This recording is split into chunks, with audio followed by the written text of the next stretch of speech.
Test, test, test. Hello, everyone. Get straight into it. Nice. Alright, so today we're going to be playing through the game up until about 2 PM, and then we're going to go back to doing the testing that we were doing yesterday. So most of this morning we'll be creating our build, because that's how this game works. Name. Actually, didn't figure that. Let's just go with Jwlar. Actually, what was it in Arena? Arena was Bob. I can't remember what we used in Daggerfall. Bob. I'm trying to think of like a simple three-letter name. Ted. Oh, that's Ted Peterson. Ned. There you go. Perfect. Very canonical. So the gender doesn't matter. It's just going to change who our end, like the person we're going to save is going to be. They're both naked, but I've got the child guard on. Oh yeah, I was meant to turn the child guard off, but I decided not to because I realized the first thing we were going to do was make a class, and they are fully nude during the class maker. But I did turn it off stream. I did do it, turn it off stream last night, and I can confirm that yes, that sparkle effect that we see is actually meant to be a blood, like little effect. So we can assume that a sparkle is a hit. That's only going to be relevant when we come back to testing, like the hit chance and other things later. So our race will only matter when it comes to what our skills are going to be. I'm going to go with ranged. As you can see in the description, I am going to be playing as the devs intended. I'm not going to be using too many bugs or anything like that. I'm going to try and play the game pretty legitimately, using the techniques that are laid out in the manual, in the player's guide, in the official readme, which is essentially talk to everyone, you know, kill things, just play it legitimately. Welcome to the stream, Tyrannia. Welcome to the stream, Frogman. I love the music from this game. Same. It's really dark and foreboding, which is like, it's a bit of a change from something like Daggerfall, which did have the more like whimsical, happy music. This is a continuation, of course, of like that dungeon music, but even darker. Hoktua Elder Scrolls on that thing. Hell yeah. That helmet just doesn't fit. Yeah, I know, right? It fits pretty well, like, when it's down here, but I raise my eyebrows a lot while talking, and, like, every time it just, like, bumps it slowly up my head. Kind of, like, I should, like, super glue it to my forehead or something like that. Flanders going through hell. I mean, that is what the characters look like. Seeing as I want to do ranged, Wood Elf sounds good. Dodge is a bit of a wasted skill on a Wood Elf, or on any ranged build, because, as we found yesterday, ranged is completely broken, because you can just backpedal faster than the enemies can actually hit you, so you're essentially invincible for all physical attacks except for magic. There's an argument that you're going to want some more magical-based skills, because you certainly want... You don't need shield, because that's physical, but you want spell resistance. And of course healing, not a lot of potions in this game, there's no way of resting, so you have to heal using magic or enchanted items most of the time. We've got restoration from the high elf. I don't want to take high elf because we've taken high elf like every game, because so far they are like the most OP one. There's a reason why they call themselves the master race in lore. I guess because they might be based on stats. Okay, well dark elf we got plus 10 restoration, that's pretty good. Alteration I believe covers etherealness, which is also strong, although you can get that from the amulets you find in game. You don't need to take the spell. It's between Wood Elf and Dark Elf, and it essentially means whether we want a stronger early game with missiles or not. Nords are just melee based, not a fan of that in this game.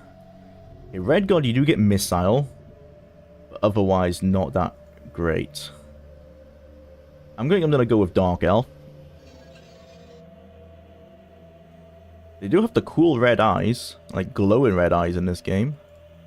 Let's go with Ned Flanders, or as close as we can get. Doesn't look like... Okay, so the elves don't have like... Oh, well this is pretty close. Don't have the swept back hair that's cropped short. Oh no, they do. I believe that might be it. Okay. Ooh, Dark Elves get tattoos. I think that was carried into Morrowind, wasn't it?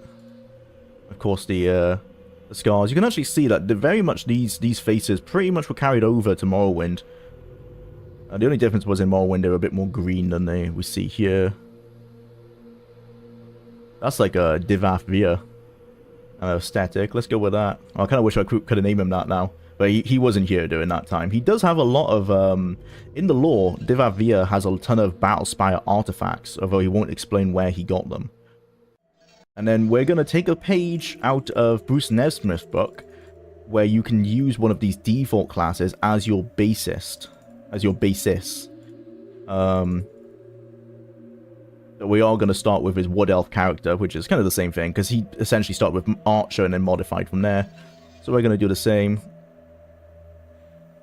Interesting that he did lower dodging so low, because dodging isn't going to be proccing that much, because we're not going to be taking much physical hits. So knowing that, I actually don't think I'm going to put dodging in our primary skills at all, because this doesn't actually affect how fast we level like it does in other Elder Scrolls. You only level 8 times in this game. At the end of each dungeon level is when you level up. So this is purely how fast you want your skills to level up. Dodging, not that helpful. I think I'm going to go with something... Got Restoration up there. These are literally only... I'm thinking like these are the only 2 skills we need. Critical Strike, we couldn't nail down whether you can actually crit with Missile yesterday. It seems like you can, because certain effects happen, like sometimes the enemies get knocked back, other times they don't, but there's actually no message that plays when you land a crit like there is when in melee combat. So no idea if this works. I guess one way to test would be, well, to see if it levels up. But I don't want to waste a primary skill on Critical Strike, only to find out it's not going to level up and it was entirely useless. Having said that though, because we're picking Missile, we can use Javelins for melee. That should use crits, so I am going to pot Critical Strike here. The better your Critical Strike, the more dramatic the actual effects will be.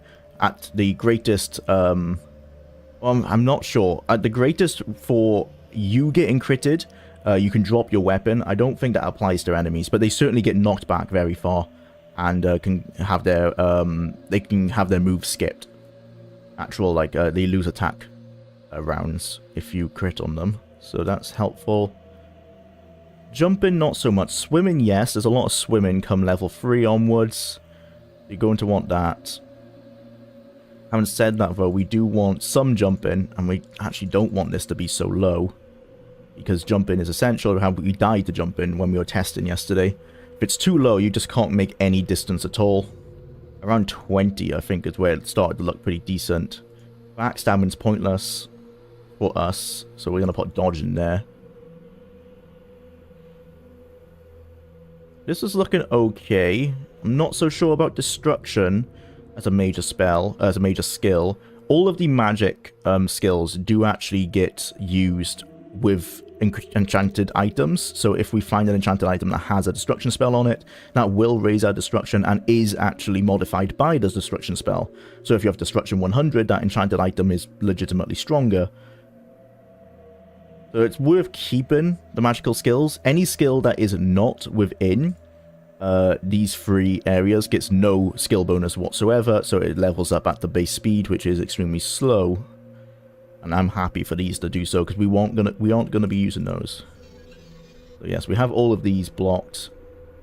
Forbidden armor down to medium is a bit worrying for late game. Having said that, as we've noticed, we're not gonna be in physical fights that often. Actually, I'm not too bad lowering that even further. We simply shouldn't be physically fighting anything.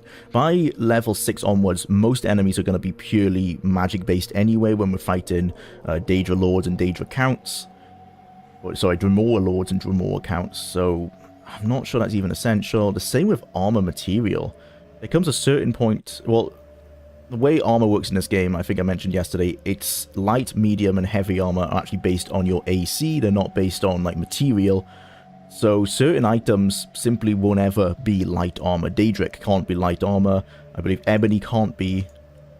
I know for sure, yeah, it's Daedric, Orcish, and Ebony can't be light armor. I think you can get some pieces of Adamantium light armor.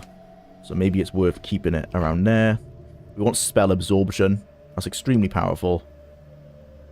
Athleticism is a bonus to jumping and swimming. Not sure we need that. 3 times for sure. Well, some resistance here. That's actually pretty good. Look at our attributes. Where can we dump?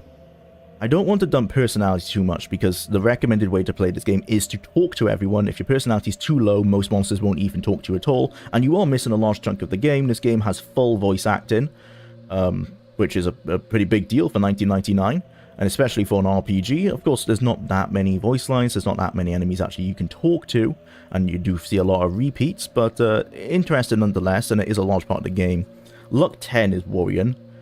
I'm not sure we're going to go with that. We somewhat established yesterday that luck determines the loot pool, the randomized loot pool. We haven't actually nailed that down exactly, but it seems like that might be the case. So I'm going to want to bump that up. So let's see what equipment we've taken on this class. We've got a silver longbow. We've got elven arrows. 55 elven arrows. That's a good early game start right there. Oh, but the game is willing to give us mithril arrows instead, 25 of them. Quite expensive to buy. We had a silver shortbow. We can have a dwarven longbow with 9 to 17. Actually, yeah, I'm happy to take away what we had here. Let's take the dwarven longbow. Let's take away these elven arrows and switch them for what the game has been ever so grateful to give us. Mithril arrows and the dwarven longbow, if we can afford it, which we cannot. That's frustrating. Let's see if we can gain some points back around here. Missile will level up the fastest because we'll be using it, so let's do that.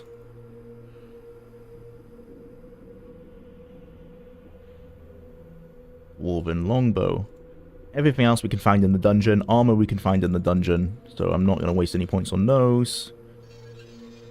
What I do want are some potions. We don't need spell absorption, but we do want cure health.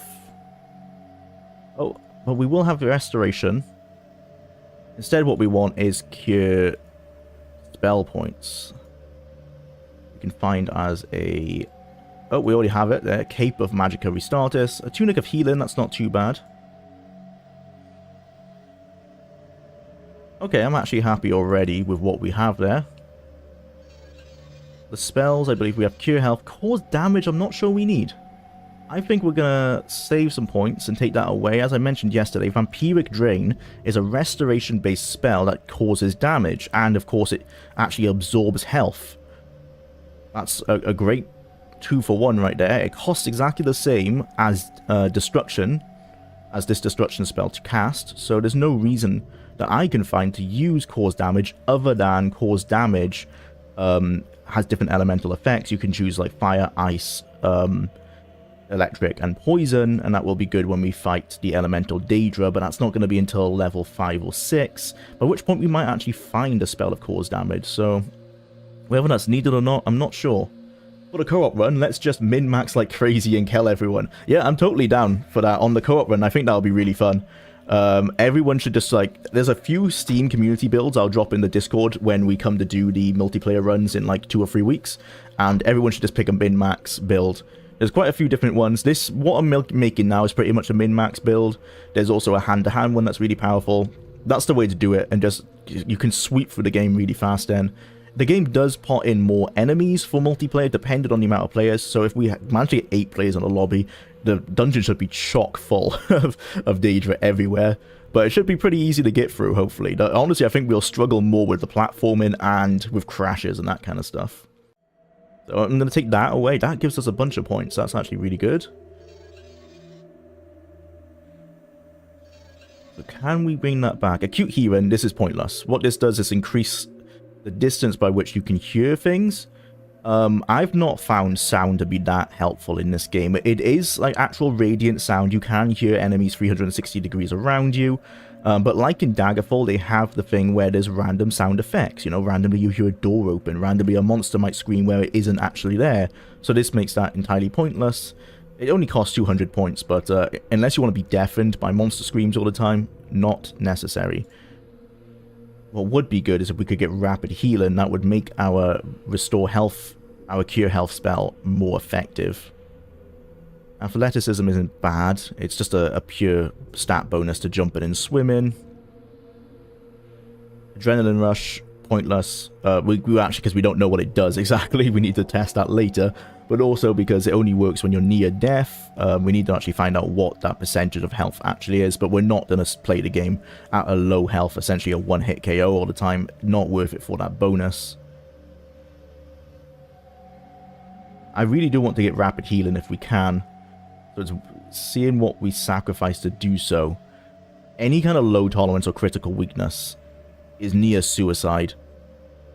There's a lot of magic in this game. Because cause damage can flip through every effect, if a Dremora has caused damage, they will just fire, like, they'll fire all 4 of them at you in succession. Fire, ice, lightning, and poison. So if you don't have resistance to all of them, you're going to have a bad time. Endurance being low only affects the cap of swimming. It didn't... We only did minor testing, but it didn't look like it affected how much damage you took. So I'm happy to take some points out of that. We can always spec back into this when we level up. Let's move those points down into luck. Speed I want a bit higher. That's just for pure movement speed. Agility, we don't need 75 at the moment. As we found, agility didn't do much yesterday either. Strength, we know for sure. This affects your damage output. This is essential. Intelligence affects your spell points. That's essential. Willpower, we also didn't really nail down what that did, so there's still some testing to do. Some more speed. Do I sacrifice willpower? What have we got? See, willpower is only governing destruction. This possibly affects the magnitude of the spells. That's what we actually ended the stream yesterday. We weren't sure what how the magnitude of the spell is set. How much is rapid healing? Too much, clearly. It's... Oh, wow. Okay, it's like 800 points? Too much. I think it's like 750 actually looking at that. No, it's... 600 is 700 points. That's a bit too much. But we're not far off if we just take some points out of restoration.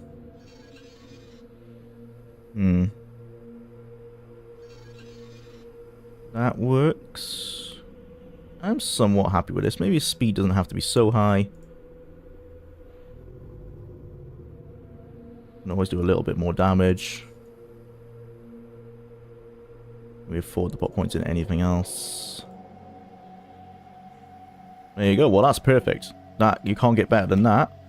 We're gonna call this ranged. No, let's do archer battle mage. It makes sense to make a battle mage because that actually is why we're here. The Battlespire is the training ground for battle mages. Actually, everyone who should enter the Battlespire should be a battle mage of some kind. We're going to save that build, and let's go. I like this save build option as well, because one, you can use them again in different single-player games, but you can actually carry over this build into a multiplayer game. That's pretty cool. So you can have your one min-max build for all the different game modes.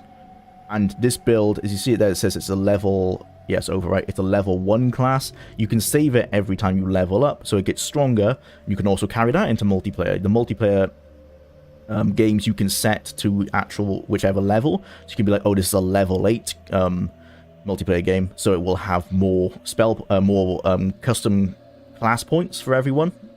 So you can make really strong classes, and you can actually bring your single-player class over into multiplayer to do that.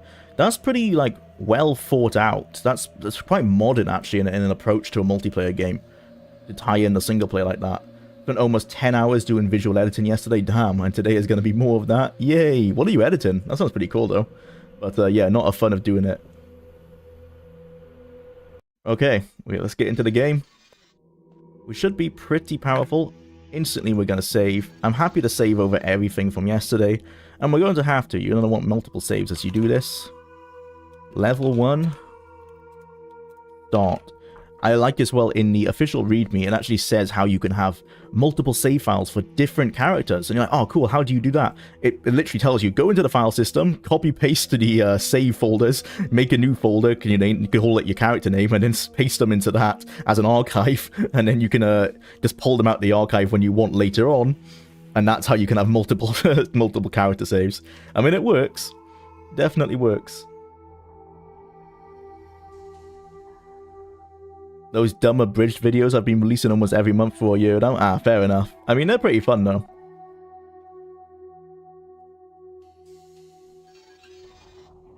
Right, let's get some clothes on us. Let's be prim and proper. And we have 2... Okay, that's our Cape of Magicka Restartus. We don't want these to be equipped, because once they are equipped, their condition can be affected by... Actually, no. No, I'm yapping. That's only for armor. Clothes don't actually have a condition that can be affected by damage. What this condition is actually how many spell points are left on the enchanted item. So we can wear these. You have to wear your enchanted item to be able to cast it. But the game has thought about that. If you apply a hotkey to these, like F1 and F2 for Magicka Restartus, what that means is that once you actually use this hotkey in-game, it will automatically equip it. That's pretty cool. Not so great when you're using armor pieces, because if you were wearing a piece of, say, Daedric armor, but you had an iron cuirass that had healing, but you want to use that, once you do that, once you actually activate it, you might forget that you've switched to a much weaker piece of armor. So there's trade-offs there, but at least it automatically applies it so that the hotkey will work. I'm going to set these lower down the line. Function key already assigned. Actually, I'm saying yes to overwrite, but that's not working, so there's some bug there. I'm wondering what actually those are assigned to. You're already at full spell point strength. Oh, okay, so it does look like it is actually applying, but for whatever graphically, that isn't changing. No, that's frustrating. Yeah, so the hotkey is changing, but not visibly. There you go. So what you need to do instead... How do I remove a hotkey completely? You can't. Nice. I want this to be F7. I put that there and pull it back. Nope, still says F3. And this will be F8. How did the tunic lose? Well, either way, that's visual bugs. Quite a lot of those in this game. That's going to be a bit annoying to deal with.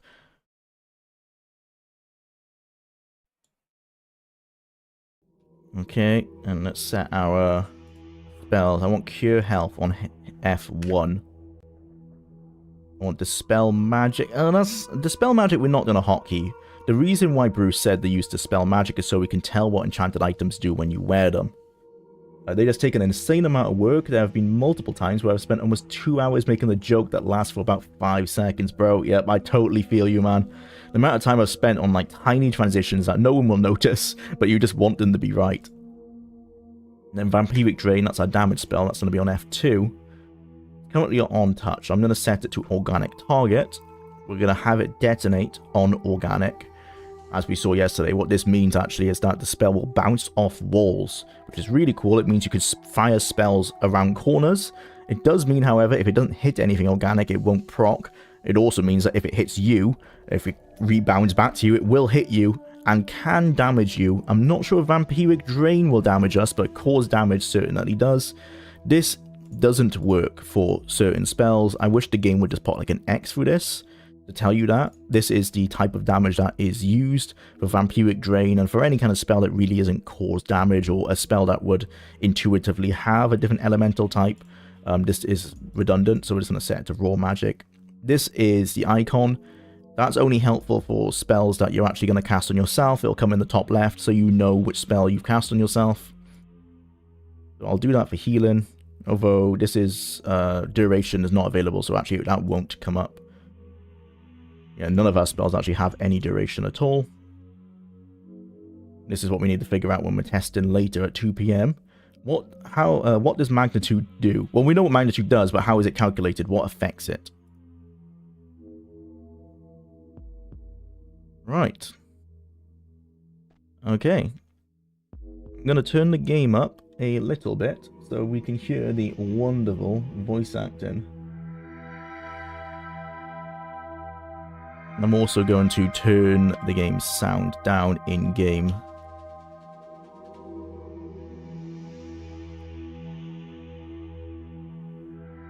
Which doesn't work. Ah, of course it doesn't. Why did I think that would work? So silly of me. Yeah, that did nothing. Well-made game, this. You feel the quality oozing. Level 1. All set. Well, unfortunately, the music is going to be a little bit louder, but I do want the game to be somewhat loud so you guys can hear what these scamps have to say. What? Man flesh? It talks? What wants it? Tell me where your Tasha Tranel is. I'll spare your miserable life. Girly gone, flesh bit. And then it's like, so you'll find this, the writing in this game is very much, I mean, it's 90s action. That's it. It's 90s action. It's very Arnold Schwarzenegger. It's very Sylvester Stallone, Duke Nukem. So a lot of it is like, you know, he's insulted our girlfriend. We go, wrong answer. And then attack.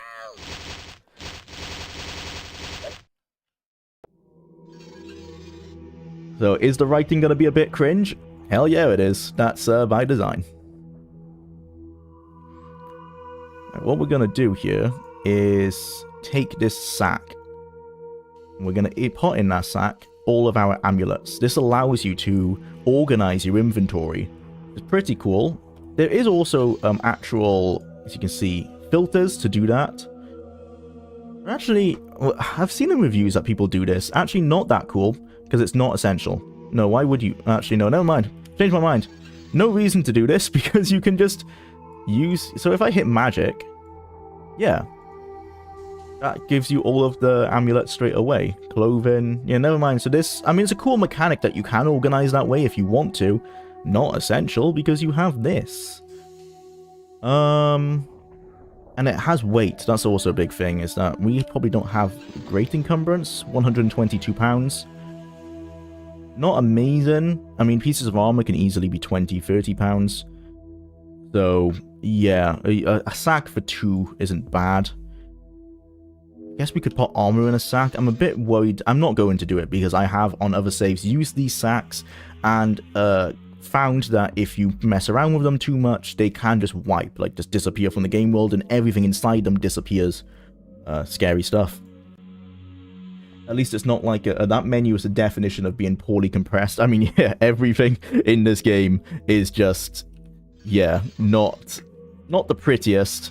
It's weird as well, coming from Daggerfall, I feel like Daggerfall's menus were better designed. At least it's not like in Wizardry 8, where you sometimes get locked in place and the only way to free yourself is to save the game, go to the main menu, and then load that save. Oh, that happens. Well, we'll find that when we come to the platform, and unfortunately there are tiny pixels on the edge of platforms that sometimes you will get stuck on, and that is actually the solution, yeah, save and load. I've also found changing the resolution fixes it. God knows how. Clearly the game world must be rendered slightly differently when the resolution changes, and for whatever reason that gets you off of the stuck pixel. It's essentially the same bug that the scamps get stuck on, so like a corner scene like this, the scamps can get stuck on that corner. I thought I was going to get stuck on it then. Okay, they want to talk to me. What you've got to say? Yeah? You what? How here? You Trinell thing? Rishal what Trinell thing? As I mentioned yesterday, these 3 options are pretty true between the different monsters we can talk to. You have join me, run away from me, or you idiot, I'm going to kill you. So you always want to use join you. It works quite well. Makes fights easier, of course, and it's based on your personality stat. Fool, touch me and die, but join my glorious warband, smite my enemies, and... Okay, there's actual typos in the game. Of course, my glorious warband, smite my enemies, and feast forever in the halls of the mighty. In fact, join me, and as a token of my favor, I won't kill you, not even a little bit. Did that work? And it worked. There you go. So he's attacking the other scamp. Well, he's meant to be attacking the other scamp. They're actually just having a little rave. A little crab rave going on. See if I can talk to this other one and convince him. Ooh, mean mankin. Scamp afraid. Drop weapon so Scamp feels safe. So on this one, if you say certainly, please to oblige, you actually do drop your weapon. I don't know why that's a mechanic. Weapon. Oh, you mean this? That's his attack. And then this is to scare him. Fool, do I look like a mankin? Cower and serve, or I'll rip your ears off. And there you go. Now they've gone into aggro. Although the one that's in my warband doesn't seem that interested in fighting. Fool indeed. I think that's an accurate word for him. Yeah, see, sometimes they don't want to talk to you, but you can keep rolling based on your personality stat. And as you'll see here, there's a lot of repeated dialogue. Join my warband. That seems to have worked. Hunger. Unfortunately, these are the Vimai, which are renamed the Hunger. The Hunger will never join you, from what I can tell. They will sometimes run away. You can convince them to run away, but they're too stupid to join you.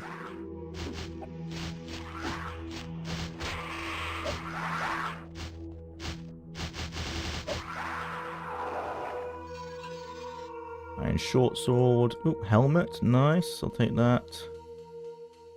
Take these sigils.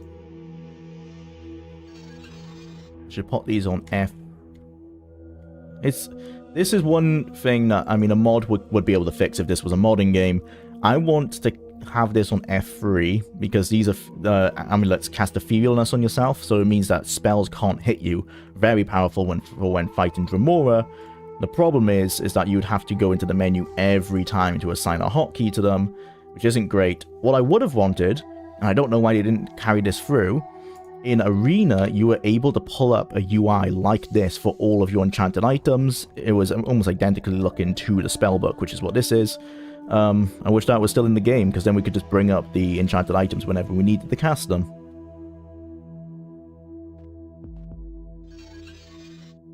Oh my boy, my favorite 4 out of 10 game ever. Hell yeah, man.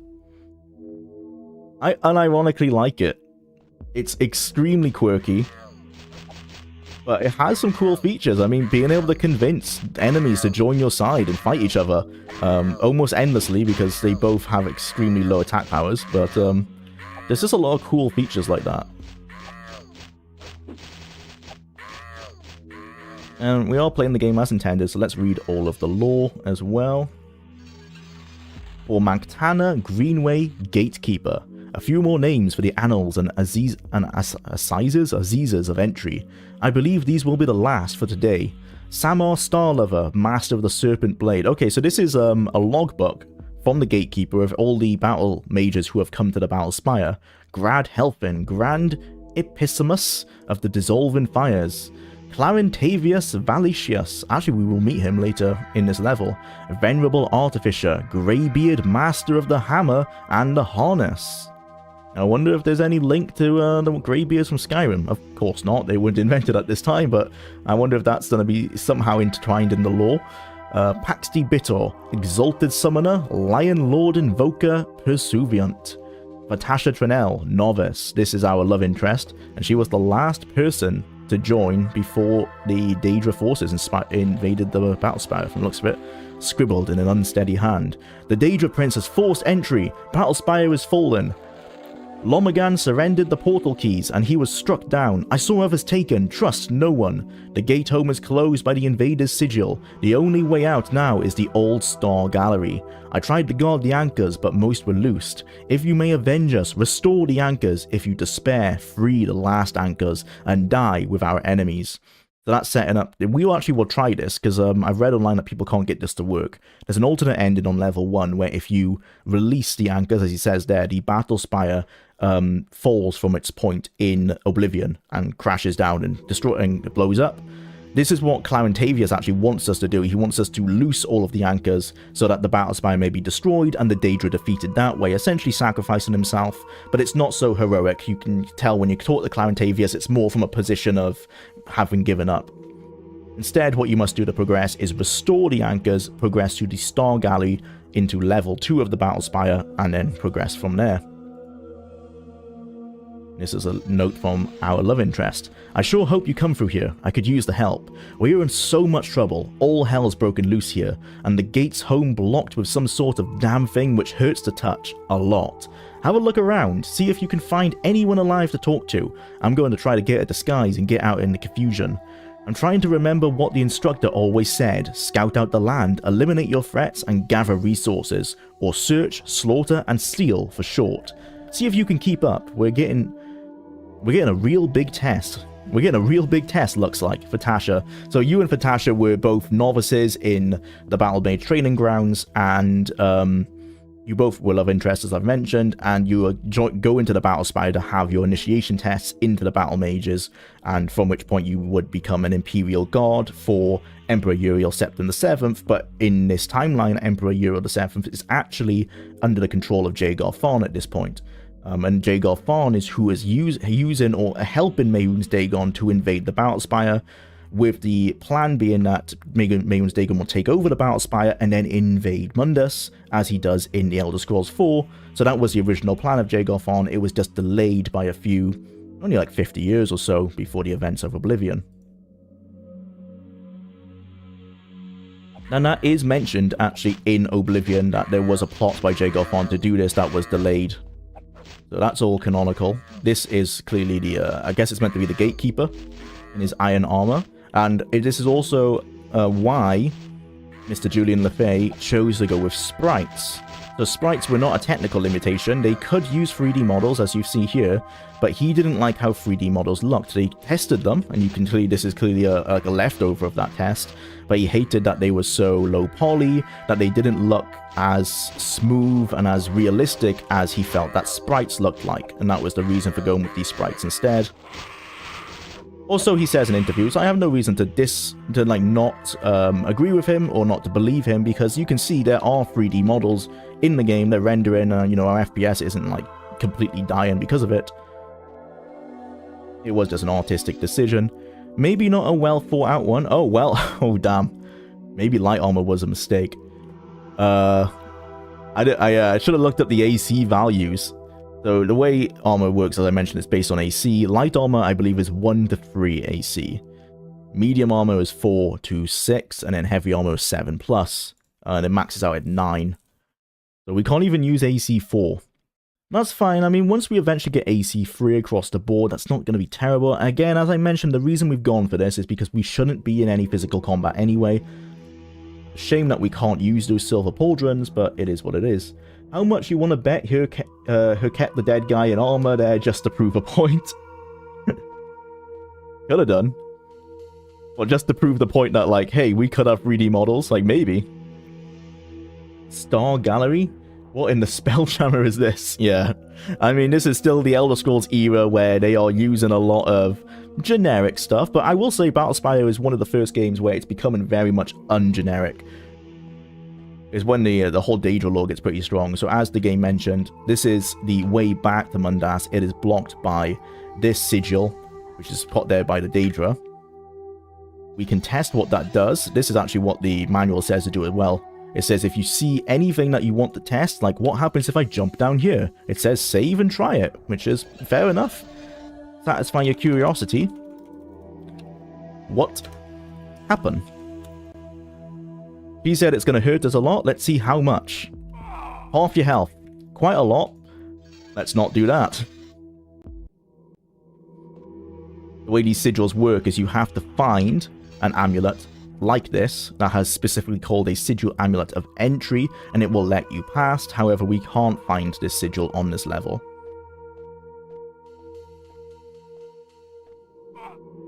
The Elder Scrolls identity really solidifies after Daggerfall, Battlespire, Red God. Yeah, those three together is really... Well, it's Red God specifically that kind of solidifies it all when Kirkbride and I believe it might have been Ralston, actually, who worked on this game, really solidified what the Elder Scrolls lore was, but it, as you mentioned, it uses lore from Daggerfall, Battlespire, and Red God as well to truly make that identity.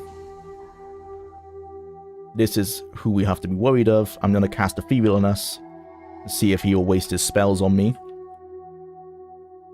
He looks too smart to do that, which is a bit annoying. So we're going to wait until we're not Ethereal and then start attacking him. These are going to be our main worries throughout the game. The Dremora, Spider Daedra, other magic users.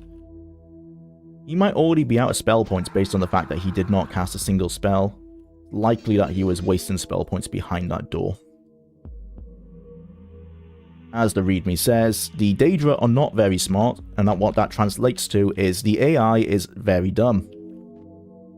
Red God is the first time the cat Khajiit appeared. Yeah, that's true. You meet one within like the first 10 minutes of the game. Looks absolutely janky as hell, and it's why Julian LaFay did not like 3D models. We have another letter from Vitasha.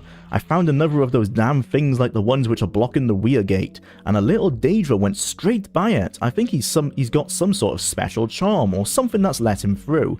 I sure can't get past.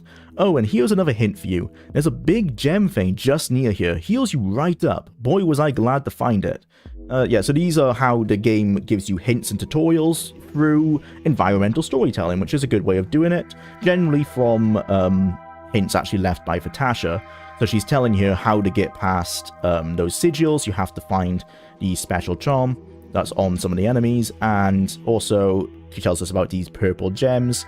Purple gems are on almost every level. You click them and they heal your health points and your spell points. Extremely powerful. If you run out of healing items or magicka, you can always run back to them. There's a lot of backtracking to do so, but that's essentially filling the role of the rest mechanic from Daggerfall, but a lot less convenient.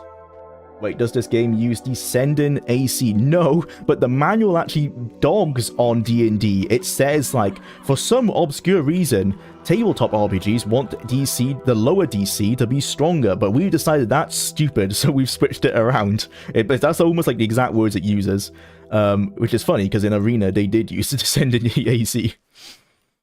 But no, it is higher AC is better. So our pauldrons, you see, AC 2, that's better. Helm 1, that's not as good. You want AC 9 is the best you can get, but that's heavy armor, and we will not be able to use it with this build. Welcome, big long random number name to the stream. Okay, these guys want to talk to us. The first time we learn how dumb they are. Also, this is the Oathkin. There are tiers in the politics of the Daedra.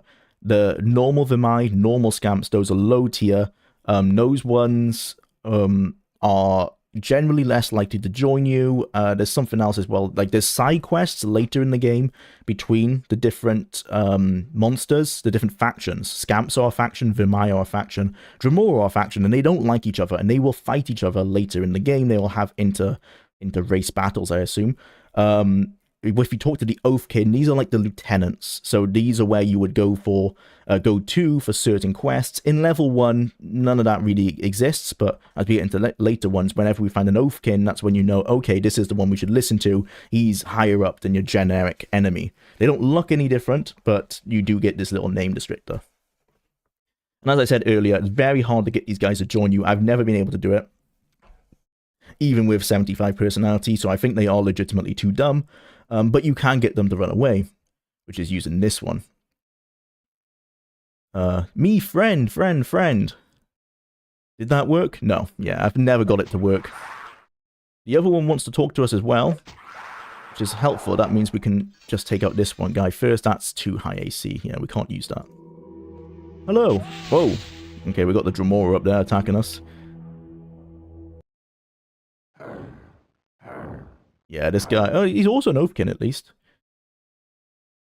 Looks like this is to scare him. He's not even smart enough to do that. Let's try it though. Yatasha, Trinell, can you take me too? Yatasha, Trinell. No, obviously not.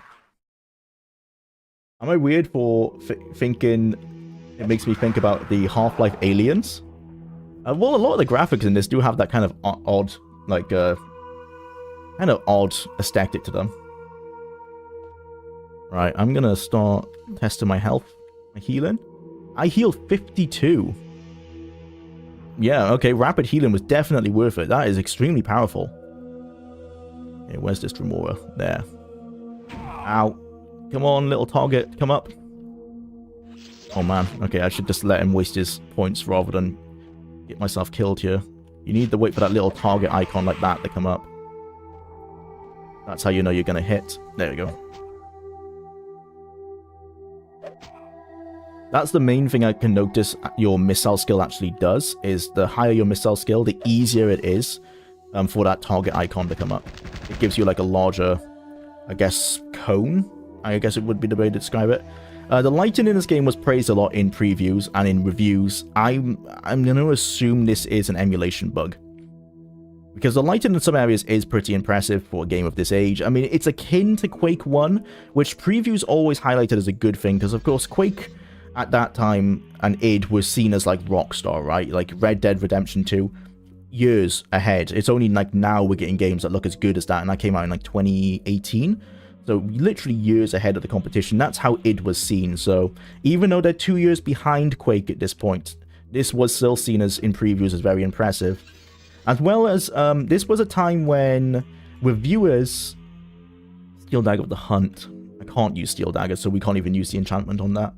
This was at a time when reviewers still separated the genres, right? So how an FPS game was performed was seen differently to how an RPG game performed. And I guess that is similar to like things with Skyrim, right? Like with Skyrim, it was always given...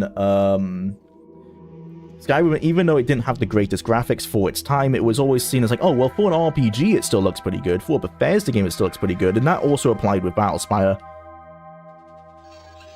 They were mostly...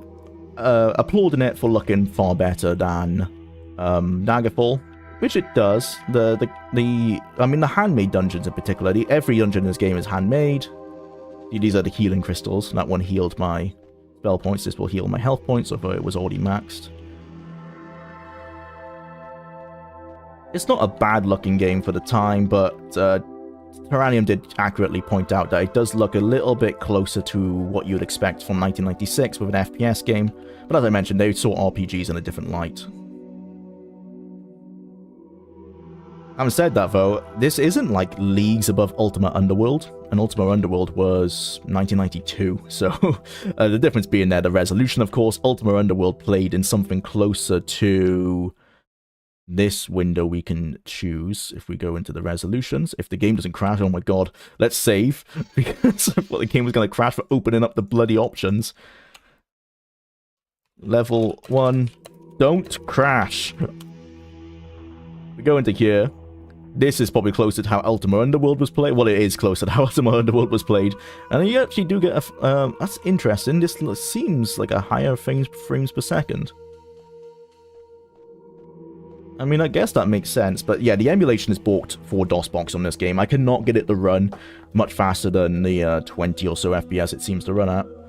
I guess unless you actually play the game like this. And a lot of people back then did have to play the game like this. It was notorious for not running very well. It needed something like 32, I might be slightly off, it was either 16 or 32 megs of RAM. To run effectively at full resolution, and that was a lot back then. It's why they couldn't get the game to work on Voodoo cards, because the Voodoo card only had 6 megabytes of video RAM, which was not enough for the graphics in this game. Right, I want to test on this scamp the grenade feature. Organic drop allows you to drop a spell below you. Like that. Did that hit him? Well, it must have done. Well, it either hit him or it hit us, because... it's cast on organic. What it's doing is hitting us, but we have concluded that Vampiric Drain cannot hurt you, I guess because the damage it does to you is immediately absorbed. And we're also going to turn off that organic drop grenade feature, because that wasn't working much in our favor. How do I get to the guy? There you go. Nice. Yeah, we couldn't shoot him with an arrow because the arrow mechanics are a little bit balked for some reason in the game. Probably to do with how the actual dungeon is rendered. Different levels don't connect very well. That's also why that grenade spell wasn't working how we wanted it to. Let's go get our spell points back. For Bethesda game, it looks good. The most backhanded compliment of all time. Yes. Exactly. A lot of people play Doom in a small window like that. Yeah. It was how you got around with not having a very powerful PC back then. A specific stock pain sound effect is permanently lodged in my brain as being the player's pain sound from the Army Men games. Oh, nice. Actually, yeah, this is also very similar to how they sounded in the little Army Men sound in Toy Story 2 on PlayStation 1. Or maybe it's Buzz Lightyear. We can get up here later. I'm going to see if we can get up here now, but no. What we want to get is a potion of jumping. Actually, we might have one. I can't remember if we picked one up. Potion of etherealness? No. A potion of jumping boosts your jumping like 30 points, and then you can easily get up there. I was curious and watched a speed run of this last night. It was nuts with a heavy focus on speed, jumping, and body slams. Yeah, that's how the speed runs work. No need to use any attacks because people just body slam everyone against the wall. This is the body slam mechanic. You can kill yourself with body slam if you body slam into a wall yourself. I just realized something. The reason they make the enemies disappear like that when they die is so they don't have to have a corpse, really minimizing how many assets are loaded in at once. Yeah, exactly. Although, I'm not sure on the actual difficulty of it, but would a sprite corpse not be easier to render than a 3D poly bag? I'm not sure exactly. They might be similar resource intensive. The bags are apparently meant to disappear when they're empty, as you can see. This one, well, this one isn't empty, but when they're empty, they're meant to disappear, but they don't. That is apparently a bug, according to UESP. I can't find anywhere that they're meant to disappear. It makes sense that they would. Maybe it is in the code that they're meant to disappear.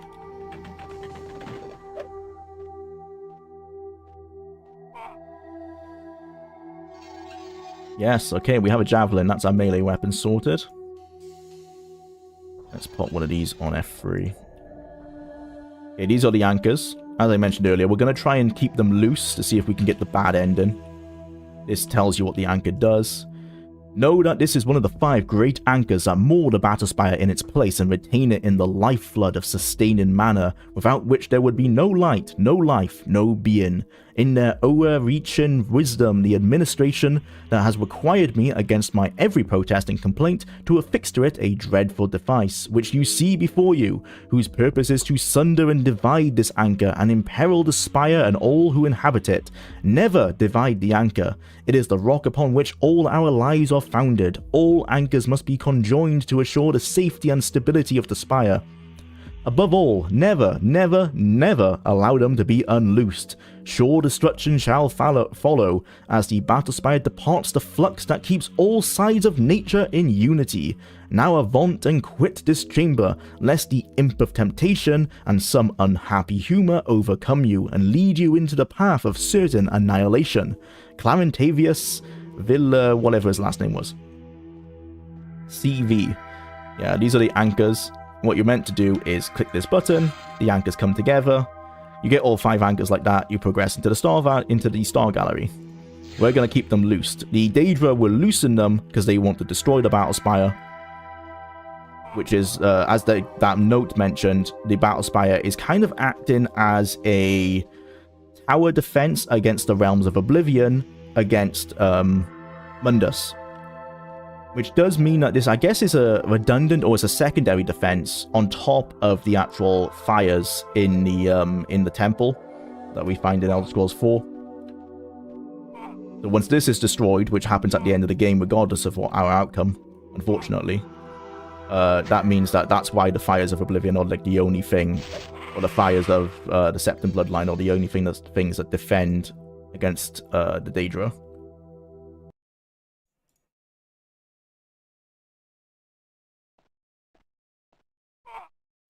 The reason why the Daedra haven't succeeded either is because beyond this door, which we can't access at this point, are the chambers of the battle mages that lived on this level.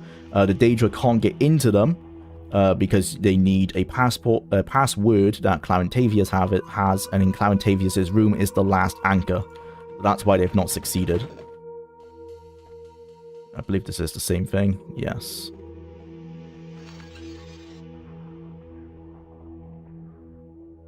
Some extra arrows. I'll take those when we need them. Hope this gets a source port. That would be really cool. Some people have ported the assets into Daggerfall Unity, and they somewhat work. You can find some videos on YouTube of, like, this level 1 has been ported in. There's like, a few graphical glitches that they would have to sort out.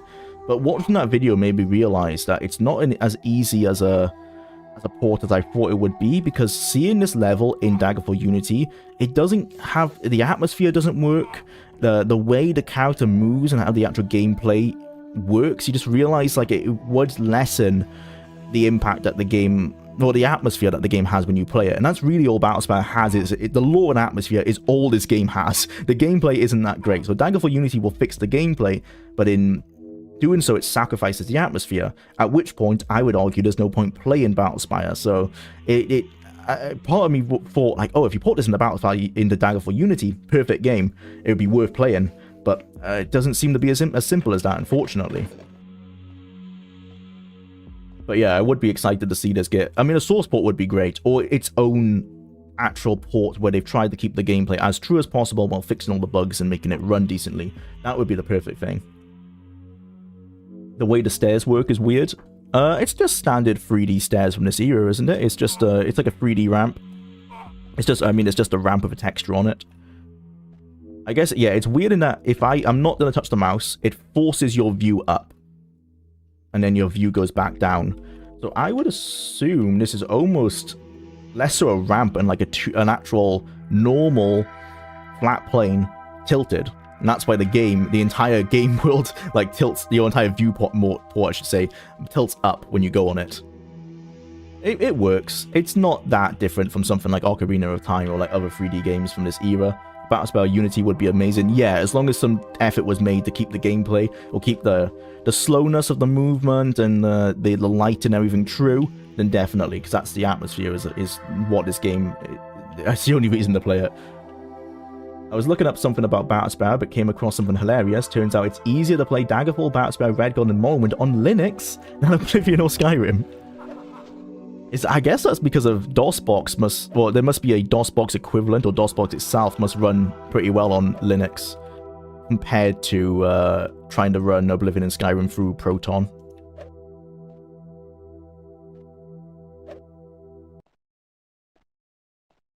The issue with making a source port for Battlespire is that no one cares about it. Yeah, exactly. That's exactly the reason why nothing really exists.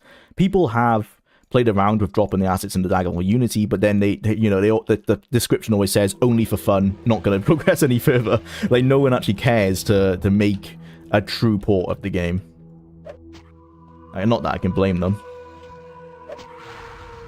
I was talking to Biofox at one point, interested in trying to do it myself. I was going to port the assets into Daggerfall Unity. Then I saw other people do it, and well, as I've mentioned, I immediately realized, like, no, that wouldn't work. It just wouldn't be the Battlespire that I think has some worth playing if you're really interested in the lore and atmosphere. Completely removes any reason to actually do so. Alright, let's save, just in case we crash. Or die, that's possible. Level 1. Arena.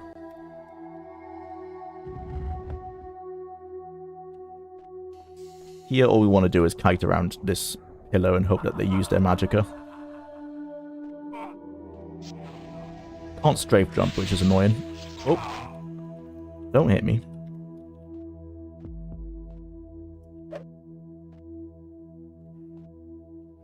Whoa. The good thing about the magic being a physical asset in the world means that we can actually dodge it. Was that all our mithril arrows taken? Seems like it. Well, they cost quite a lot of character creation points to be used up so fast. That's a shame.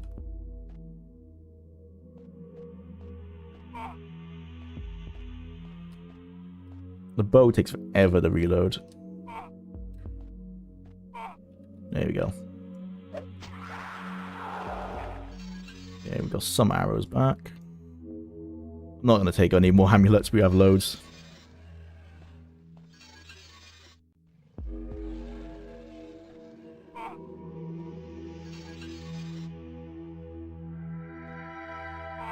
Where was that Dremora?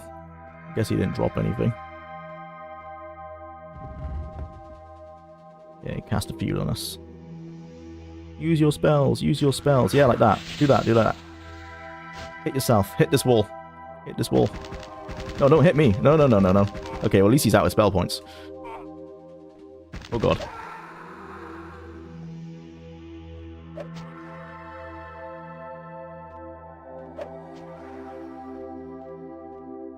I know someone's been working on an arena source port. Yeah, I've been seeing that over the last couple of years. Looking really good. Looking forward to when it comes out. Give more reason to return to that game. I actually think, I would say there's more reason to play Battlespire than Arena in its original form. But an Arena source port will make it worth playing that game, because that game's just very outdated. Battlespire less so, and that's the only reason it's slightly more worth playing. More arrows done. I'm actually going to switch to my javelin. Yep, just there. Bonk. Bonk. Everyone knows that's how you're meant to use a javelin. You just bonk them on the head with it.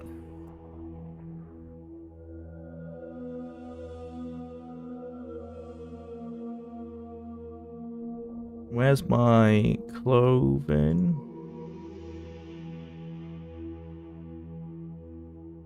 How do you find armor?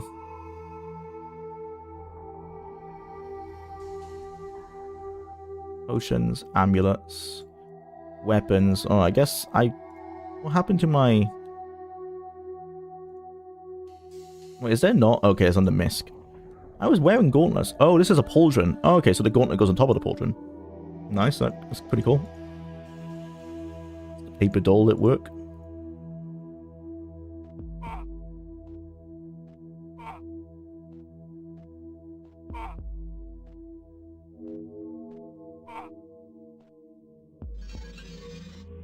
Oh, nice. Perfect. What's that AC up now? Everything covered except for our feet. Our first cure health potion.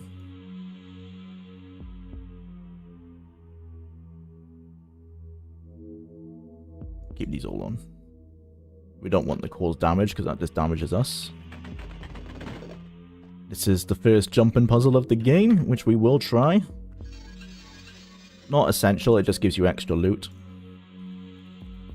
One jumping puzzle. Okay. I found that what you want to do here is just a little hop. Just enough. A little hop forward would be good. That's not enough. Damn it.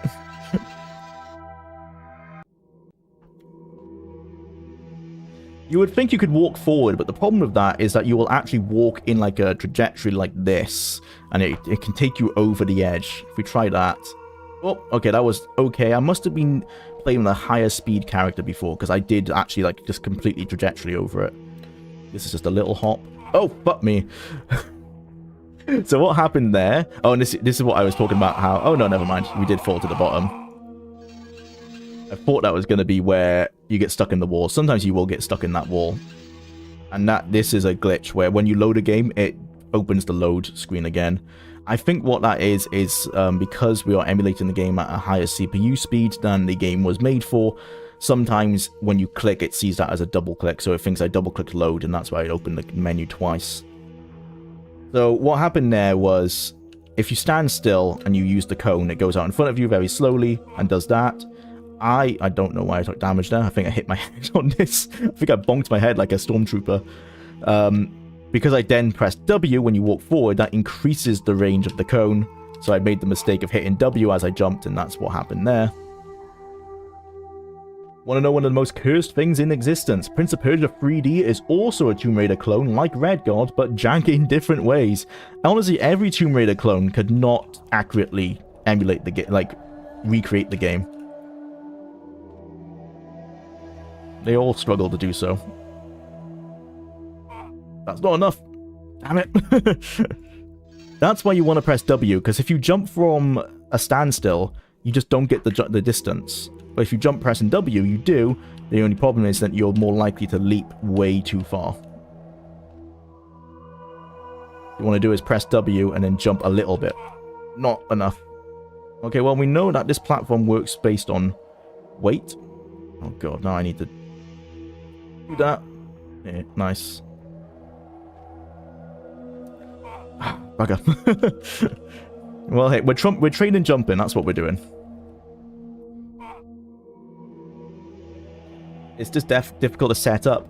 I'm using GOG, so with GOG it's set up out of the box. Steam is as well, but there were actually issues with the Steam version. Bethesda messed up the DOSBox settings.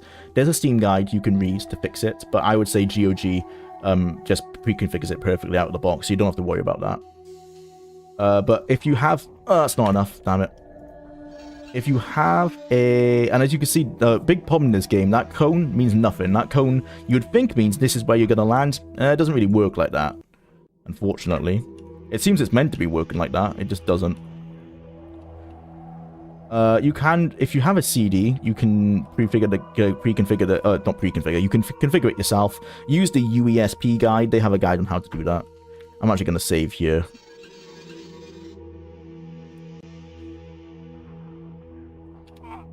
Oh, that worked. Not as I intended, but I'll take it. There you go.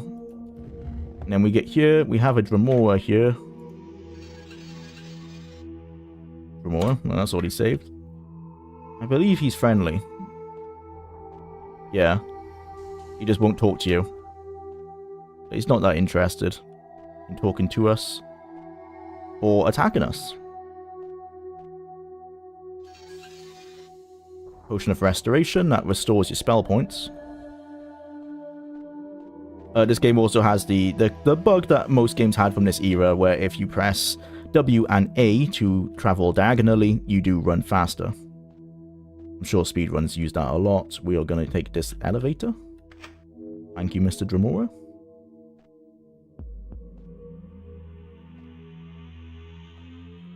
I don't know why this made me think of armor in Fallout 3 and how for longer sections like going to the Enclave base in the Brotherhood of Steel, oh god, no, in the Brotherhood of Steel, it would bring a second set expecting the first just to be destroyed midway in. Well, that is the case in Battlespire. Your armor can take damage. It's quite slow, however. I'm going to want some range here. Steel arrows. Switch weapons. Actually, we can try our Vampiric Drain here. Let's set that to touch. On organic. Is that working? Who knows? Possibly.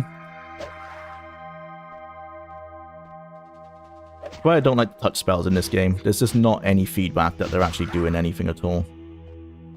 Need some more arrows. Mithril arrows, 2 of those. Come on. Come on, bow and arrow. There you go.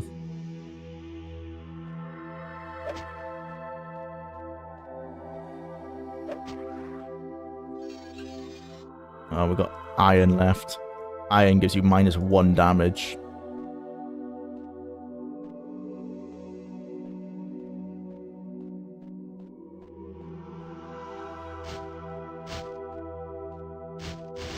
There's an argument to that. There's no point attacking these guys, actually, because what I can do is just pick up these and run. You don't want any poisons in the game because they just poison you. Cure poison is good, however. Potion of jumping, that's what we want. Actually, we can just leave, I think. Bye. Oh, I thought he was gonna get stuck on the lift with me. He did! Oh, God. Oh, no, I want the loot. Well, that nearly killed us. Fortunately, we're okay. Kind of want their loot. The reason why you want to fight them is that you do, of course, level up your skills. Actually, we will fight them. But what we will fight them with is my javelin, because that increases missile strength. We just have to be very careful to kite them and not actually take a hit, because we are out of spell points, although we do have a potion of restoration. Shall we need it?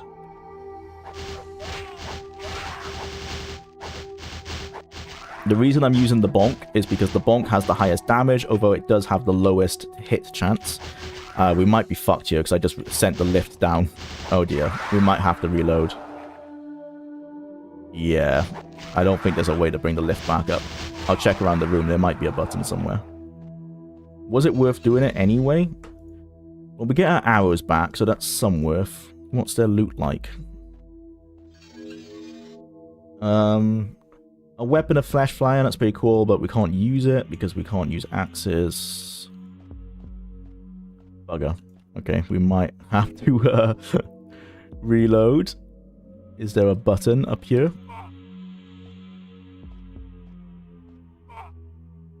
No.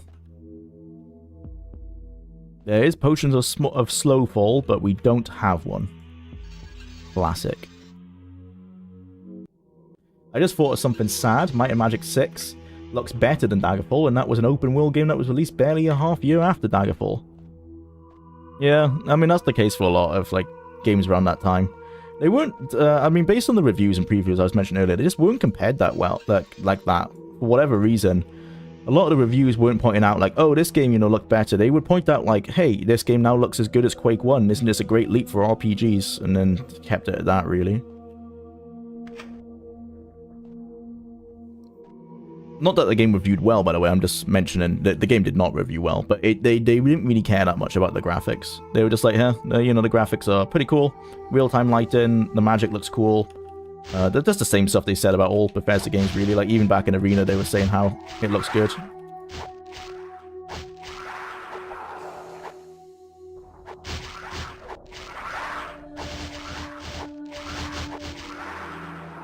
Why was that so much easier? We should have just been doing that. Rather than wasting... Actually, I'm not going to waste my arrows now. I'm just going to use my javelin. Oh, man. Now I kind of... Oh, I know. Yeah, I really wish we weren't locked out of using these items. Because, like, an Iron War Axe of healing would be pretty good. Oh, well. Whoa. Did you see that graphical glitch? Can we recreate that? What was that? That was like this menu that randomly popped up at the bottom of the screen. No idea what caused that.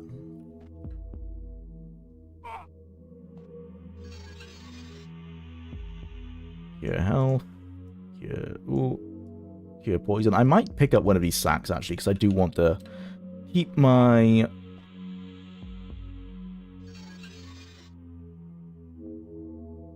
Keep my potions in a separate container. Drop those on the floor. All potions in the sack.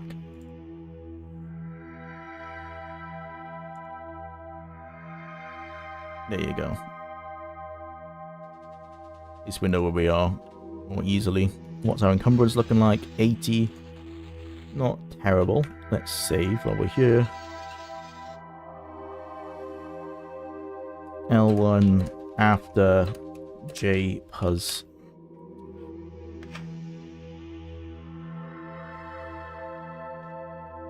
Oh, how are we going? Not well. We've only done two of the spires off of the this pentagon. Quite a lot more to go. Oh, of course. Of course, not clicking off map would make you jump. Why would that not make you jump? Back to DOS. Classic. I didn't press space, by the way. I clicked exit, and that made us jump. And that's why you save all the time. Okay, don't open menus while moving. The game does not like that. You can tell the game does not like us moving as is. It's struggling to get this platform to move slowly. Can we get a quick kill on this Dremora by pushing him off the edge? Hey, buddy, how's it going? Bonk! Fuck. There you go. Not bad, not bad. What's he got? Ah, that's what we needed. A sigil of entry. That will allow us past some sigils later on. We can find other ones. I think there's 3 of those in that level, but at least we've got that. Okay, we want to get over there. We're going to use our potion of jumping to make that happen, which is in my sack. Well, I shouldn't call it, name it like that. Which is in the sack, not my sack. You drink the potion. Our jumping is now increased to 15 from, was it 10? No, that's only 5. That's pretty bad, actually. Here you go. Steel javelin. What's our current one? Steel, also the same. We've lost a little bit of condition, but not enough. Another really cool dagger that we can't use. And a button that we can click to bring this down. And we want to jump over there. Oh god, too far. We're stuck on the wall. This is what I was talking about. This happens, you get stuck on the wall. The only solution, save and load. We're not going to save and load, however, because it will drop us into the lava. Do we need to waste that jumping potion? Can we just make it ourselves? Yes, we can. Okay. Well, we saved us a little bit on that.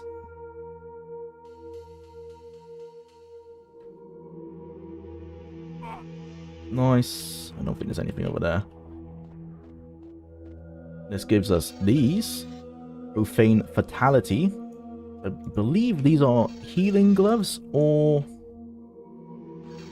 Actually, we can check this with the Bruce Nesbitt special, Dispel Magic. Cast. Bruce, you lied! It doesn't... I think, okay, that means that they aren't on equip. They are instead on cast. So let's cast them. Let's save. Save. Level 1. Magic item.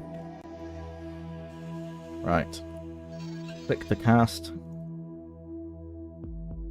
I'm clicking and nothing's happening, which means it is on equip.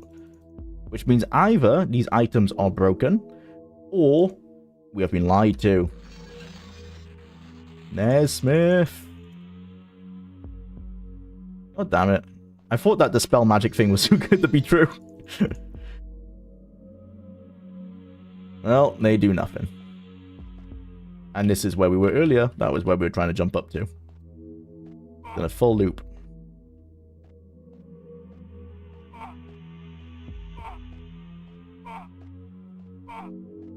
If you want to cheese the level in this game, as you can, of course, it's an Elder Scrolls game, you can stand somewhere like this, and there's a lower door later. There's a much lower door where we can stick underneath, and you can spam jump and get some really quick levels.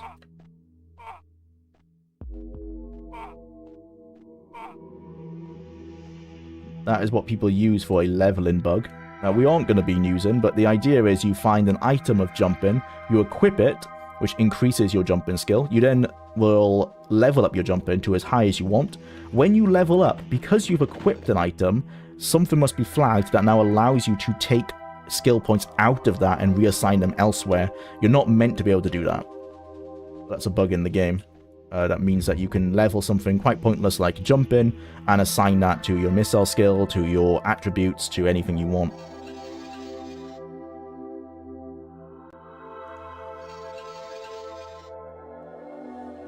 L1 lava. Has anyone here played the game Silver? I played Pokemon Silver, but not anything just called Silver, no. I don't remember what the game is, but I know there was a notorious game where pressing escape automatically kills the game and boots you back to DOS, as they map the pause menu to the actual pause key. That was certainly a choice. Definitely a choice right there.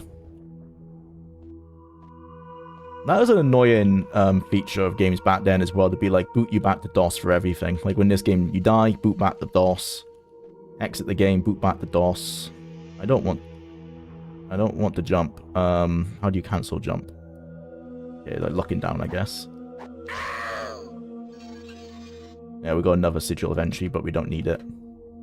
That O by the Scamp, that is still the sound, or at least very similar, or he's inspired the sound that Scamp still make to this day in Oblivion. They still sound that, they still have that impish sound. That is Ken Ralston on the mic. He is the voice actor of the Scamps in this game. It's possible that all the voice actors in this game are actually Bethesda staff, although I can't confirm that. The only one I know for sure is Ken Ralston. Armbands of the Handfire. Perfect. That is a destruction spell. We can now cast for free until those armbands disintegrate. What you like to see. Natasha's left us another note from the looks of it.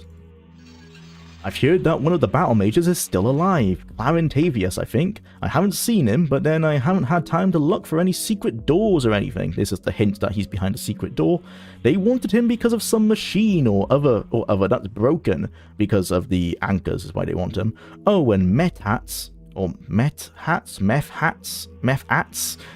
seems to be the one who's being left in charge. If you're interested, he's a Dremora. He's like the boss of this level. Stay close, you might need me. Natasha. She is left behind this bow. The silver bow, not as good as our longbow, but our longbow's taking some damage, so we'll keep it as a backup. And also a bunch of arrows, which is lovely. Thank you, Natasha. We're now going to see the saddest sight in all of Elder Scrolls. We're going to go find ourselves a dead dragon who was, until one day before this game starts, alive. He has been killed by the Daedra. Up until Redguard, this was the first instance of a dragon in the Elder Scrolls because, of course, the dragon in Daggerfall was actually cut content. And in Redguard, we see our first living dragon under the control of Tiber Septon. I think it's Tiber Septon, right? It's one of the Septums.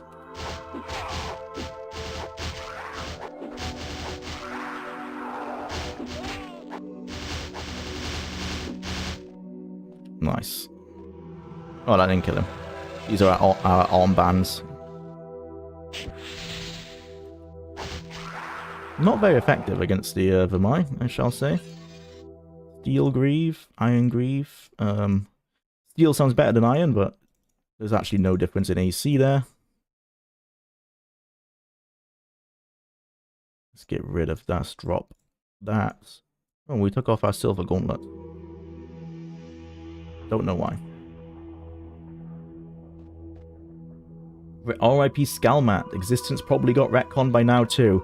Yeah, probably. Because there wasn't meant to be a living dragon, yeah, around the time of Battlespire. It fits in Redguard because Redguard is set so far in the past. By the dragon.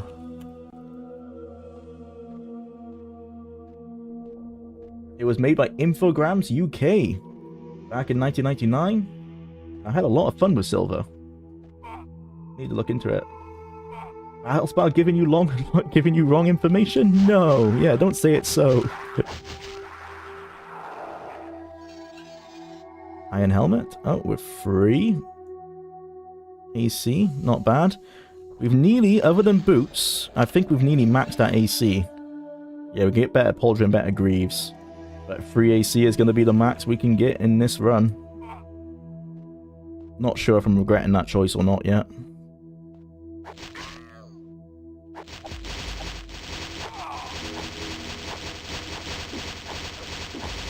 Based on the sound effect, it just doesn't... Did people just not backpedal back then? Was that like a new mechanic for people? It seems like they really did just like, once you got into combat, you would stand there and trade blows and hope for the best. Kind of like what you would do in a turn-based game like Wizardry or like Eye of the Beholder. Did the playtesters just not realize like, hey, this is a 3D game. You can use movement to your advantage. Or at least maybe the beta testers did and the designers did not. That's why we're all going to be deafened by this the entire playthrough.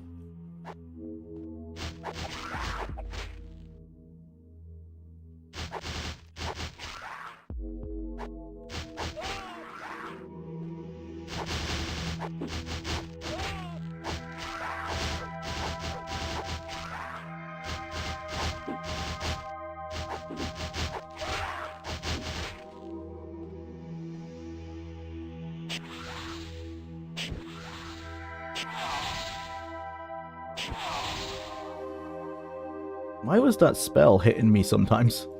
So annoying. I guess the range on the armband was pretty crazy. I didn't even kill them. Hurt me more than them from the looks of it. It's possible that they are resistant to magic.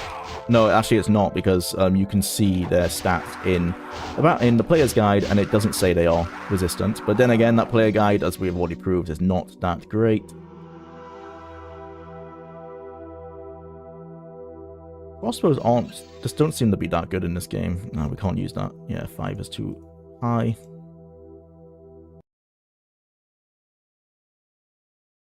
Okay.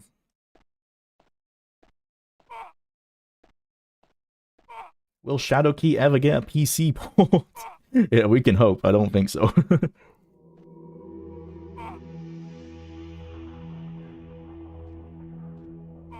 I'm waiting for Shadowkey to get the iPhone port. No reason why not. It's in vertical. Here he is. Here's the dragon. Rendering in slowly. Poor guy. They've accidentally as well. Although that actually is a bit wrong, but he was meant to have died essentially like a day or two ago. We'll read that note later. It says that this dragon was alive before the Daedra invaded, and the Daedra have only been here for a few days. But he's already a skeleton, which either implies that they burnt the body, it could have happened, or one of the Drattle Mages was a dragonborn and absorbed his soul and the skin melted off like it does in Skyrim. Accidental lore inclusion there that they obviously were not thinking about at the time. Why they made a skeleton and not a full-blown dragon, I don't even know, because the skeleton seems to have more polys, I would assume, than a normal 3D dragon model, so bit of an odd choice.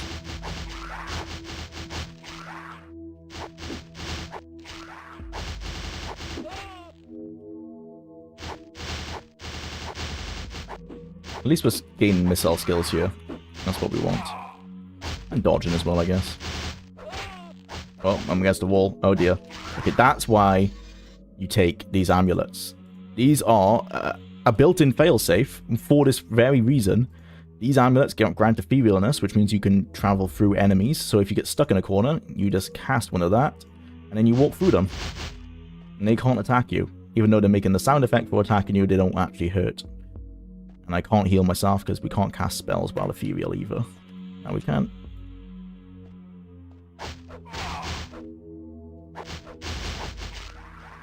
It's essentially a built-in, like, /stuck command, you know, like you'd see in an MMO. Or /unstuck.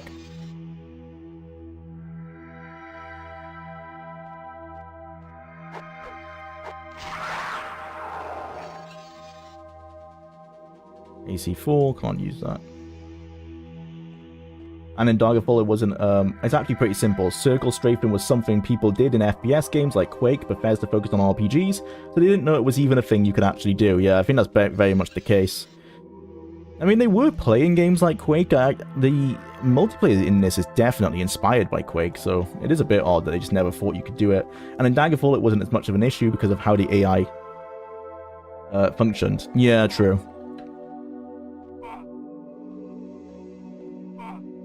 In Battlespire, you're better off just running over things and jumping over them, because that's where they would struggle.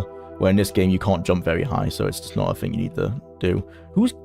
Did that scamp just cast a spell? I don't think that's something they can do. Who did that? There must be a Dremora somewhere.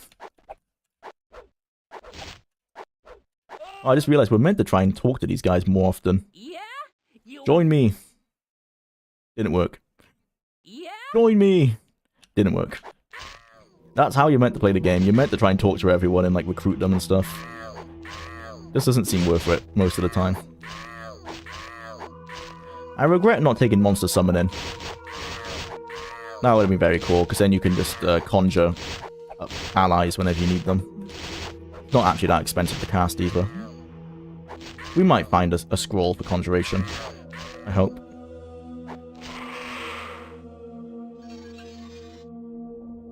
Cure health. Don't mind if I do.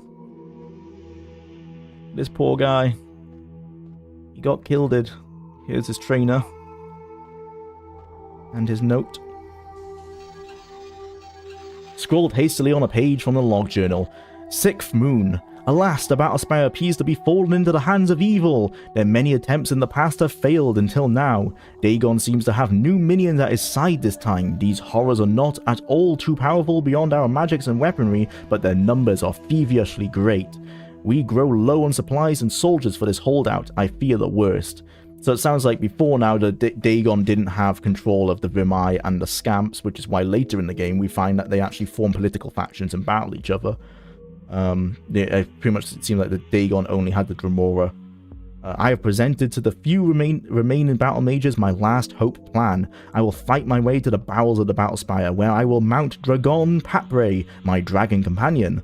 From his lair we will take flight. Since the Weir Gate has been taken, teleportation is not possible. Only Papre can make such a journey to the Imperial Palace.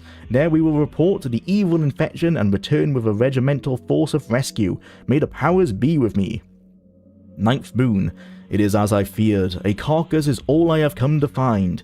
They have sealed the main gate so Papre couldn't escape. I am not sorrowful though, for I will be eternally reunited with Dragon Papre. Hope for the living is lost. My name is Samar Starlover. Tell my sister I am dead, and if all the seas were ink, I could not write enough how I shall miss her. R.I.P. Samar Starlover and Dragon Papre, his dragon companion. I assume Dragon was named by Samar, because that is not a name a dragon would pick for himself.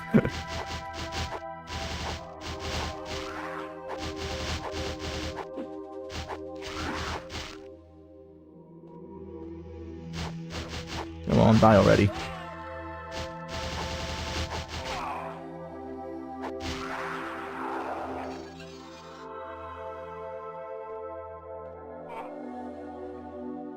What did Dragon drop for us?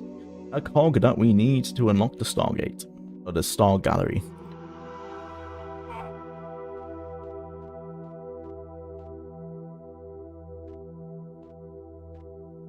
We can climb him. I just want to test if it was actually made possible. Yeah, you can climb him. I don't know why. I don't think there's anything up here. Pretty cool though. If they had a photo mode, this would be a nice shot.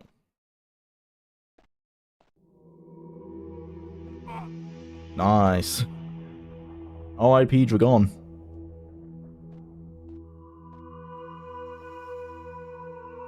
Oh dear. Don't get stuck. Nice. Pretty much still looks like a dragon, you know, from the Elder Scrolls, but because it's just a generic westernized dragon. The size is a little bit bigger, I think, than a Skyrim dragon.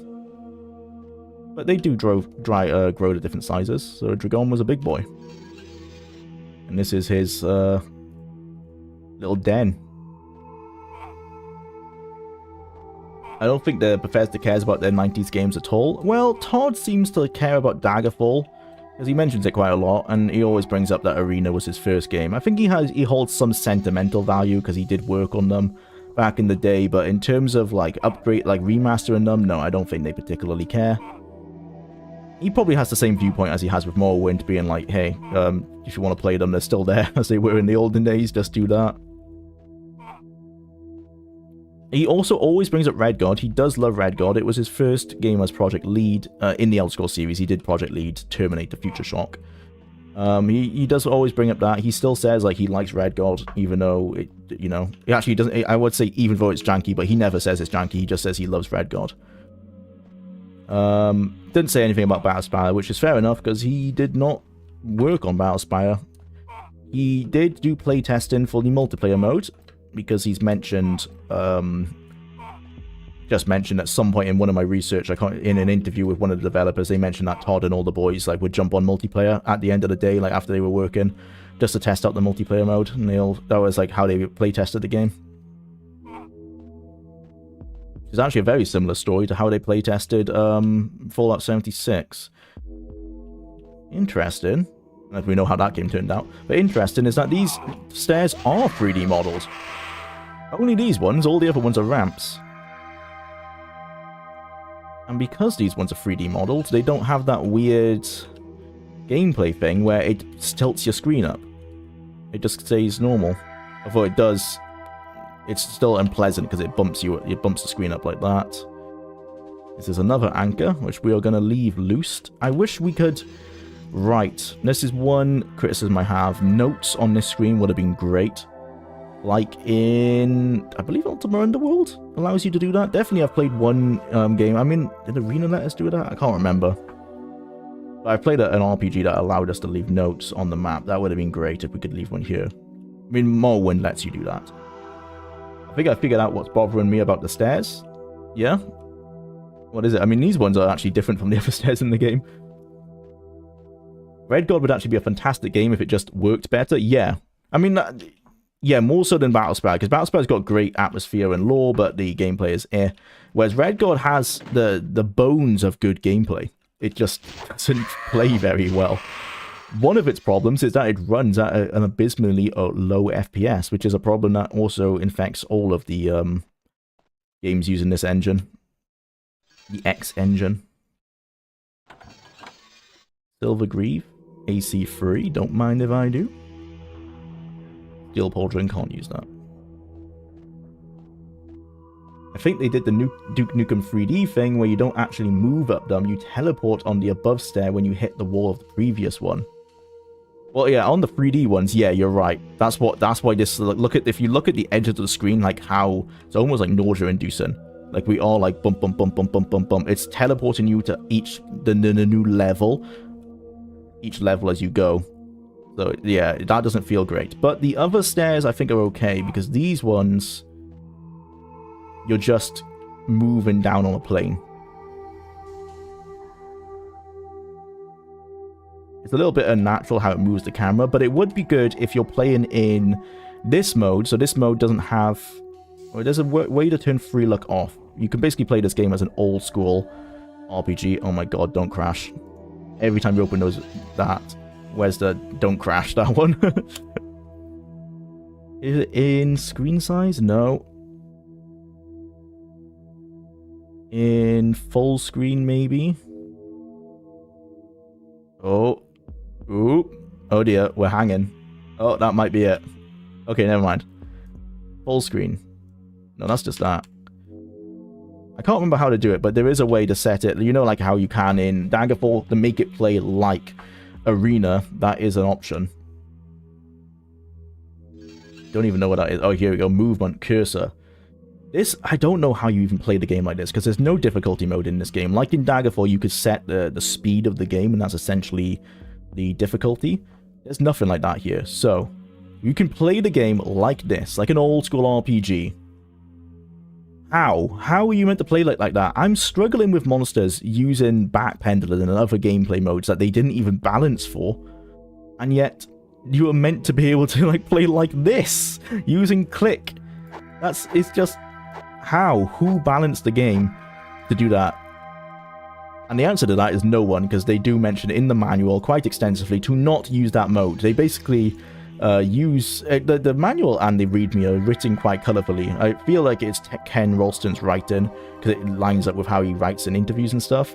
It is very like comically being like, oh, for you old people who can't get down with the kids, you can use this old school mode, but we really don't think you should. That's kind of the writing they use. So, who balanced it? No one. I think they just threw it in and be like, if they want to, they can. That's not how we built the game. Oh, this is going to bring us to Meth Hats. Before we go to Meth Hats, I want to talk to Clarentavius. So let's go back to there. Yeah, it's odd that they picked two different setups for stairs. Yeah, that is really weird why they've done that. I would imagine, like, if I was going to theorize, possibly level 1 was one of the first levels they worked on designing, and so they tried both and then left both in. I guess we'll know if we go to like later levels and they've decided on like one they were going to carry through.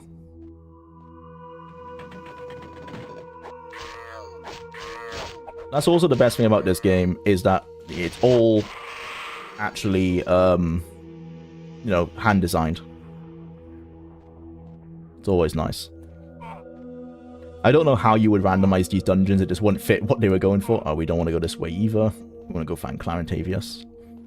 Actually, what we should do, and this is how this game plays, and it's why it's quite slow to play, we're going to head over to here, and we're going to use those crystals to restore our magicka. That's just a lot of this game, is backpedaling to the few places where you're allowed to get resources. Because they were too scared to put in the rest mechanic, because, oh, the rest mechanic broke the game because it made it easy. Which is true.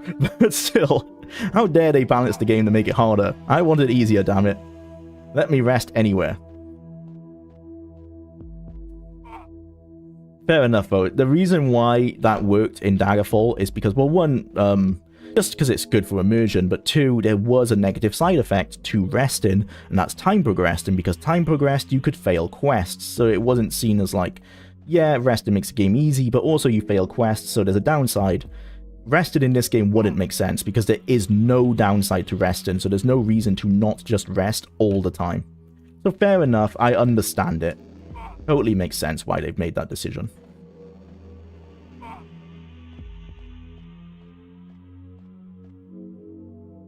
Why would you do that with the stairs? Yeah, I think the only theory I have is what I just said. They were testing both. This was like the beta level. And they left. I don't know why they left one in, though. So odd. I might get silver again, now that I know it's on Steam. Oh, silver's on Steam. Oh, nice, cool. Let me just check that out. I think System Shock lets you leave notes. Yeah, I think it does. The System Shock remake is really good, by the way, if you guys haven't checked that out. I actually checked it out before the Mandalorian gameplay review, but his review says everything that's great about that remake. Really, really good. It's how, if you're gonna remake an old game, that's the best. Well, there's two ways. There's either you remaster it like Dark Forces. I think that was a pretty good remaster. Although, is Dark Forces AI upscaled? I'm not sure. But normal upscale, not AI upscale of the assets, and basically ported it into a new engine. That's like Daggerfall Unity, right? Dark Forces remaster was cool because it was like Daggerfall Unity. It's a bit too expensive though. 40 quid or whatever they charge for that. Too much. Or you do the full remake like System Shock, and that's like a proper remake.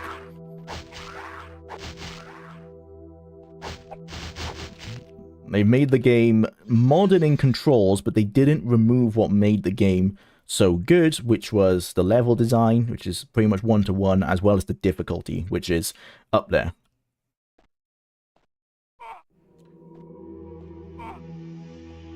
So saying that, I do agree with other people that there are way too many. Actually, no, I agree. There's too many remasters. Remakes, I feel like, are pretty rare, actually. I think the Crash ones were good. I think the Spyro ones were good. But way too many, like, remasters are ruin games. The Assassin's Creed ones in particular destroyed the art style of Assassin's Creed 2 in the Ezio era. The the Batman Arkham games, again, destroyed the atmosphere. Those ones are bad examples of remasters. Actually, games that are 2010 plus or even like 2005 plus don't need remasters. They just don't. They still look fine at high resolutions. But a game like Battlespire or Daggerfall, yeah, they do benefit from being ported into better engines.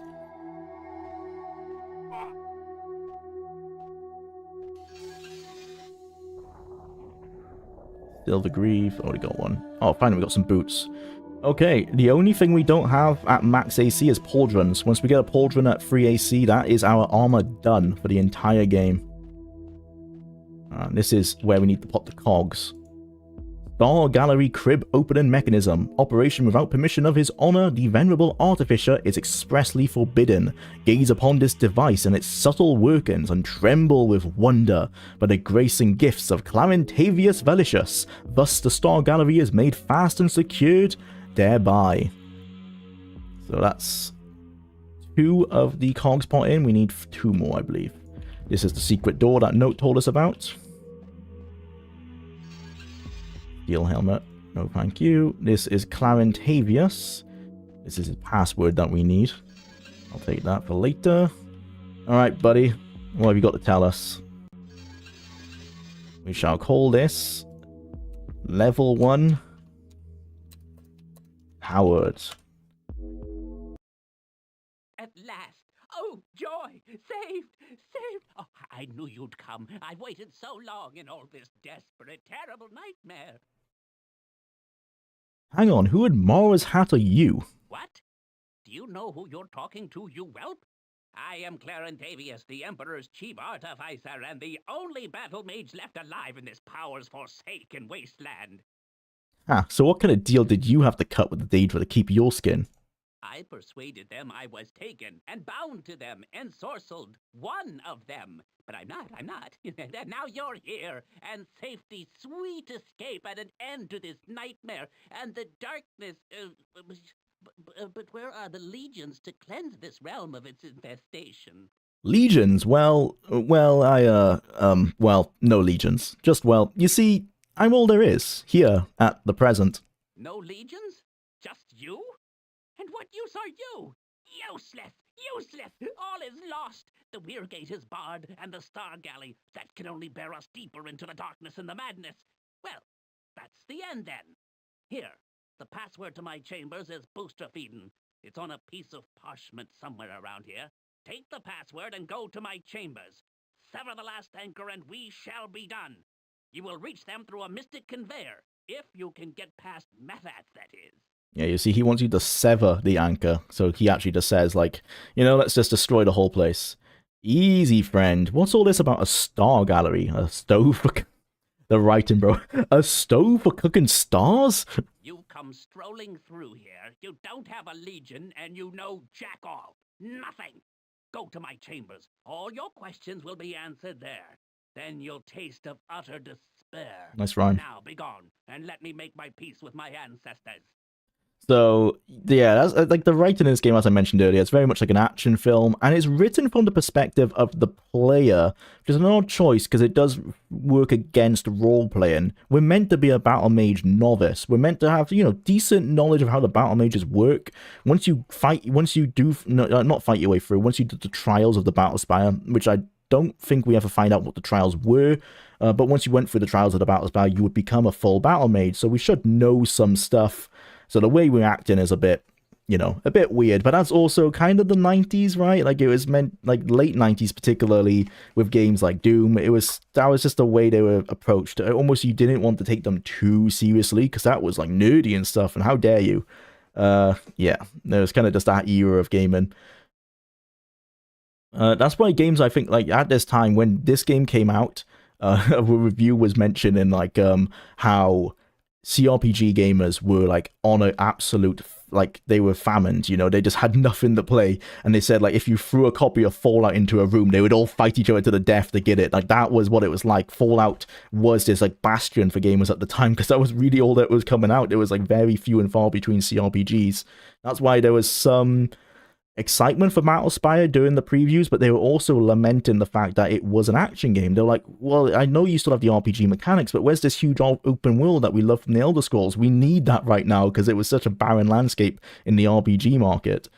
Hence, like, the myth that Diablo was the only RPG that came out at that time, which is not true, but, that's why it felt like that way, because RPGs really were, like, a dying breed at the time. Right, I'm off to your chambers straight away, where all will be made clear, I'm sure. Perhaps I'll check back later to share your utter despair. Alright. So as he mentions Methats, if he doesn't think we'll be able to make it past Methats, who is the boss of this level? I honestly miss those HD edition ports. Remember when we called them lazy, as all they did was make those old games work in modern systems and that's it? We had no idea how good we had it. Yeah. Like, I still hold, like, that's good. That's what remastered should be. Take a game that runs at 25 FPS in DOSBox, make it run at 60, at high resolution. That's all I want. Just don't charge so much, like 40 quid for Dark Forces remaster, crazy. But like 15, 20 pound? I would happily pay that. And that's what I did. I waited for it to go on sale. The Crash Bandicoot and Spyro remakes are ugly as sin and have technical issues. They're otherwise good. Well, yeah, the art design is definitely subjective. I think the Spyro 1 was pretty good. The Spyro 2 and Spyro 3 is where they fall down because they outsourced, particularly Spyro 3, they outsourced the artwork, and yeah, not a fan of what they did to the character models in that game. The Spyro 1 I thought was pretty nice. And the technical issues, yeah, on PC, just don't bother. On console it works fine. On PC there's frame issues, like, I bought it on sale and I was really disappointed because if you don't run the game at locked 60 on a 60Hz monitor with VSync on, there's loads of minor physics issues that mean you can't make jumps, you can't make certain flights. Very disappointing. The Crash Bandicoot ones, I'm not as well versed on. I've only played the first one of the remake. Again, I thought that was okay for the art design direction, but I've not played 2 or 3. And I don't know anything more about that one. But yeah, Spyro, don't buy on the PC. Right, we have the entry for this, so as you see, it disappears. That would normally hurt us like the one by the Weir Gate. Yeah, both of those on Night Dive. Yeah, exactly. Night Dive do an amazing job. They do a good job remastering Bethesda Battlespire if they let them. Like, that's the kind of company that if Bethesda want to get their retro games remastered, which they don't seem to care about, like, that's the kind of company they should use, someone like Night Dive. One Bridges. This is where we died when we were testing yesterday. And as you can see, that's why. I've mentioned this bug before. You don't jump perfectly straight. You jump on a diagonal. You also move like that. So I'm going to press, and test here, I'm going to press just W and A. So forward and back. We're facing forward, so we should walk forward. We walk diagonal. A, W. A. If I press W now, we'd walk off the edge. Everything's slightly skew-if in this game.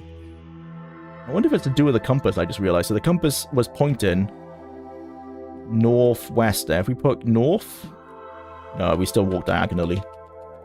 Yeah. Skew-if, the jumping also works the same way.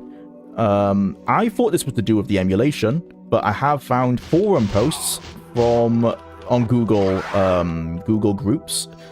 So it was from an old BBS that was ported to Google Groups before they were shut down, and they mentioned, like, has anyone seen a solution to the diagonal walking problem? And it seems that back then the fix was to not remap your keys. If you remap movement back to the arrow keys, which is the default, it would fix it. I've tried that on DOSBox, it doesn't fix it. So it seems like there was a fix back then, but it hasn't carried through. I didn't have the diagonal problem when I tried it with the Xbox Game Pass version. Oh, that's interesting. I've not even looked into the Game Pass version, how that would be different. I know the Steam version is meant to be broken, or like just not set properly, so you need to like do some fixes to make it run better. That's interesting. I need to look into that.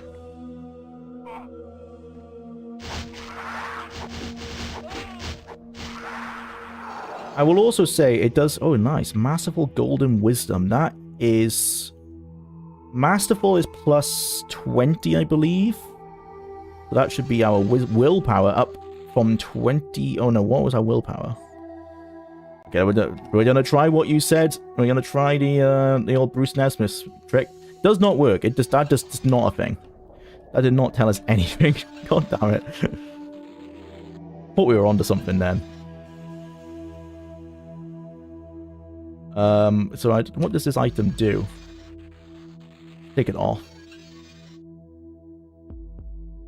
It's below my Curus. Tunic of Masterful Golden Wisdom. We can actually cheat this. So I'm going to go over there. We're going to go to this. This is the guide. I've not been using it yet. This is just in case we need to, but I know how to play level 1 and level 2. We are going to go to Masterful. And into the items. Oh god, it's going to take us for the entire guide. Okay,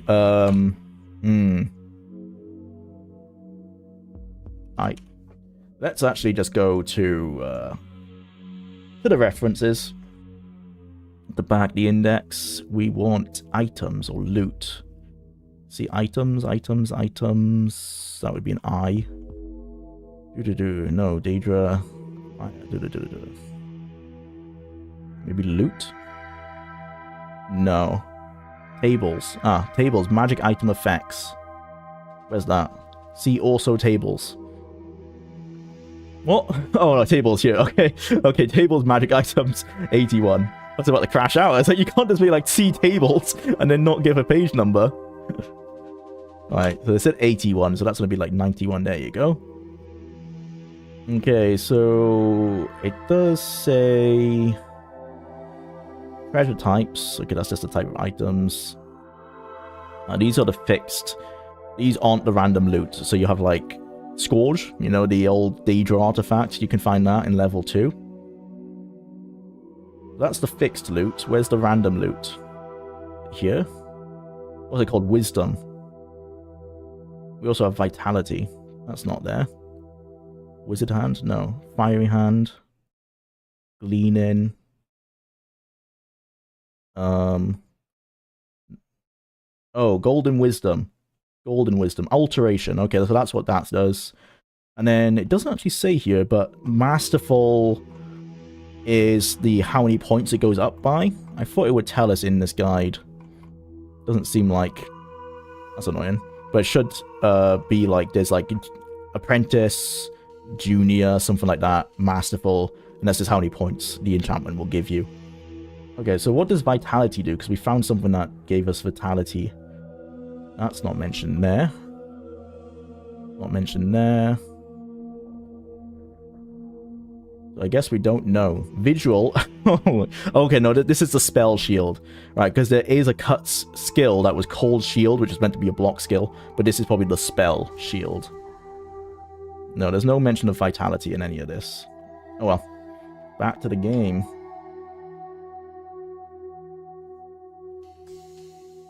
I'm actually, thank you for pointing that out. Not Husky Games. I'm going to add that here in combat. I'm going to call this combat/controls. And I'm going to go Xbox Game Pass. Game Pass version may not have diagonal walking problem. Thank you. I need to test that. Right. Be right back. I'm just gonna go to the toilet quickly.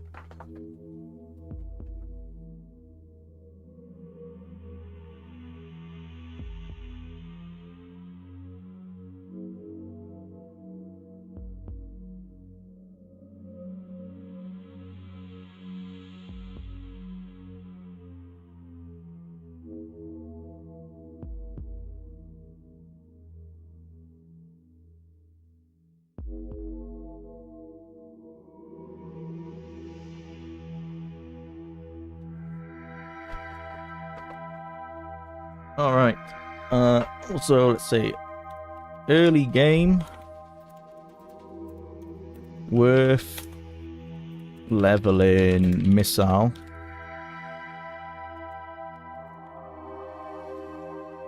Why did this not change? File name cannot contain any of these characters. Right, okay, fine.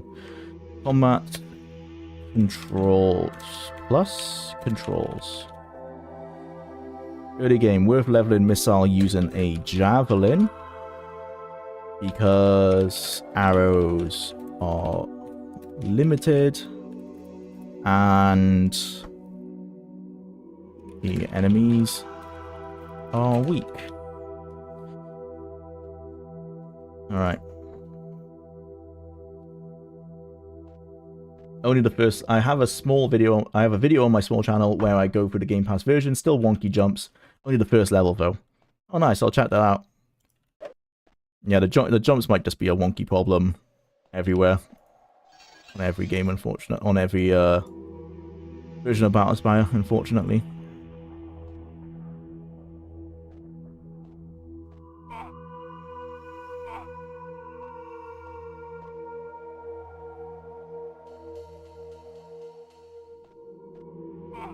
I am curious, actually, what's in this abyss. The abyss calls. Yeet! Oh, lava. Fair enough. And we fall through the arrow. The good news is that you are still alive. How? How are we still alive? The bad news is that you find yourself in a cold, damp dungeon cell. The good news is that the food isn't so bad. The bad news is that you grow old and die in captivity without ever seeing another living soul. I don't think we were meant to have survived falling into lava from a great height, but there you go.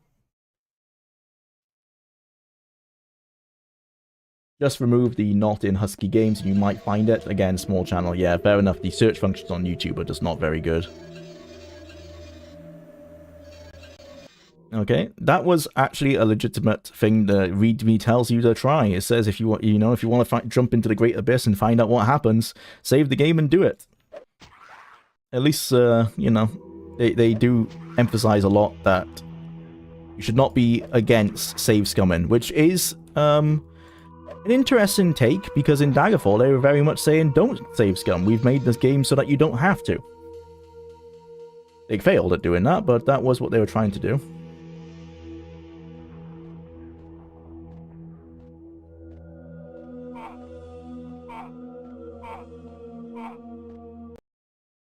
Gods and Oh, we got stopped. Another mortal here, wandering around unsupervised on my watch. And why do you suppose my nimble-witted minions have neglected to batter, humble, and restrain you?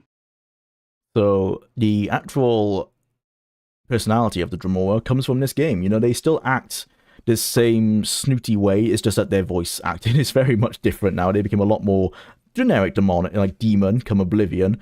But this kind of approach that they have to life and how nihilistic they are was all first put in Battlespire. Okay.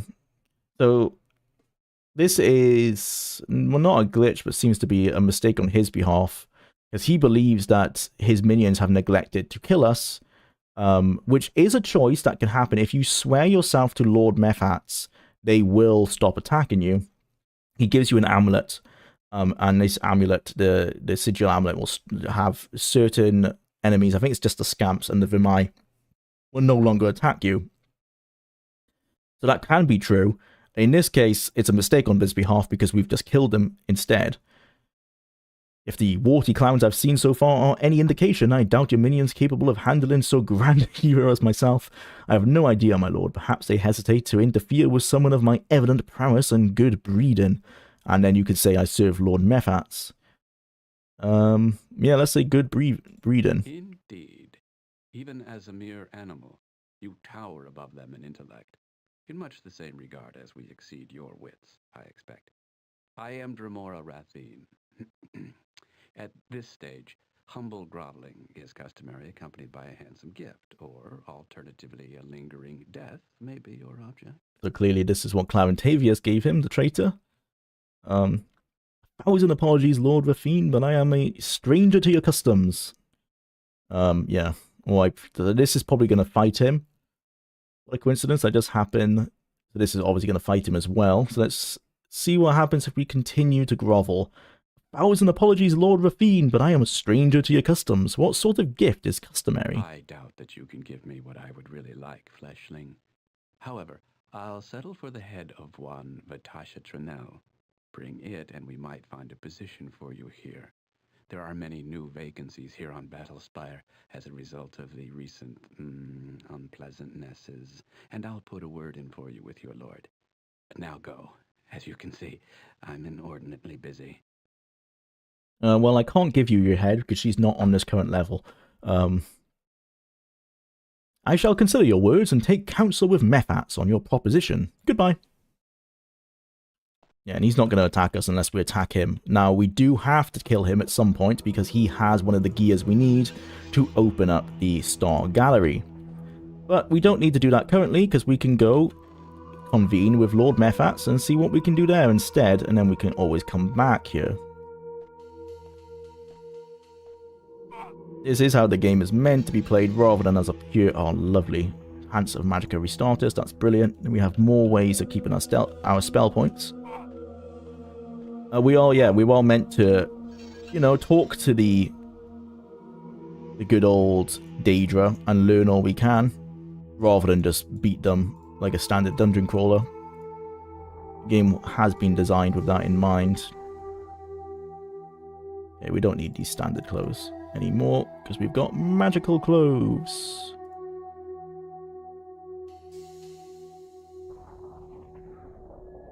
We shall put on Tunic of Healing. Don't need that. Steel Gauntlet of Profane Vitality, which we didn't figure out what it actually did. What do those blue crystals do? In my playthrough I could never interact with them. So if you click on them using the button that brings up your cursor, they heal you. So it might be that you never had low enough health or spell points to see what they did, but one will do your spell points and one will do your magicka. Most levels have them. I think level 3 might be missing them. There's a few levels that don't, but they're always like a good save spot, essentially. Safe spot.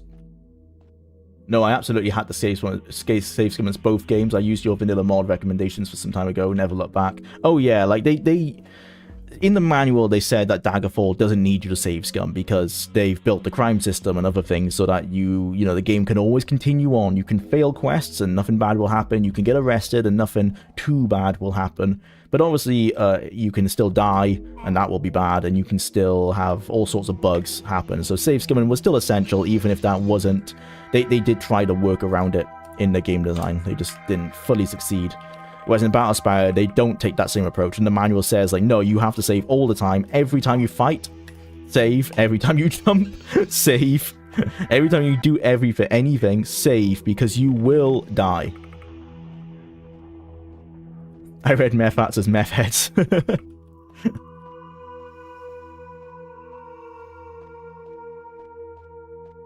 True, I got lucky with some early items that regen all HP and MP. Nice. I've been pretty lucky so far as well.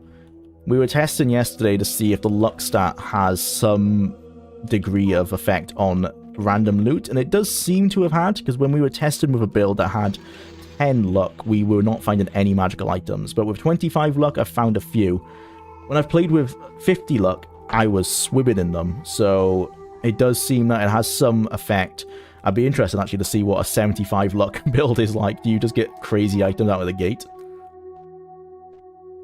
Oh, and we need to go to the Mephats, who is... Where is Mephats? I think he's that way. Yeah. So we have to go through the lava room and then turn right, which is the one we didn't do. The lava room is to the southwest, so we can use the dial, the compass to do that. Up here? No, not too south. Oh yeah, that's west. Perfect. That's perfectly west. This is southwest. Save. Lava.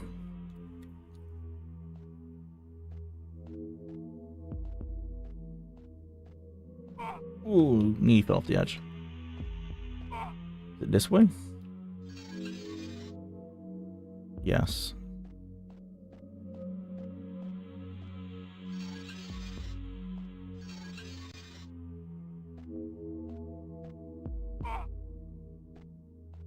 So weird. You'll notice, like, as I started walking down this hill, I started moving slower, and that seems to be tied to frame rate. Like, you will just randomly start moving slower at points, your jumps won't work as well, and then other times you'll move faster.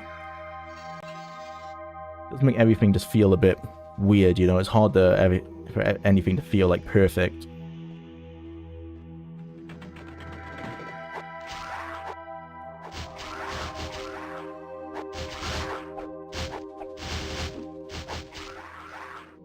Die. What is our missile skill? 57, that's not too bad.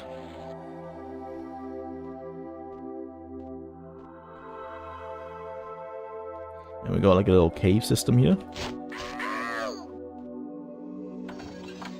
Steel staff. Oh, some more arrows. Quite a lot of arrows.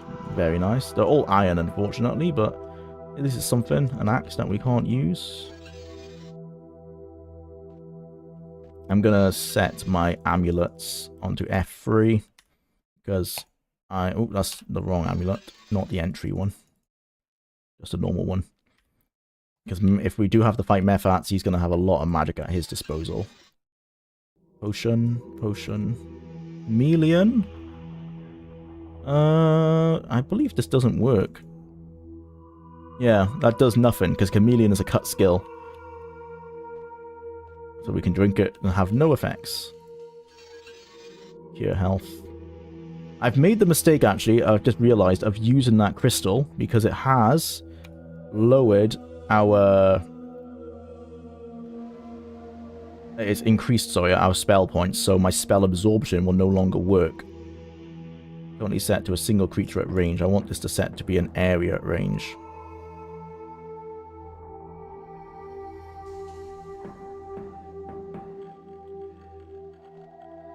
So I'm going to have to fire a Vampiric Drain when combat starts so that my Magicka will drop, and that means that my spell absorption advantage will actually work, because as it is, we will not be absorbing Magicka, so spells will actually do full damage to us, making spell absorption all but useless. We are now getting to a point, Unseen Wisdom. Interesting, that's probably Thaumaturgy.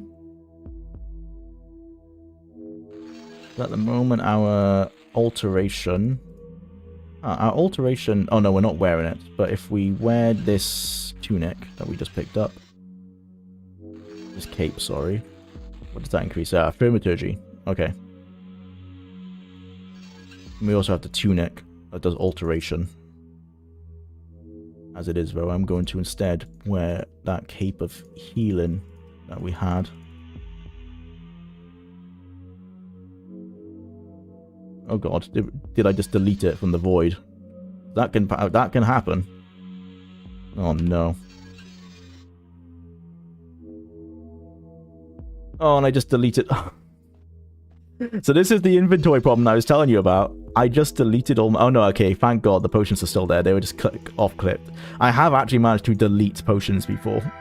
Or delete everything in a bag doing that. What happened to our cape of healing? Magic? Oh, here it is. Thank god. The inventory needs a lot of work. Feels like you can lose anything at any given moment.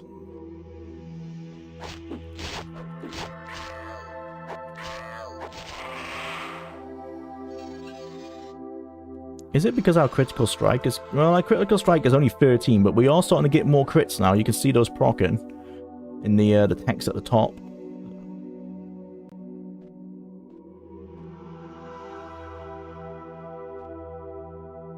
Small tangent, but tying anything to frame rate, like game speed or game logic was a bad practice back in the 80s. EA still uses it. Still use it in Need for Speed. What the hell, man?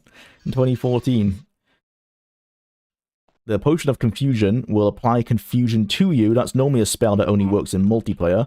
What confusion does, it makes your controls not work as you expect.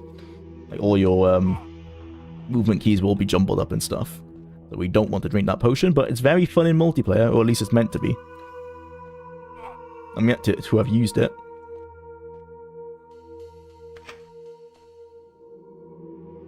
Fixing you with a wary eye. Oh.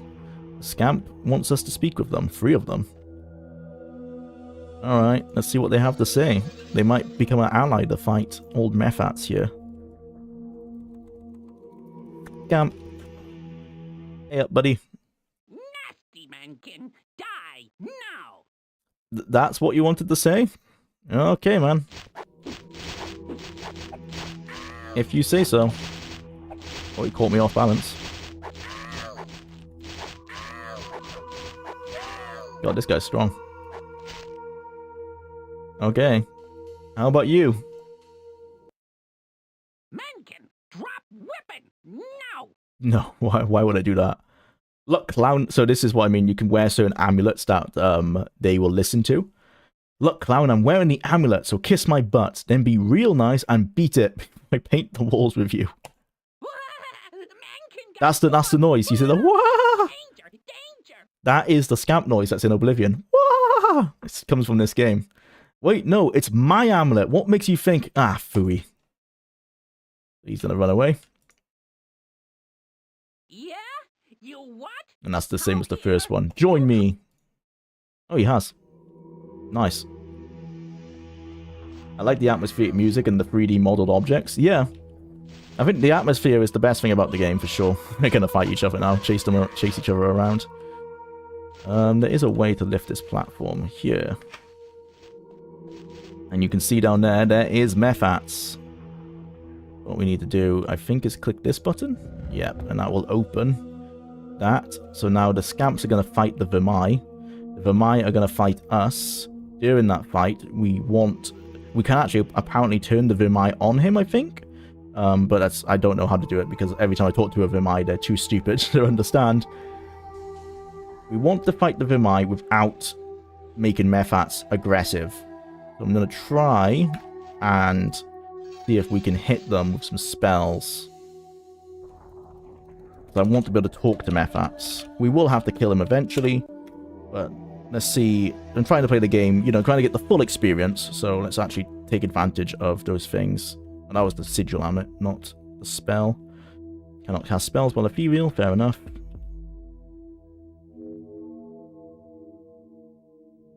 Let's see if we can actually get this grenade to work. Organic drop.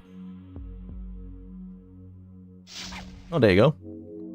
It worked, but it has a bit more of a trajectory than I thought. Don't know if that's going to proc. Probably not. What it does mean, though, is that now our spell points are low, so that if Mephats does hit us with a spell, shouldn't be too deadly. So let's head on back down.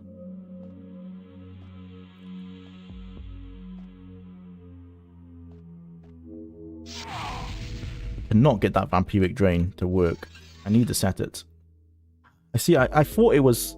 Oh, that's why. It was still set to organic drop. Yeah, that would do it.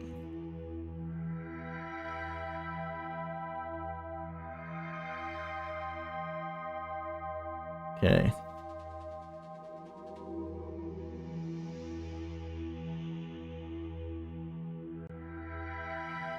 And we have no magicka now, so spell absorption should be at the best it can be. Not going to help me against these Vermai, but will help us against Mephats come our fight. He actually he's not that interested in fighting me. Why me? Hates mankin jabber jabber. Tell me where Vatasha Yanel is, or I'll spare your miserable Girly? life. Girly gone. Wrong answer. Okay, the Vermai doesn't seem interested in us. Only in the scamps. Okay, so let's talk to old Meth Head here.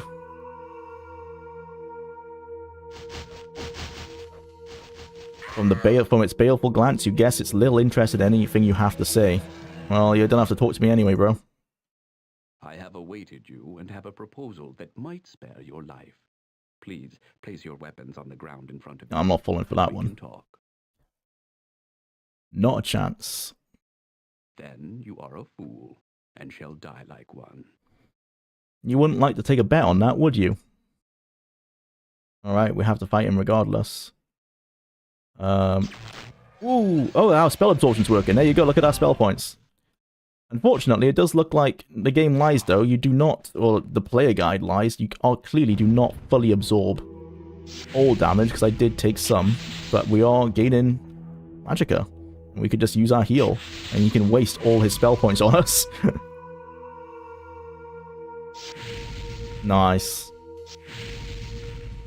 Game in. Okay, our magicka's full, so now that's a problem, but we can heal.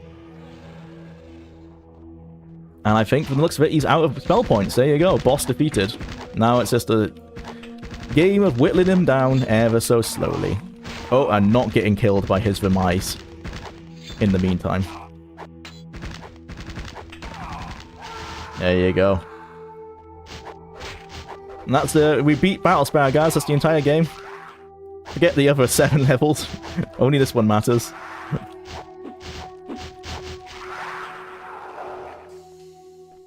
Nice. Got the Iron Pauldron of Lord Mephats. That increases our swimming. That will be very helpful come level 3, so we're going to take that.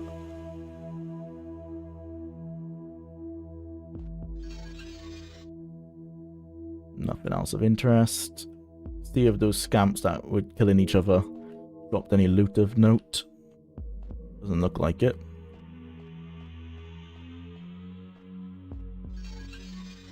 Detect invisibility, not that helpful. The only enemy that was meant to be able to go invisible were the Vermai, but it doesn't proc for whatever reason. Seems to be a bug apparently according to the UESP. Alright, let's take us to the bedrooms.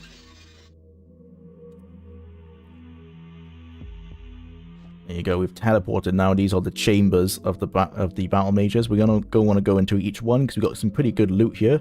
This is the main one of Clarintavius. Let's start from left to right. So the most left one, which is west. Each one has some scamps in them. Will be pretty easy to dispose of. Oh, and Vermai, from the looks of it.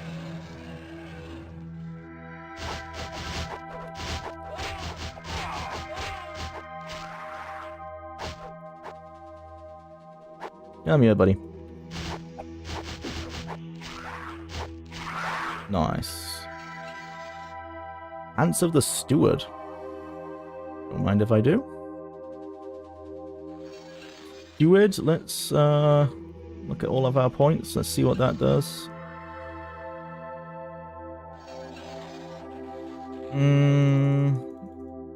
It sounds like it would increase speech, but that's not a thing. Our personality is still 45. It's done something. Who knows? We wasted a lot of custom character points on that silly Dispel magic spell that has not done anything on the looks of it. Test again.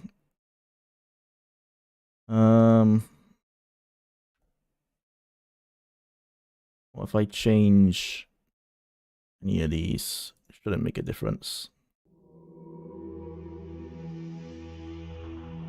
Cast. Doesn't make a difference.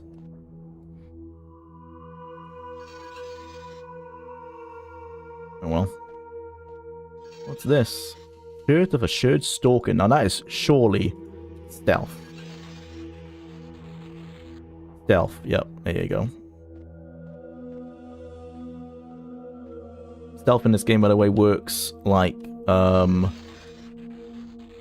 in the later games where you actually have to hit the stealth button, which I have no idea what I've mapped that to. Let's take a look.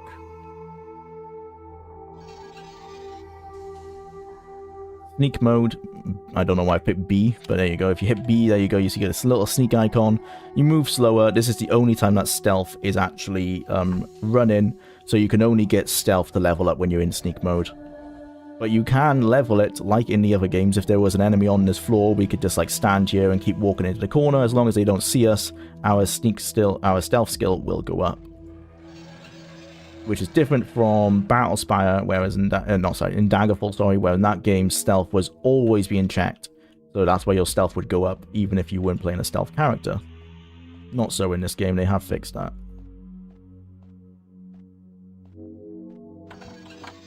Elven Staff. That would be pretty good if I was using Blunt, but I'm not. Okay, that's the westmost bedroom done. Every time you want to leave one of these, it takes you back to where Lord Mephas was. And just go back through. Okay, we did that one, we're going to do this one. There are a lot of problems bug fixing this, because you can read in some of the files that were still left in the games. In the game files, they had notes for Julian. They were just called like Julian in capitals, and in that was the actual like notes from the beta testers, including Ken Ralston, and they were leaving notes right up until like a week before release saying how these teleporters weren't working correctly. So I think that's why they take you back, see, back here rather than back into the main bedrooms. For whatever reason, they couldn't fix that, and this was the solution.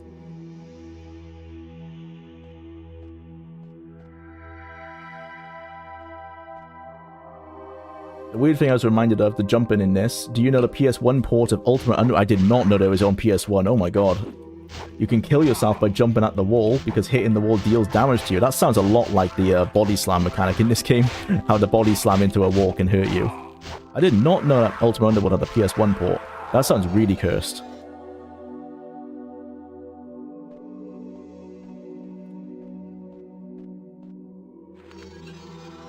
This doesn't work. This is an item that is... We can actually go over and check in here. Born.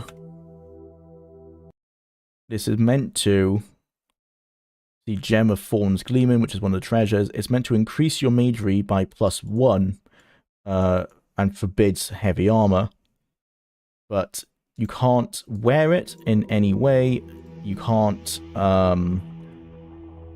activate it. If you double click, it doesn't cast like the other enchanted items do. It doesn't do anything. If you put it in your inventory, your well, you actually can't see your advantages or disadvantages in game, but when you go to the level up screen in between levels, there's no difference. So just a broken item, which you love to see. That's when you know a game is quality.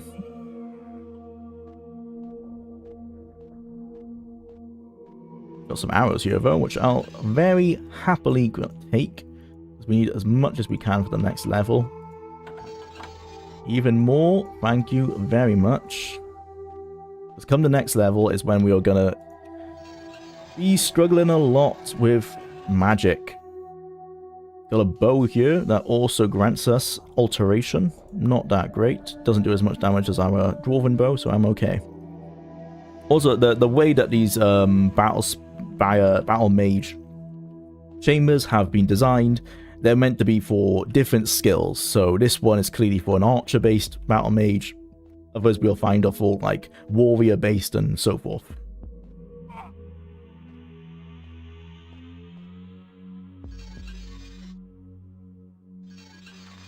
Aha, and this is the in-game way, without the player guide, of learning what certain enchanted items and spells do.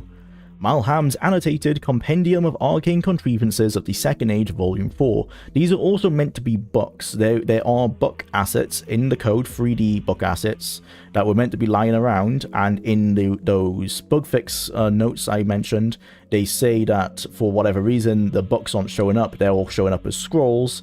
Please fix, and they never did fix it, so this is meant to be a book, not a scroll. This is the first instance of books being in the Elder Scrolls, because in Daggerfall they were all scrolls. But in this game they were meant to be books, but they aren't. So it's the first instance of where they were meant to be books, but they weren't, and then the books come in. I think there are books in Redguard, but they're definitely, yeah, there are books in Redguard, and there definitely is in Morrowind, of course. So things of lingering death produce the casting of poison. By envious fate's decrees abide not long the lords of earth. Shroud of night, or anything that is to do with night, cast the spell of shadow. Whence art thou come, know by his mine. Shadow I don't believe is in the game, instead it is replaced with invisibility.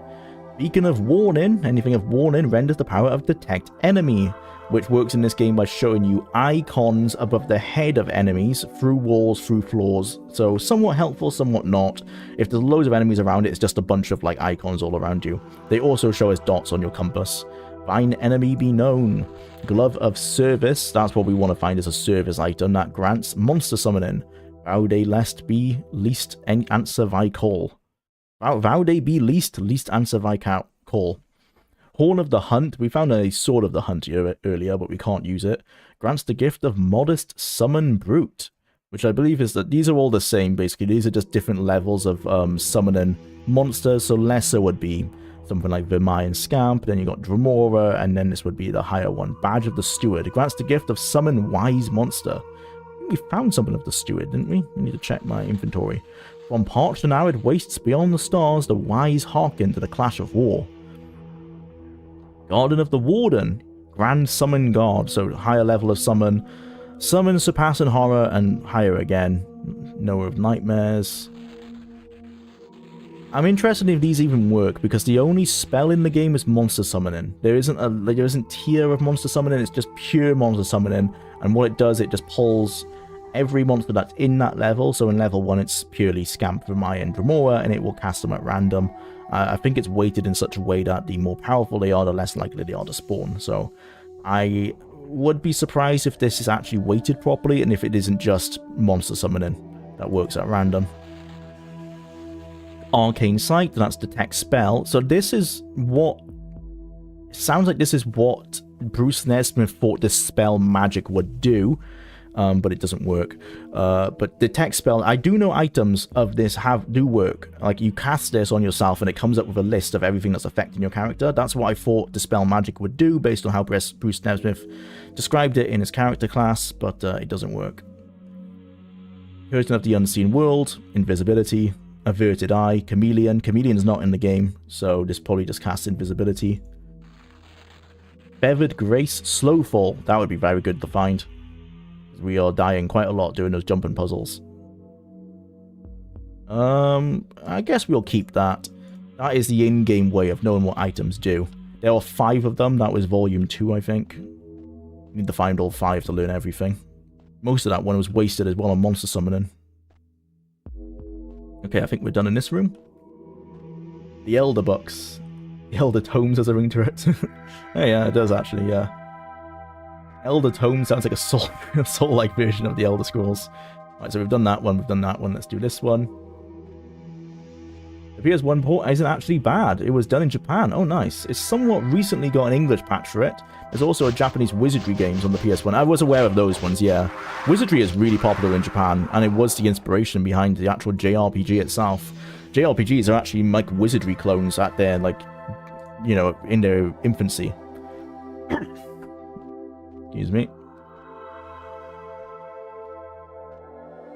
Is that a javelin? The spear. Can't use that. Also, I guess there's spears in this game. This was back in the good old days. Sanguine Hewin. What the bloody hell does that do? We're gonna do some little cheating here. Hewin.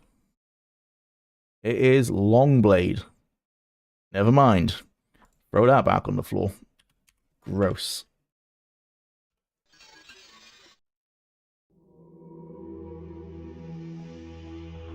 Too bad we can't activate these, but I'm going to click on them anyway in case there's any hidden doors. I know there's not, but just in case. You should do that in with every item. Also, this is actually an asset ripped straight from Daggerfall. You might recognize it. It's from the taverns in the game. It's one of the few pure Daggerfall assets pulled straight over. Everything else seems to be pretty new. This is probably in Daggerfall as well. I wouldn't be surprised to find. Cure poison, yes please. So this is a warrior's room. He does have a assured leap in. This is a jump in. We shall take that. Some normal iron boots. What are my boots like? 3.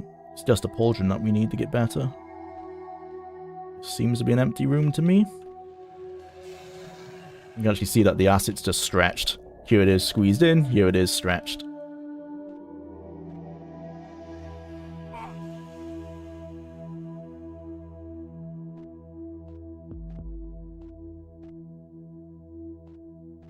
Alright, I think we only have one more room. 1, 2, 3, yep, this one. Wizardry is the great-grandpappy of every video game RPG. True, yeah, because it was the first CRPGs on the market. Sure Flight. Well, that's annoying. So, Sure Flight is archery. So this iron spear of archery does as it says. It increases your archery, but we can't equip it, I'm pretty sure. Because we don't... Yep, you're not allowed to equip this because spears are under... What skill are they under, actually? I need to look into that. Maybe blunt weapon? Which doesn't make sense because it's a pointed weapon, but I don't know what else they could be under. Either way, we can't use it. Unfortunate. Don't know why I'm clicking on this because we can't use this either. Sanguine Red Wisdom. Oh, hello.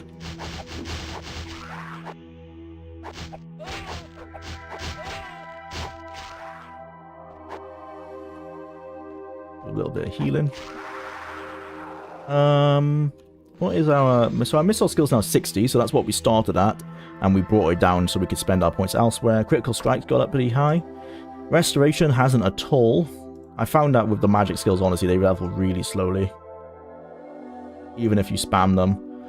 What people recommended on forums was to stand next to the gems of... the gems that refill your spell points and then spam spells to level up your magic abilities.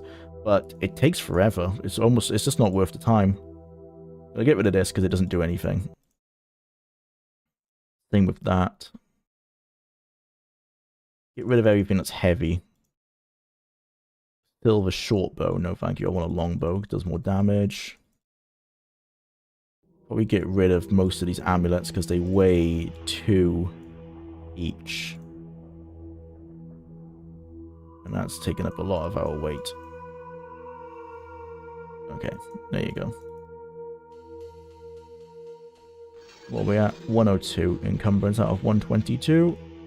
This is a potion of spell resistance. Don't mind if I do. Oh, well that's perfect. Steel javelin of assured flight.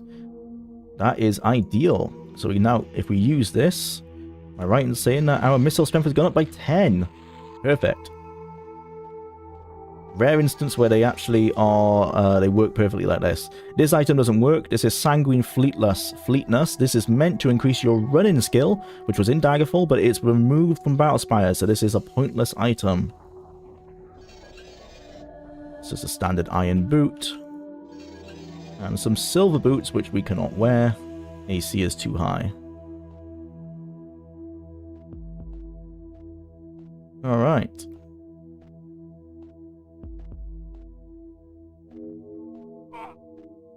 Richard Garriott is a silly fella, but man, Ultima goes hard. Also, apparently some Japanese game studios stole Ultima art, tried to work with Origin, and Richard almost sued them. Fun times. Yeah, Garriott is a very eclectic fella. Certainly he's interesting, you can't say... You can't take that away from him. Right. Boostropheedon is the password for this door. Boostropheedon. As the ox turns in ploughing. So obviously that's the riddle.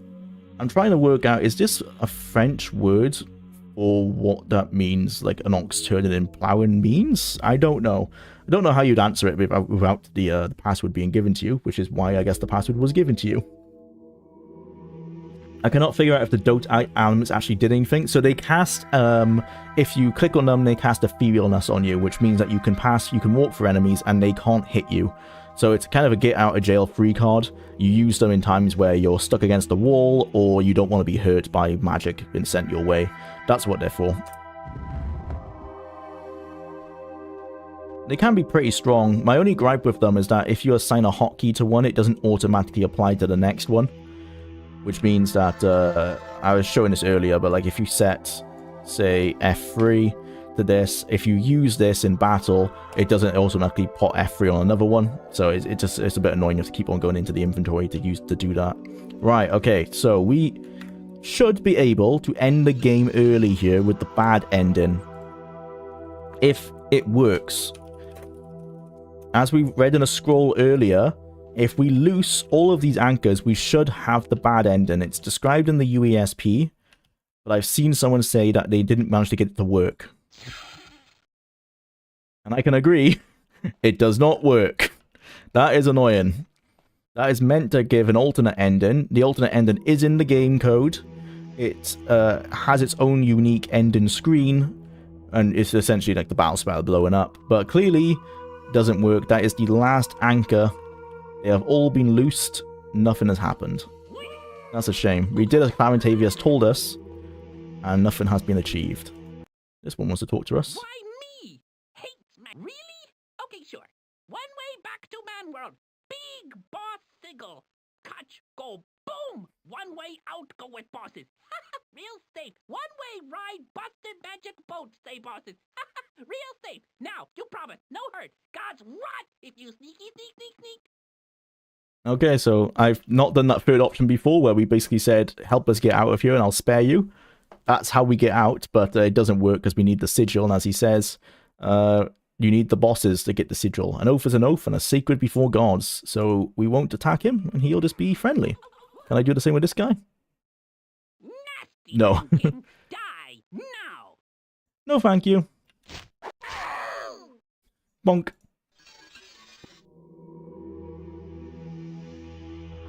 I unlocked all of them and couldn't figure out what went wrong, and cut it out of my video because I thought I just did the sequence wrong. Good to know it was just broke. Yeah, it does seem it's just broke. I read someone else on Reddit. I mean, that could have been you actually, but I read someone on Reddit saying they couldn't get it to work, and if they'd done something wrong. But no, it just seems like it is purely broken. Okay. For the eyes of the exalted Grand Marshal of His August Imperial Highness legions from his peer of the Twilight Fastness, the battle mage Clarintavius Valicius. He has a very low opinion of himself, this guy, clearly. God, he's so snooty. As you read this, I am dead. You aren't, though. My life, however, has not been given in vain, for I have vouchsafed you one small hope in all this tide of despair. The great star gallery, wrought by my own hand, still stands ready for your service. I will transport you to the high halls and librarium of the college. Feigning vile possession and fellowship with the enemy, I have contrived to conceal it from them by dismantling my ingenious opening mechanism. Okay, so you can read this. He's not necessarily a coward, because he did... This is what he said he did, right? He pretended to be possessed so that he could break the gears and that the gears are all spread around, and hiding away the fine cogs upon which its workings depend. Well, they have found the cogs, so I don't know how well he hid them. I leave one cog here for you. Ah, so even though they all have cogs, it doesn't make a difference because there's one here. The others I have cunningly secreted. Assemble the mechanism and you shall gain entry to the Star Gallery crib. Beware the one that is named Mephats. He alone, I fear, suspects my ruse and might discover the workings. One more criterion must be fulfilled before the Star Gallery can convey you to the colleges. Despite my many exertions upon the issue, the gallery requires the full pursuance of all 5 anchors to pierce the mana streams and win free of its moorings. One such anchor is here in my quarters. If but one anchor is not conjoined, the gallery will lack the power to depart the space. So yeah, we need to put all the anchors together so that we can progress to level 2. Now listen and pay heed. If you would achieve this undertaking and drive the Dark Ones from our Emperor's sovereign estate, seek out my remains. There you shall find the Typhos Sophia that shields any who possess it from taking into puppetry that is possession. If you find me yet alive by some miracle, it shall be yours for your great purpose. We can go back to him and he'll give us the Typhos Sophia if we can prove we killed Mephats, which is why you need the Gauntlet of Lord Mephats, because that's your proof that you killed him. In Finis, when addressing the burial of those souls fallen here, I pray you remember their valor and their service in the name of the Empire, and forever hold high the name of Battle Mage. Alright, I'll take this as well in case this is a requirement to get the Typhos Sophia, I can't remember. And there is the Cog of Bandy Interfraction. Nice, I think we've done everything else in here, right? Looks like it.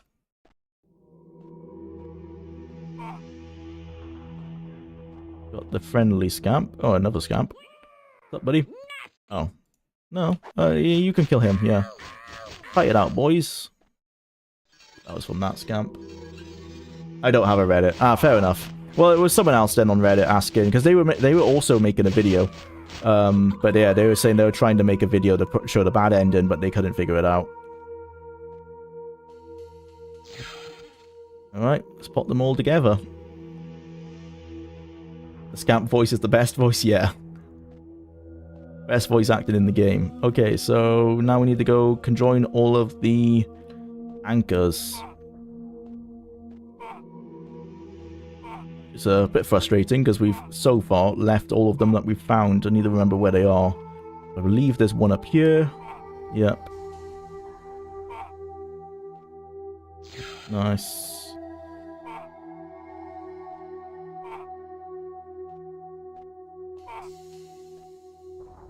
I managed to get it to work when I beelined it straight from the beginning. It's not super interesting just to fade the black with some text. Oh man, it was described that there was meant to be an animation. That's annoying. But yeah, the text is meant to be different as well. I wonder if there's like a weird time limit on it. That's odd that I couldn't get it to work. It seems like a common problem that people can't get it to work. But cool that it does work for some people, I guess. Hope this Bethesda paid this voice actor all the monies. Oh, well, the scamp voice actor is actually Ken Ralston, the designer on the game. He was a designer on Oblivion as well as in Morrowind as well, so I think he did quite well. He's retired now. He did an interview quite recently. There's a video of a lot of interviews with ex-Morrowind developers that's really interesting. I can't remember who it was by, but it was spread around the internet not too long ago. Came out only a few months ago. Really good. And yeah, Ken Ralston is in that. He actually mentions Battlespire briefly. He's looked the same for like forever. When he was hired by Bethesda back in the 90s, he looked like 70, and now he is in his 70s, and he still looks exactly the same. I guess that's the good thing about premature aging. That you all just look the same. I don't think there's one in that arena. Let's go back to Clarentavia, see if we can get the Typhos Sophia. There's one more cog that we need, and that's from that other Dremor that we left alone.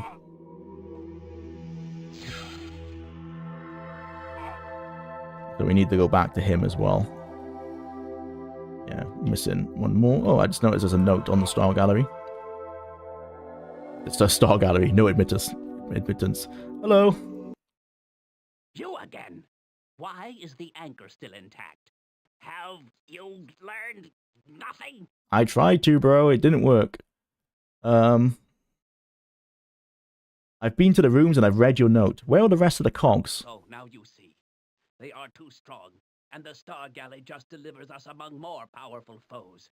As for the cogs, gone, lost, scattered into the hands of the enemy. It matters not. Make your peace with the great powers and sever the final anchor. Hope is lost. All that remains is an honorable death. No, he is still a bit of a coward. What? I guess this is so I can fight him?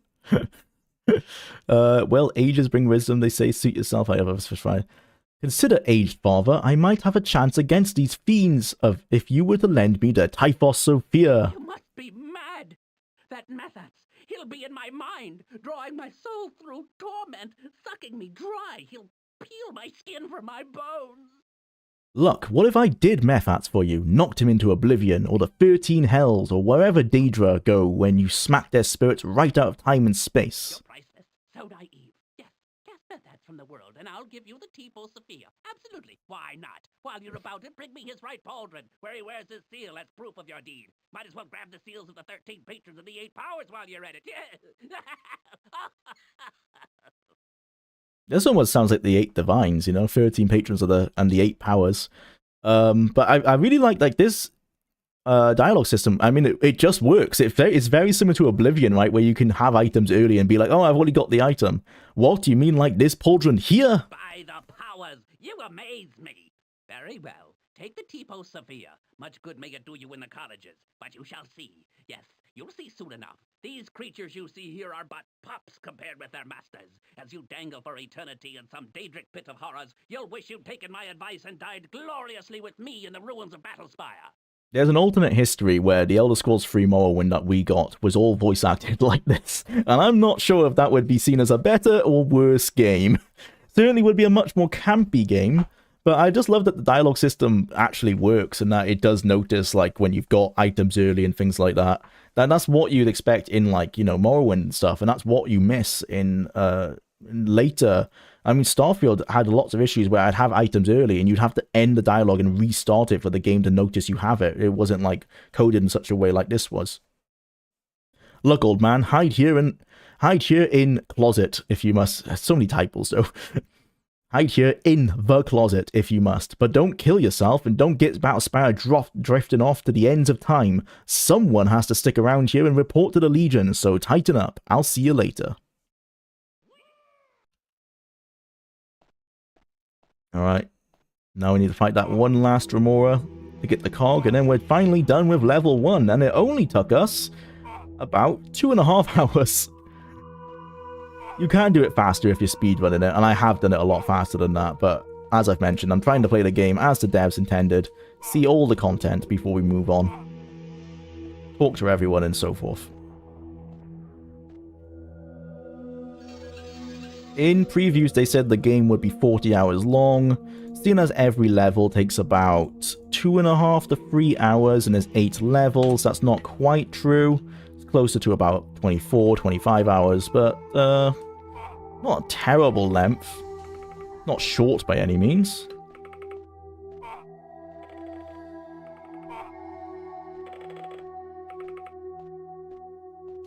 Quit wagging your finger at me, wizard.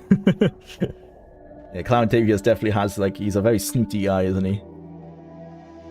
Key to aging well is to always have looked old. Was he also Alice Cooper? Yeah, Alice Cooper looked ragged in his 40s, but he looks the same. So he has that going for him. Being able to get a fetch quest item early is 100% a feature that should be in more games. Exactly. The fact that Battlespire is one of the games that gets that right is shocking, to say the least. I'm 34 and I look like I'm still in my 20s. A beard helps a bit while with looking older, but I also have a baby face. Facial hair, can't grow a mustache at all. I would prefer that, to be honest. I feel like I looked 30 at 22 and I've just looked the same since. It does mean, I guess, like, my skin's not got that much worse, so that has its benefits. But But I would like to be baby-faced. I'm somewhat baby-faced if I shave my beard, so I guess I've got that at least. I can always shave the beard to look a bit younger. Playing the game as the devs intended. They actually intended for people to actually play this garbage? No, you're right. They intended people to buy this garbage. Okay, no, you're fair on that one. They intended you to buy it, think, damn, this is hard, and then go buy the player's guide, and then think, damn, this is still too hard, and then, I guess, stop playing it.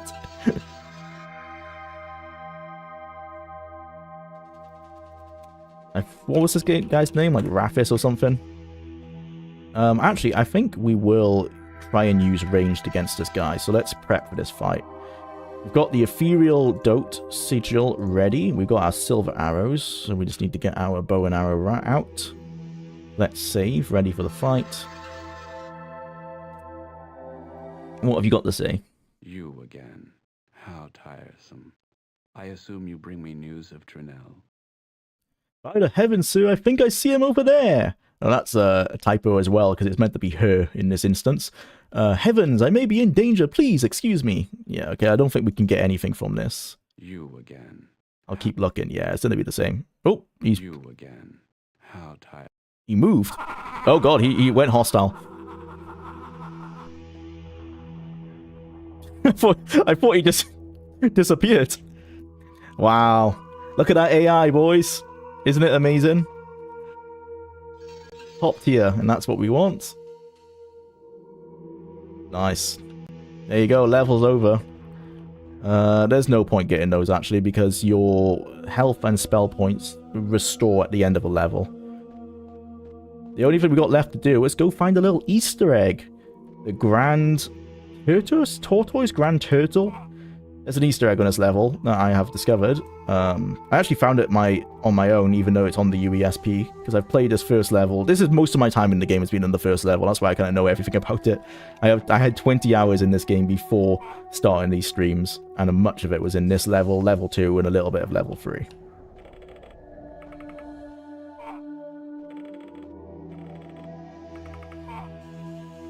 I did find, I don't know, I've got in the past a bit enthralled in this game. I quite like it. Certainly, I first played it after the Battlespire, the Daggerfall retrospective, sorry, all that time ago. And I really enjoyed it until the bugs got too much, around level 3. Around level 3, stuff like this started to happen, more so, and that got so frustrating that I popped the game off for a while. It's probably going to happen again. This time, I'm going to shock this guy. He's not going to be ready for it.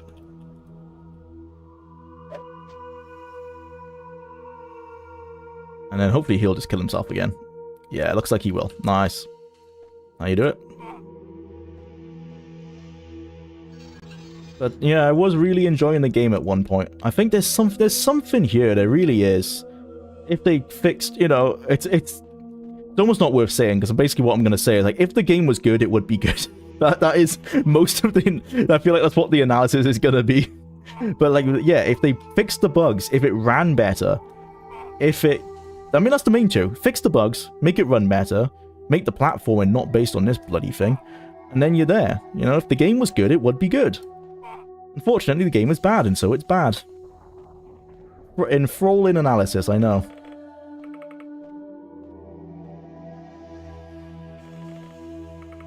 Got to go for a bit, have fun in Battlespire. Thank you, Fox. Have a good time, man. If Battlespire wasn't Battlespire, it would be good. Yes. Literally that. Fantastic. Yeah, what a way to die, right? Just falling off a bridge. The Jwlar are absolutely jacked. Yeah, they are. And they do kill themselves a lot. But I'll stand by the manual, or it was the readme, one of those, did say, you know, that's intended. That is intended. It's not that the AI is dumb, it's that the Jwlar are stupid. Which doesn't make sense, because if you talk to them, clearly they're meant to be extremely intelligent. So, you know, that's very much... It's not a bug, it's a feature, which was Bethesda's design mantra at this time, and kind of still is.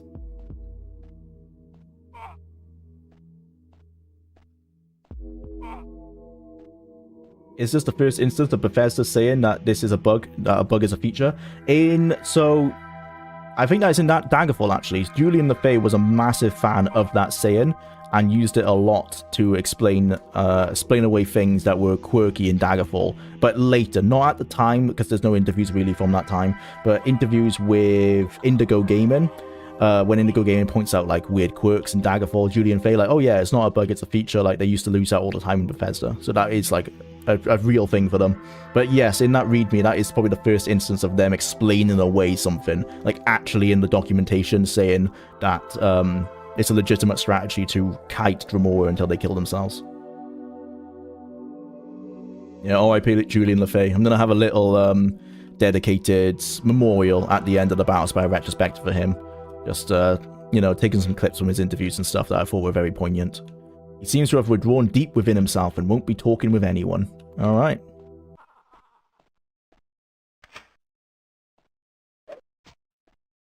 I forgot that there were more here. I'm gonna save in case they might have to hit me with a random shot. L1. End.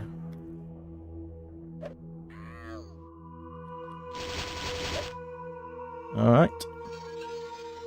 I need to remember to switch to my javelin for close range combat because I'm wasting arrows like that. We do not have that many of them. Okay, so if we step on that platform, the level will end and we'll teleport to level 2. You can see all the anchors have been connected around the room.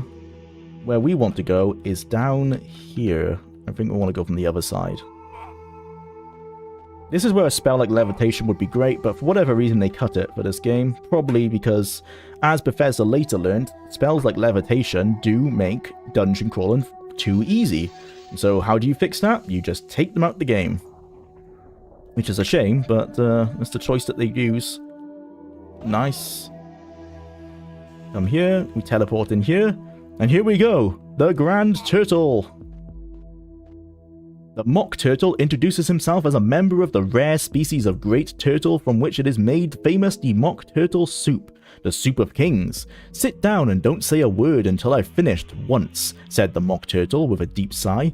I was a real turtle. The Mock Turtle relates a tragic and lengthy tale about going to school in the sea and about his studies in the obscure disciplines of the Quadriva Arithmetica, ambition, distraction, uglification, and derision, and the courses of instruction in mystery, ancient and modern, with seography, drawing, drolling, stretching, fainting in coils, laughing and grief. At last, when it becomes clear that his story has no point, you become restless. Oh dear, said the Mock Turtle, I'm afraid I've bored you. You've been so kind to listen to the Mirandarans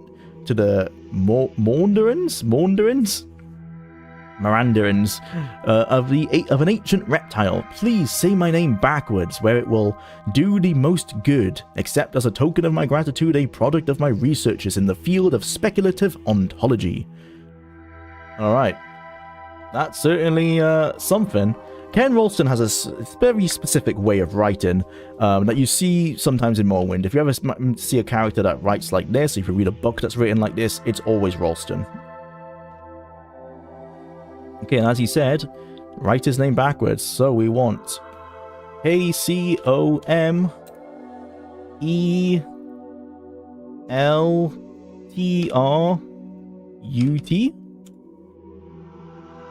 Okay, nope, clearly I did that wrong.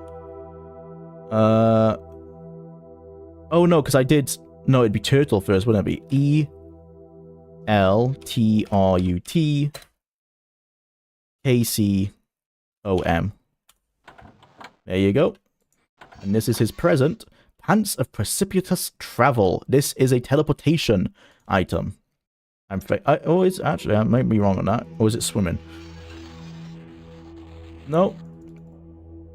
No, it's not stealth, because that's our top, I think. Yeah, I think it is a teleportation item. So if you click it, you can set a teleport. Let me test that. I might be wrong here. Teleport.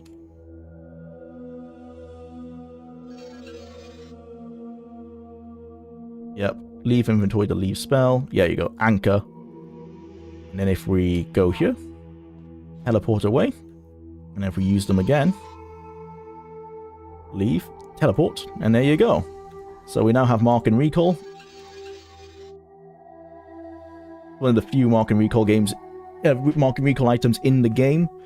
You can get the spell at some point, and you can find it in randomized loot, but that's one of the only places where it's not randomized. Let's keep that. Oh, that's that glitch again. Okay. Where will we end? Let's go to level 2. RIP Julian, but I still find it strange how Julian and Ken Ralston designed Battlespire so badly. Maybe too much was left on the cutting room floor. Yeah, honestly, because their stories of Battlespire seem disconnected from the game. Julian says it was his favorite project because it went so smoothly, they had a perfect design document, and that they fixed all the bugs, and that it, compared to Daggerfall, where it was extremely stressful, this was like a perfect 9 to 5. Like, he turned up at work, everything went smoothly, they didn't have to pull a crazy crunch period or anything like that. It was just simple. And then you play the game and like, well, that doesn't line up. And same Ken Ralston said, like, oh yeah, Arena and Daggerfall, they don't have any design documents.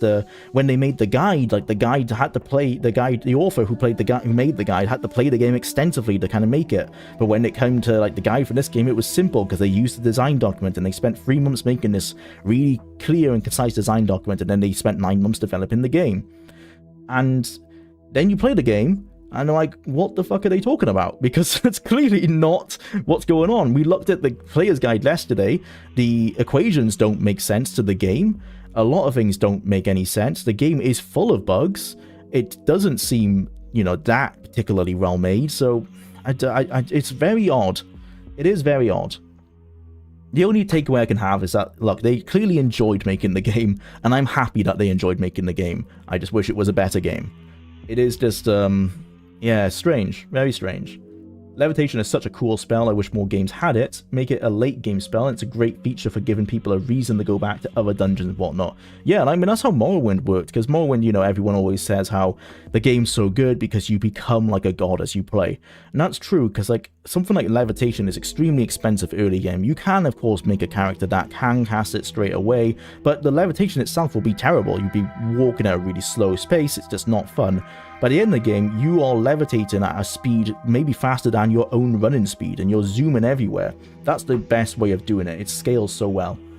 Software development, where the project went really well, doesn't always mean this project turned out really well. That's a good point, actually. They did specify that the project went well, not that it turned out well. So maybe it was just that, you know, that as they were making it, they weren't stopped by multiple bugs. There weren't problems as they were making the game. It just went smoothly. So you're right, actually. Yeah, smooth development doesn't mean smooth product. No, you're totally right, yeah. I guess I've misinterpreted what they've said in that way. And we teleport. And there you go. This is level 2 now. We only get 600 points. Isn't that much?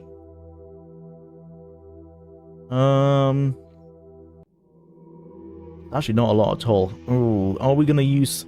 I do want to play the game as the devs intended, but I'm also a bit of a scumbag.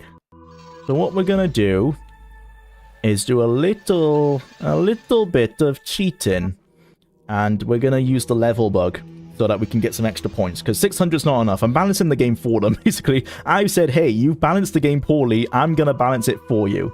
And what we're going to do is we're going to get our jump in a little bit better.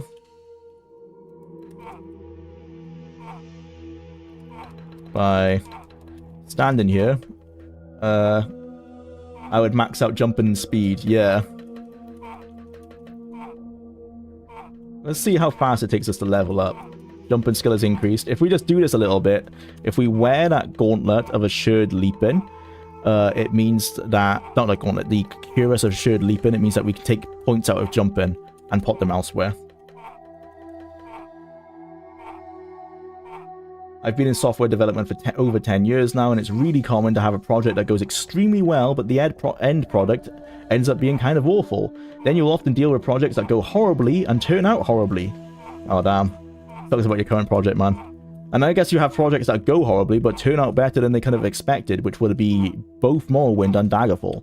I mean, Daggerfall had a bunch of bugs, but once they fixed most of the bugs, that was, you know, a game that I thoroughly enjoy, and Morrowind had the same thing. Morrowind's development sounded like an absolute nightmare. I mean, the game went through development hell. That game was in development from at different stages, essentially from 1996, although that was like pre-production.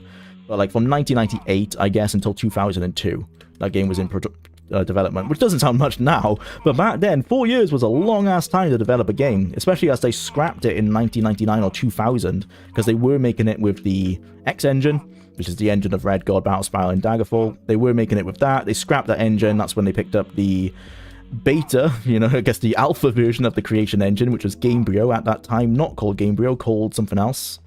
Maybe not Net Immerse, it was called something else, but it essentially became Gamebryo.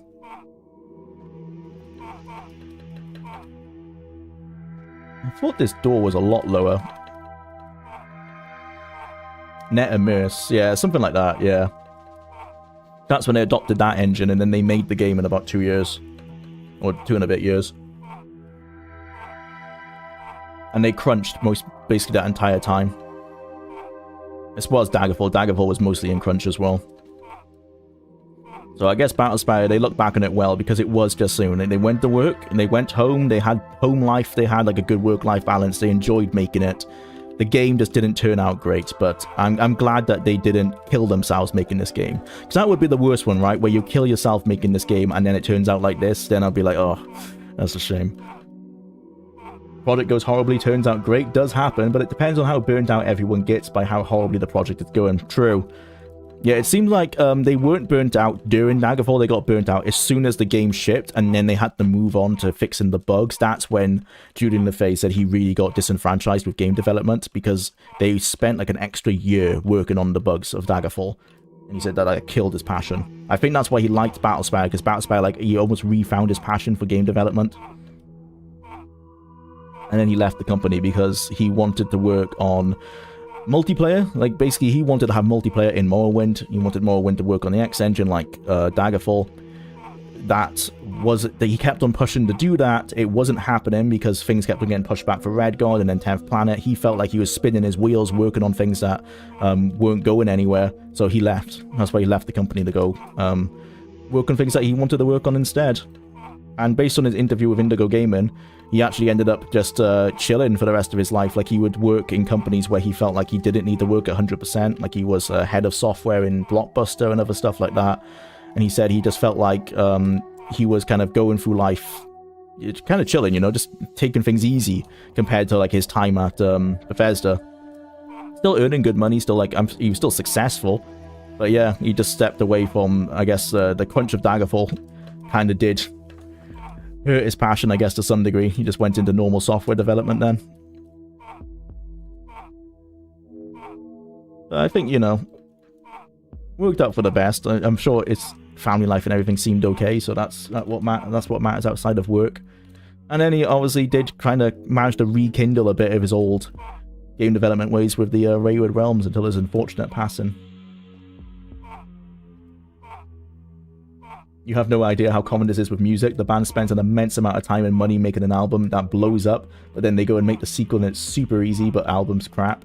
Yeah, that's like Trivium. Trivium, like Ascendancy, I would say is like their best album. And that one they put like their all into, and then they made their second album in like 8 weeks. And Crusade just isn't as good. Crusade's actually still a pretty good thrash album, but for me, I love Ascendancy. And then Shogun's really good as well. But yeah, Crusade was an example of like, oh, everything worked together, like we could make music so much faster now, but it just isn't as good. Bug fixing is surprisingly difficult, which a lot of people outside of development understand, and it's incredibly frustrating, I can imagine. I mean, it's also like the common meme, right, where you fix a bug and it creates more bugs. So a lot of people outside of development don't understand, yeah. Yeah, 4 years doesn't sound bad now, but even the whopping 2-year dev cycle of Quake 1 was rough, considering its previous projects were 1 year max. Many way shorter. Yeah, like Daggerfall was known to have a crazy long development cycle, and it's 2.5 years. But that was seen as like, wow, this game took forever to make. Whereas I guess that Battlespire was a you know, came back around to a normal time. This game took a year to make, which was seen as that's normal. That's how long a game should take to make back then. Okay, it's 36. I'm thinking we're gonna grind a little bit more up until it's 40.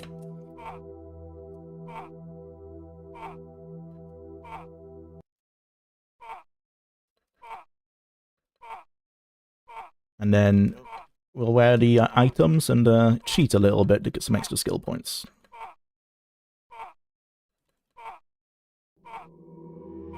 Worst case scenario, I mean, hopefully we don't have to do this, but worst case scenario, there is a cheat on the Nexus that you can modify your exe file so that the game gets a lot easier. I think it halves the HP of all the enemies in the game.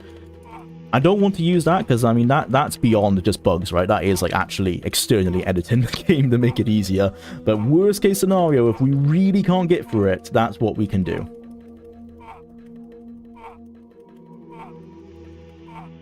You fix a bug and it still creates new bugs thing is such a real problem. My last job had a code base that was largely written in the 90s and maintained by a dude, not me. I had no idea what he was doing. Standard. Nice.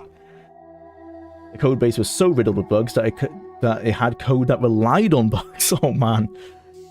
You also have to keep in mind that you have to shave off anywhere from 2 weeks to 2 months off the development cycle, as the very last phase of development is printing the actual discs and shipping them to the stores. Well, yeah, that's where Battlespire was modern in that regard, in that they were bug fixing beyond the game going gold, and they released like patches within the first week of the game going out. You know, it was like almost day one patching, which isn't ideal. At least now, day one patches are almost forced if you're online. But back then, the download a patch, it was optional, and you had to do it for the BBS, and it took forever. So the fact the game went gold with a bunch of bugs in it, it's not a good sign.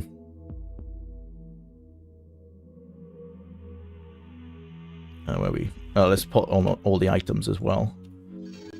Right. So we want to wear. Let's see, magic. We want to wear our Sherd Leaping. We want to wear Lord Methats for swimming. Whoa, that looks sick. Nice. I mean, that looks like Daedric armor. There you go. The first instance of Daedric armor. Unseen Wisdom. Hands of the Steward. Oh no, Steward is monster summoning. Iron Staff of Typhos Sophia. Typhos Sophia is... What is Typhos Sophia? Typhos. No matches.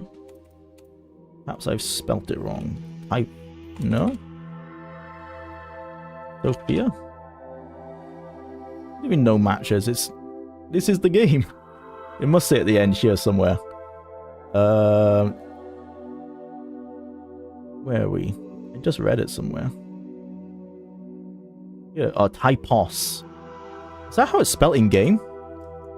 Hang on a minute. What? Oh, it is Typos. Oh, my bad. Okay, no, yeah. Typos Sophia. What does that do?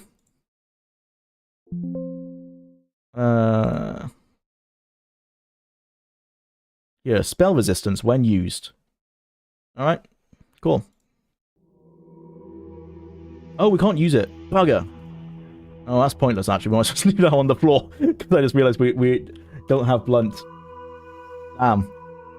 Oh well, so we did that side quest for nothing. Okay, now we save. End. Right, let's do it. So we should be able to take points out of jumping. Yes, there you go. We should be able to take points out of stealth. I think we were wearing something. Yes. Well, I don't want to do too much. one stealth. Oh, by the way, this is, you can go minus. Wait, we gain points. So when oh yeah, you see, you tip over a certain point and you start losing points. So minus 12 stealth. Nice. Oh, we're breaking the UI. We're losing stuff. Okay, I don't know what these skills were. I think our alteration is boosted, right? Oh, no, it's not. Okay, what else is boosted? I can't remember. I think that's everything. Slightly broken the game. Let's just see if we can take points from anything else. No. Why is our illusion 10? No, that must be boosted, surely. Huh. That should be fit. See, those shouldn't be 15, though. Yeah, okay. We can. Bump that down to 5. Can't bump down alteration. Surely that should be 5, though. Okay. I love a good broken UI, yeah. As Todd intended. Okay, speed, sure. Strength. Strength is damage. Agility is just our cap on missile. Missile will level on its own, so I'm not too concerned about that. Restoration will be good, because that is how much we heal. Swimming, I'll keep it 5. Oh, that's what we could take down. We can grind swimming later. Yeah, we're gonna cheat grind swimming later. Destruction, not a thing. Well, not a thing that we need to care about. Just dodging a little bit when we get into fighting. It does level on its own, though, so maybe don't waste stuff there. Speed for sure. Strength for sure. Intelligence? Oh, yeah, intelligence, actually. More spell points. Strength. Maybe some luck for loot. I'm not that convinced on luck. Speed.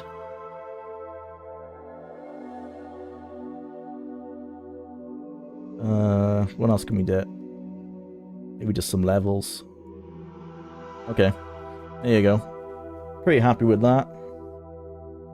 Did the Bethesda Terminator games come out before or after Daggerfall? Before. Future Shock was Todd's first game as project lead. It was like, I think the same year as Daggerfall, but slightly before, or it was the year before. That was the first game that used their X engine. It actually works the best in Terminator Future Shock. That was when the engine felt on par with Quake, and I think it came out the same year as, or slightly after. It might be even before Quake. I know what that game has as like a modern thing. It was one of the first games that used WASD, although it was actually WADX, so not quite WASD, but one of the first games to try to use that. Had mouse lock, full 360-degree mouse lock, which Doom didn't have. Had multiple levels and ramps and everything, which you didn't see until Quake, and like in the Jedi, in the Force engine as well, they were doing that. So that was when the X engine was a really modern engine. It just, as everything in the 90s, it got really outdated very fast. I think we might take jumping down a little bit more, actually, because we'll always level up that a little bit. We can always level that up more. More strength. More restoration. Can't. More dodging. More critical strike. Okay, there you go. Yes, we are gonna save that as our level 2 class. There you go, your level 2 class has been saved. Oh god. Straight away. I did not want to get attacked straight away. God. Right. That's the Spider Daedra. Pretty scary. Okay, so the game is working as intended. The game is meant to delete all of the amulets in between levels, which it has. Let's put on our Silver Cuirass. Let's put on our Iron Pauldron. These scrolls I don't think we need. Nope, that's Clarentavius' scroll. This is the password. Damn, did we lose? That's annoying. We lost how spells work. Oh no, that's in here. Okay, that's how spells work. Remember that. Got our arrows. Oh, we have some mithril arrows. Only 2, though. I'll keep with the silver arrows. Or we probably, because we're still early game, let's start working on these, getting these iron arrows down. Of course, our javelin. And where's our bow? And our bow. Secondary weapon. Whoa, where did that go? Okay, I thought I threw it on the floor then. Right. Nice, nice, nice. Okay. So we can't cast Etherealness. Hopefully we don't get killed by this spider. Oh, we could talk to him. I love to talk. Oh, he's an Oathkin. What shall we talk about? Wounds? Hot, dirty monkey love? Splinters? Burn? Yeah, on this level as well, there is a Spider Daedra that you can sleep with. You know, one might think that's a bit crazy, but then there is a Dremora in Morrowind that wants to rape you, so that's just kind of what Daedra are like. That's, you know, at least it's consensual in Battlespire, there's that. I haven't got it to proc, actually, because it's quite a rare dialogue. Most of the time when you speak to the guy, it's not this guy, is it? Is it this guy, actually? Why? It shouldn't be this guy, because he shouldn't be here. He has a special. No, I don't think his name ends with Oathkin. But yeah, you can sleep with him. Let's see in the guide. Is this level 2? I think this is level 4, yeah.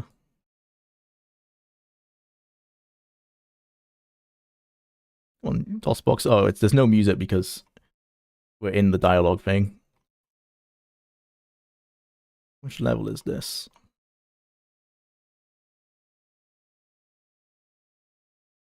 Level 3. The Soul Con. I'm looking forward to that one. This is the same Soul Con as in Skyrim. Obviously looks a lot different. Same one. Where is he? Damn, they don't mention him. Well, they should do. Was he in part 2? Oh, what the hell? A poor boy doesn't get mentioned. They're trying to keep down his rapey ways. He's got a page on the UESP. Let's say here.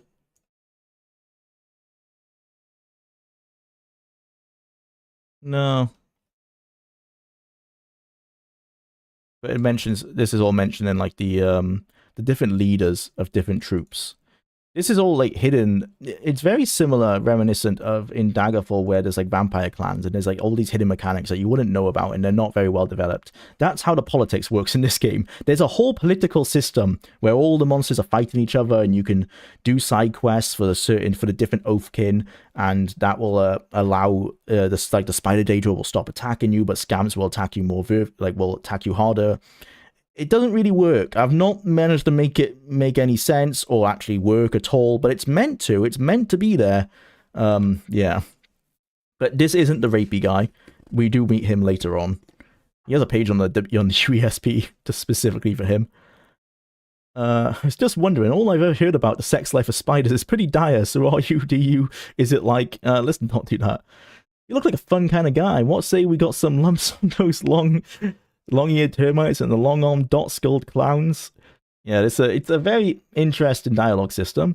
Hey, what's going on? What's happening here? Actually, you know, I was just wondering, all I've heard about the sex life of spiders is pretty dire, so are you? Do you? Is it like... Sex? You mean eggs and reproduction? That's boring. Yeah, clearly this isn't the guy who's into it. We get off on hurting things, like you. Thanks for clearing that up.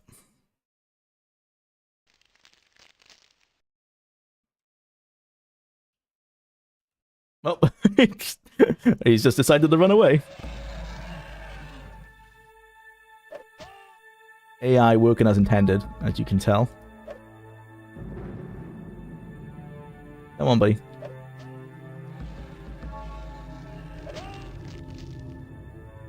Will he die?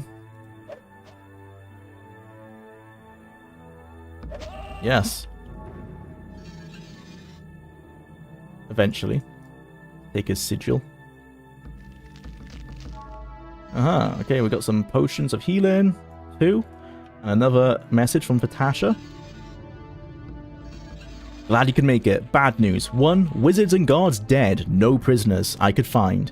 2. Daedra everywhere. Little long ears, weak but sneaky pack fighters. Big eyeless things with long arms, stupid and very tough. 3. Paxti Bitor is the traitor. Daedra may have... Okay, so Paxti Bitor must be one of the battle mages who let them in.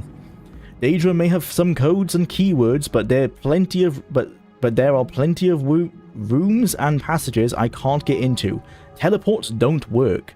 Maybe mana locks? Keywords? Look around. Wizards are sloppy with security. Floating symbols on magic sigils? Yeah, we know that. And are deadly. Yep, Weir Gate is sealed by a real nasty one. Well, you don't have to tell that to us again. Daedra wear amulets marked with the same symbols. Tried the past symbols wearing the right amulets, but some work, some don't. Can't figure pattern. Well, Fatasha's a bit dumb, because the pattern is, it's whatever letter the actual Daedra symbol is.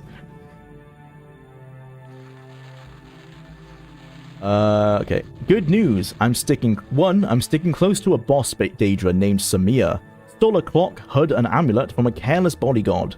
Samir has a mass teleportation artifact, I think. I wear the amulet and go where he pleases when he goes. 2. My plan A. Stay close to Samir and improvise. 3. My plan B. Find an amulet with the same symbol as the one blocking the Weir Gate to get me back through the gate. Or find something or someone else to get me through. Elseways, we will never see Tamriel again. 4. My plan C. Sneak until I'm discovered, then take as many with me as I can. 5. Don't think they know I'm here. 6. Command and security are sloppy.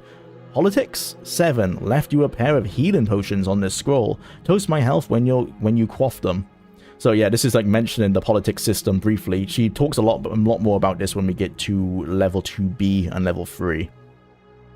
Suggestions. 1. The door to the teleportal off the north corridor near the Tiger Rug has some sort of password protection on it. Get it working. It leads up section to Battlespire libraries, barracks, armories, and such. Don't count on me to get this open. I'm riding the boss Daedra's coattails. 2. Find out how Daedra got here. Bitor, the traitor, was master of teleportation and void gates. That's the likely route. Yeah, that's how they got in. Bitor let them in through the teleporters. Number 3. Search for codes and keys and clues and weapons.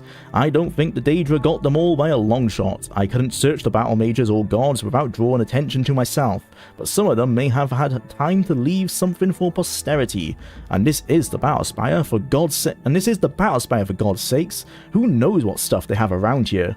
4. Stay with me, pal. Even if something happens to me, look for what's left. I'll make sure I pass on anything I can. Stay with me, Batasha. That's them desperately saying, stay with the game, I know it was really hard, please. Stick with the game. Got another one here. All the oh, this is the one we dropped from Mephats, never mind. Give up. Fill up my water bottle. The dialogue seems to be written by someone who really liked the Dryder Queen. Is that a novel? I need to look into that. But yeah, Ken Ralston definitely was... you know, he's quite eclectic writer, so it's an interesting style, for sure. It's very classic fantasy. Like, well, not classic, like, I guess, because it's not Tolkien's that style, like 80s fantasy, you know? Which makes sense, that was Ralston's Ralston was a pen and paper guy. He used to work on, I don't think it was D&D, but he used to work on pen and paper games back in the 80s and early 90s. The 80s and 90s were wild. Game devs made their own engines instead of buying an existing engine and building on top of it. Yeah, every company had to have their new killer app. The X engine they were pushing really hard as like the new greatest best thing. I just spent 40 minutes making a 2-second gag. Yay, yeah, that's the editing life, innit? I mean, they are demons, yeah, like, I mean, the Spider Daedra, I think are actually, aren't they under Mephala? They're not under Moloch Bal, but still, messed up things within Daedra. I mean, the Moloch Bal is still a rapist, right? It's not like that's been retconned. Dryder Queen is D&D Spider Lady. Ah, well, that would make sense with Ken being a pen and paper guy. Oh, don't scare me like that. What's up, buddy? More man thing, all same thing. Which? Serve who? True. Who do I serve? I guess I can only say Clarentasius Valicius at this moment, but I'm pretty sure you do. You can actually, as you talk to the other political members of the different Daedra clans, this like list does get filled up. We just haven't met any yet. Perhaps you'd like to tremble and fall to your knees before the master battle mage Clarentavius Valicius, who'd rather burst you than chat with you. Blah, blah, blah, blah, blah, blah, blah. Lie. Now you get big bites and scratches. No runty, flappy-eared Daedra calls me a liar and gets away with it. A lot of those are essentially speech checks based on your personality. It's not just based on your personality attribute because it is also like an RNG, but the RNG range seems to be affected by how high your personality attribute is, but there's a chance that he instead would have believed the lie and got scared and walked away. So yeah, these are the different letters. You got Zia, which is Z, Met, which is M. These sigils, if you have these sigils in your inventory, it's the Daedra are more likely to talk to you, depending on which clan they serve. So Scamps are, on this level, serving the Zia sigil.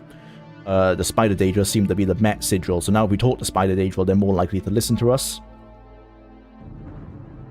That's how it's meant to work. That's how it's meant to work. Whether it does, I don't know.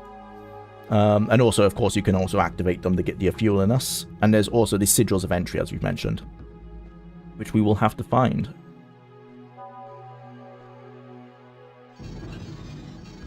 A passage from the text of Vajries of Magicka.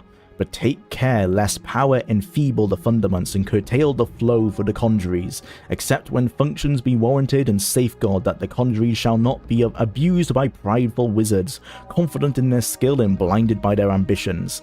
In this hold the ordering of the conjuries among the oldest and most trusted of mages, and make secure this ordering through arcane codes and keys to confound even the most clever students.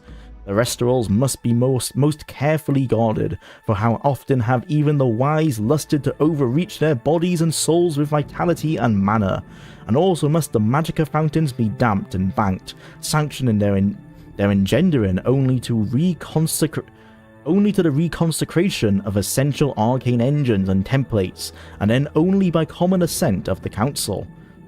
The fuck did all that jargon mean? Goddamn Elder Scrolls books, man. I think that's like a lot of like, people say like the Morrowind writing gets crazy, but like clearly Elder Scrolls writing was always a bit all over the, like, so it's always been a bit like that. It just got a bit more, you know, Hindu inspired come Morrowind, which makes it a little bit more alien for Western audiences, but it certainly was still very interesting, that's for sure. Look at that skybox. That's certainly something. Oh, there's like a mountain, there's like a rooftop over there. I bet with enough jumping skill you can totally break out of the level.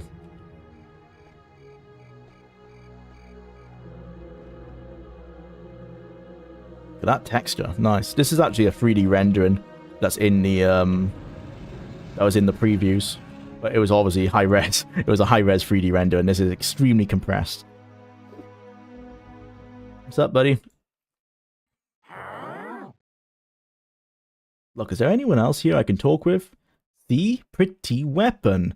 Me not smack you, me give. I'm not giving him the weapon. Drop pretty weapon. Right here, pretty, look. Empty hands, you like. I'm not doing that. I'm telling him to go, huh? And that did something. Who knows? He's broken. We should save. Level 2. Door. Classic Daggerfall door noise. Oh god. Why did you do that? Dancing impatiently, it grins at you for feral glee. Oh, he poisoned us. Bugger. Has to spell magic. Get rid of that. Go on, bro. We're friends. Hey, I gotta tell you, my venom, it's gonna make you flop like a noodle poodle. And when you're flopping, then comes my special sharp claw dance. La la la. The Sideshow fucking Bob from Simpsons, isn't it? Hoo-wee! Okay, glad we got that straightened out.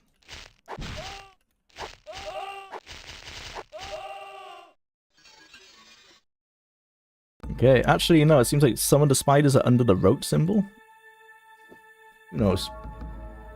Pardon me. I've done video editing for over a decade at this point, but some things just never stop being boring. Yeah, that's just how it is, isn't it? You can get a lot faster at stuff, but it just always, you'll always have that stuff. I like how old games used to pre-render in a lot. Such an ingenious way to get 3D effects while being in an era where 3D wasn't exactly easy. Yeah. I wouldn't be surprised because they were doing, like, Mark Jones, who was the 3D artist at Bethesda, he was doing a bunch of 3D stuff. So I wouldn't be surprised if all of these, like, wall textures, all of these are probably actually... Whoa. Oh my god, he did a bunch of damage. Hey, no, we ain't doing that. No dying over here. Oh, I should have put some points in the wounds. That's what I should have put some of my points into. Level 2, Dremora, hard. Okay, now we need to start using these arrows because, yeah, we need some range on these guys.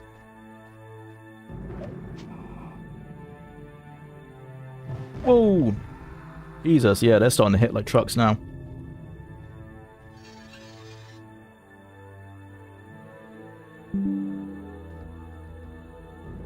If you heard that message sound, sorry, that was Canon letting me know that I can recycle my ink cartridges. Thank you, Canon. I used a system to remove all the bloatware from Windows 11, but unfortunately you have to install bloatware to get certain things working, like printers, and then they decide to spam you with stuff like that. Lovely. Ah, okay, we've got some more spells here. This one's got quite a lot of writing as well. Students and scholar attend our arbitrations, showing due propriety to in the custody of books. We not only render service to the Emperor in preparing volumes of new books, but also exercise an office of sacred piety when we treat books carefully, and again when we restore them to their proper places and commend them to inviolable custody, that they may rejoice in purity while we have them in our hands and rest securely when they are restored into their repositories. And surely next to the vestments and engines dedicated to the Emperor's glory, arcane books deserve to be rightly treated by the battle mage, to which great injury is done so often as they are touched by unclean hands. Wherefore we deem it expedient to warn our students against various negligences, such as might be easily avoided and which do wonderful harm to books. This is all to say, don't damage your books. Being a continuance of a partial index of arcane contrivances known to the scholars of and alchemists of Battlespire, that these contrivances might more readily be known to all students, and neither abused nor neglected, nor wasted in their employment. What a waffle. So, Grand Vigil is Major Shield. Fate. Fate is continuous damage to victim. Rime is medium frost damage.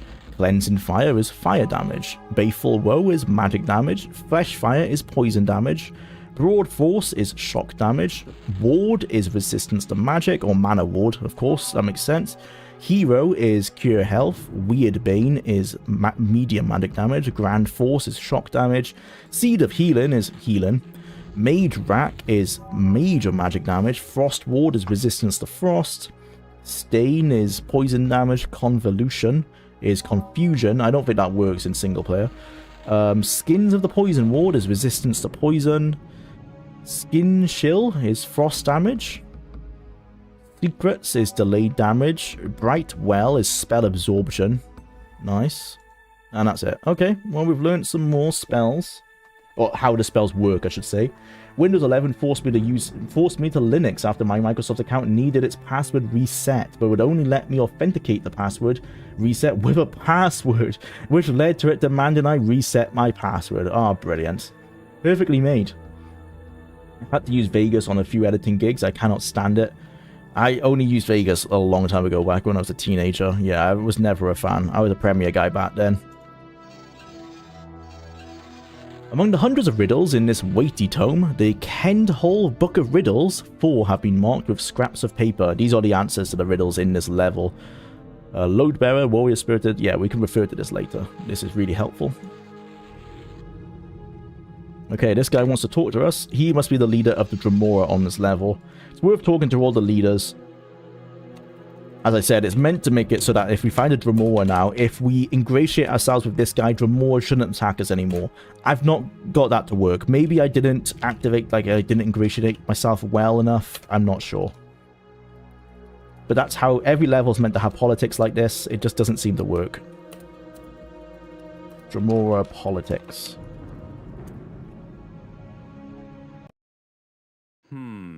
Welcome. I am very happy to see you. I have a present for you. Okay. Okay, well, clearly this guy doesn't want me to ingratiate himself. I am wrath and vengeance. In the name of the Emperor, I adjure thee and condemn thy spirit to oblivion for thy crimes.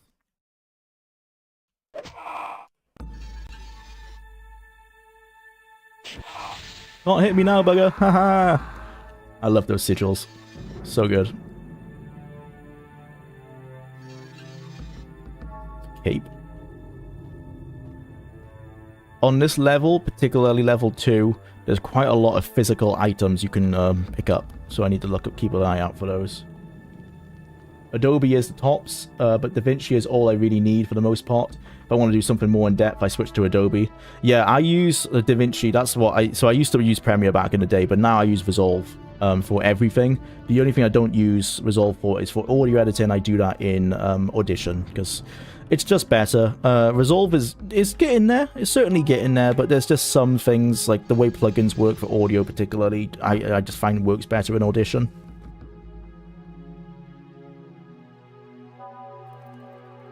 Level 2 onwards. Okay, we came from that way. This is one of those doors. Some live in me, some live on. And some shave me to stride upon. This is trees, surely. Yeah. Let me in. Another 3D render. Trying to figure out what this was. Playing cards, from the looks of it. Playing cards and some blood. We have Gauntlets of Healing. The AC1, so I can use those. Gem of Magicka Restartus. This gem does work. More Magicka Restartus. And a scroll. Aha, is this more spells? No, this is something else. From Arcana Restored, a handbook by Wapner Nustra. Praxceptor Emeritus. One of these, okay, like, Rolston's writing definitely fits, like, the fantasy stuff they were going for, but bro, just stop inventing words, man. I guess it's very Shakespearean, isn't it? Praeceptor Emeritus of the Imperial Battle College. Form the first, makest thou the mana fountain to be primed with pure gold from pure gold only may the humours be rectified and the pure principles coaxed from the chaos of pure power. Droppest thou then the pure gold upon the surface of the mana fountain.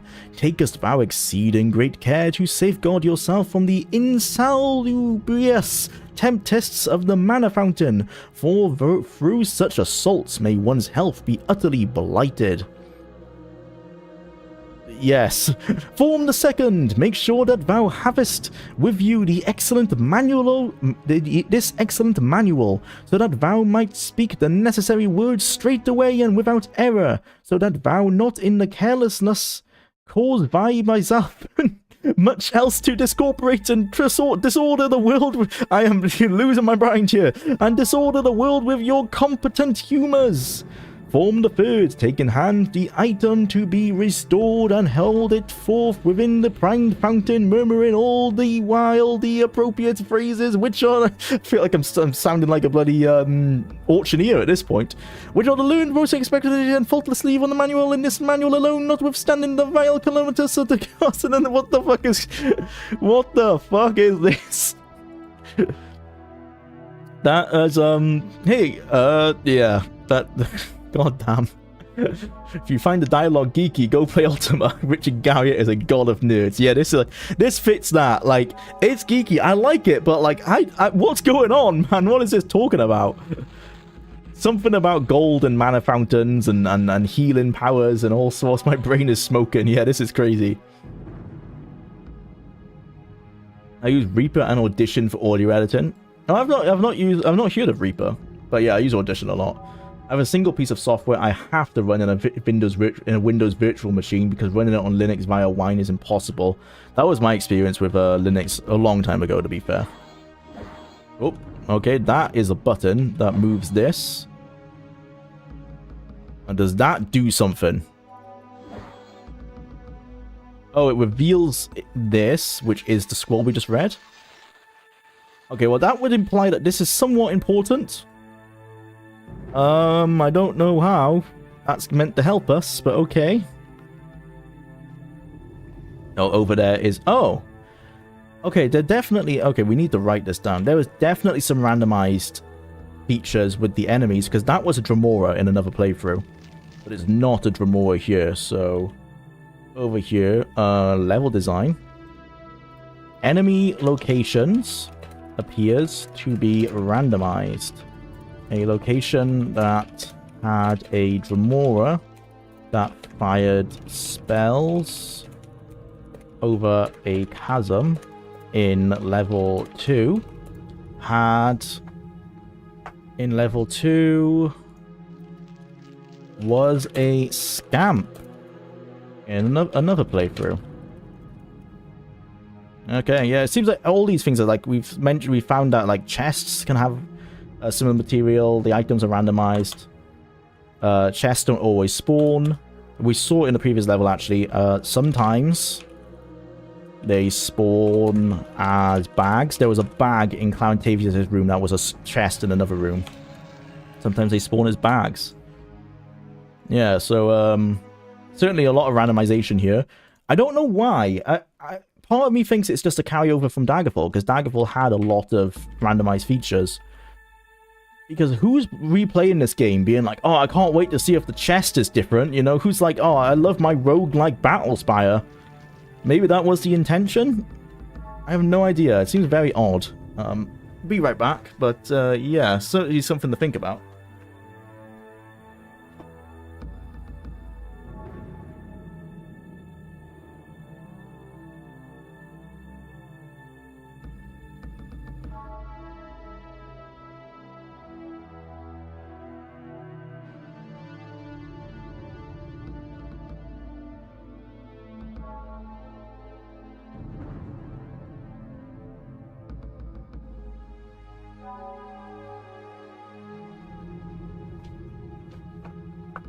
Right, what's the time?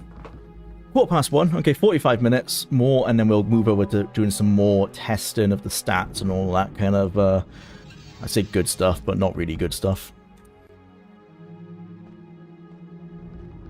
Hello, you interested in talking?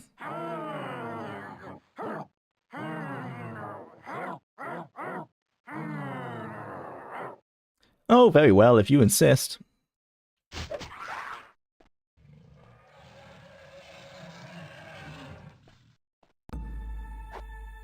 Oh, yes.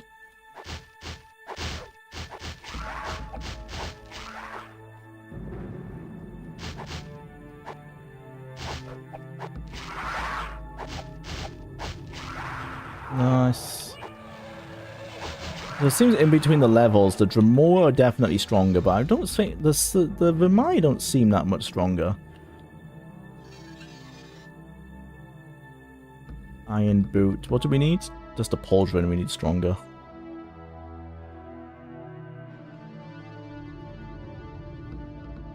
I rise above the roofs below, finger up, raise to heaven, I speak in clear tones that aim for others to gather where I call. Gather where I call? No. Okay, well, I guess we can cheat and read the scroll, not that one. I'm trying to think what that answer would be. There's... Oh, bell tower, of course. Bell tower. That's the... bridge. Won't activate any of these. Alright. Richard voice acting Lord British in some of the Ultima games will always be hilarious. Richard inserted himself into the games just so he can ham up that silly dialogue is certainly charming. Dude clearly loved what he created. I mean, have you seen his mansion? I have not seen his mansion, but I need to look into that.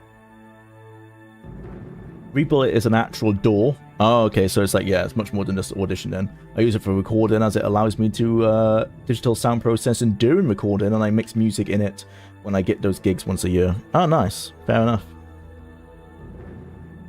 The one where we had a mausoleum that had Trip Hawkins spelled backwards on it. Oh, I do know of the mausoleum, yes. I do know of that. Yeah, Richard Garriott's definitely a very interesting guy. I guess you can see, like, what Ken Ralston is doing here with putting himself in as the Scamps is like a lower level version of that.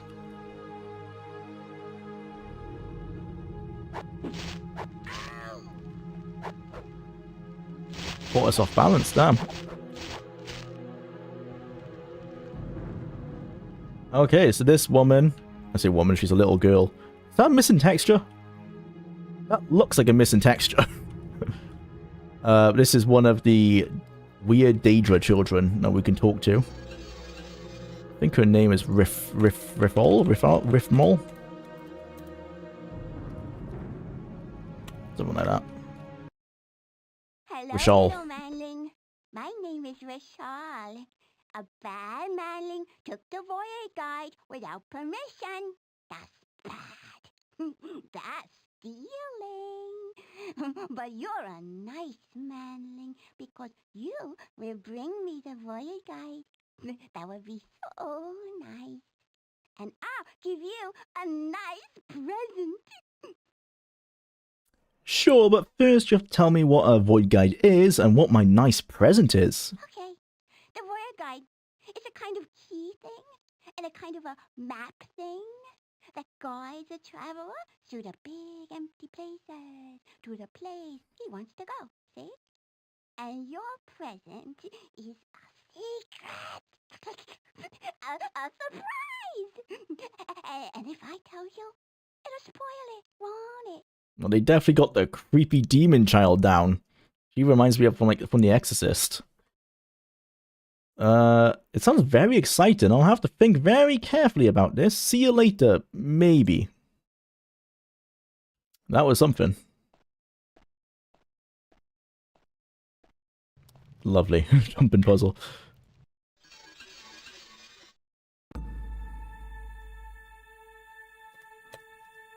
L2 jumping puzzle. Oh no. Oh god. This is not where I want to be caught. Okay, it looks like he used all his spell points though. So in which case I'm gonna pick him off with a bow and arrow. Because you don't want to be caught here trying to dodge spells. Oh man, he's so fast. Okay, these are only iron arrows that I'm wasting though, right? So yeah, I'm not too worried if we miss. Oh nice, okay.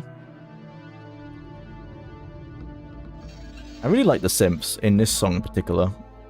It's very reminiscent actually of Terminator 2 for some reason. Wonderful AI, yeah. With the spider Daedra. Okay, can I do that in one fell sweep? Nope, nope, nope, nope, nope. Ooh, yes. Nice.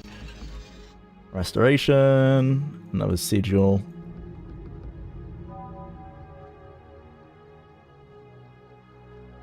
Armor bright, gleam. This is teeth. For sure, yeah. Gleaming white, that gave it away straight away. Oh god. Ah, he's poisoned me. Okay, that's why we got Dispel Magic though. Cast. Oh god, get away from me. Stay over there, stay over there. Oh. Nope, nope, nope. Ring around the posy. Nice. I guess that's how they beat the backtracking in this game, in this level particularly, is that it's just very narrow. You just can't backtrack successfully. I'm going to keep my mana low. There's no reason to raise it, because it's going to help with the spell absorption. Okay, just gate up there. Nothing here. How do we raise this gate? Oh. That is stupid AI, but also it works canonically, because they're meant to be fighting each other. So that they actually did fight, although he isn't fighting the Dremora like lady that's up there. But that's an issue that was in Daggerfall. The X engine cannot distinguish between friendly AI and enemy AI. So she's set the friendly. If we attack her, I bet we can't even attack her. Yeah, she's not. It's not coming up. See,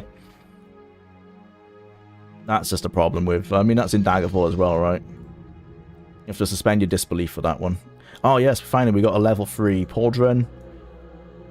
Why are we losing that? Where's our gauntlet gone? Oh yeah. Oh, our gauntlet's only. Oh, that's the Pauldron. Oh, we took our gauntlet off. Iron Pauldron. Iron Pauldron. There you go. That's our AC max for the game. That's it. It's never going to get any better than this, unfortunately. We can get better materials, but that's just for swag, really. It doesn't help us. What we got? We got silver, silver, silver, silver. No, we already got silver everything except for our helmet. We can get a silver helmet. Just for the sake of it. But that's otherwise all we've got. Damn.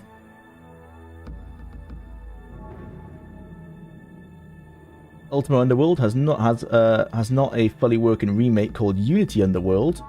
Has got a fully working remake called Unity Underworld, but it changed the graphics to look too different for my taste. I hate when they do that in like remasters and ports like that.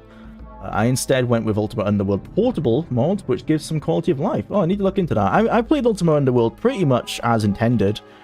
I think that game actually aged a lot better than these older Elder Scrolls games. Really not that bad. What's this? Iron Crossbow of the Craven Knaven Jackal. That's something. What does that do? So at the moment, our missile is 62.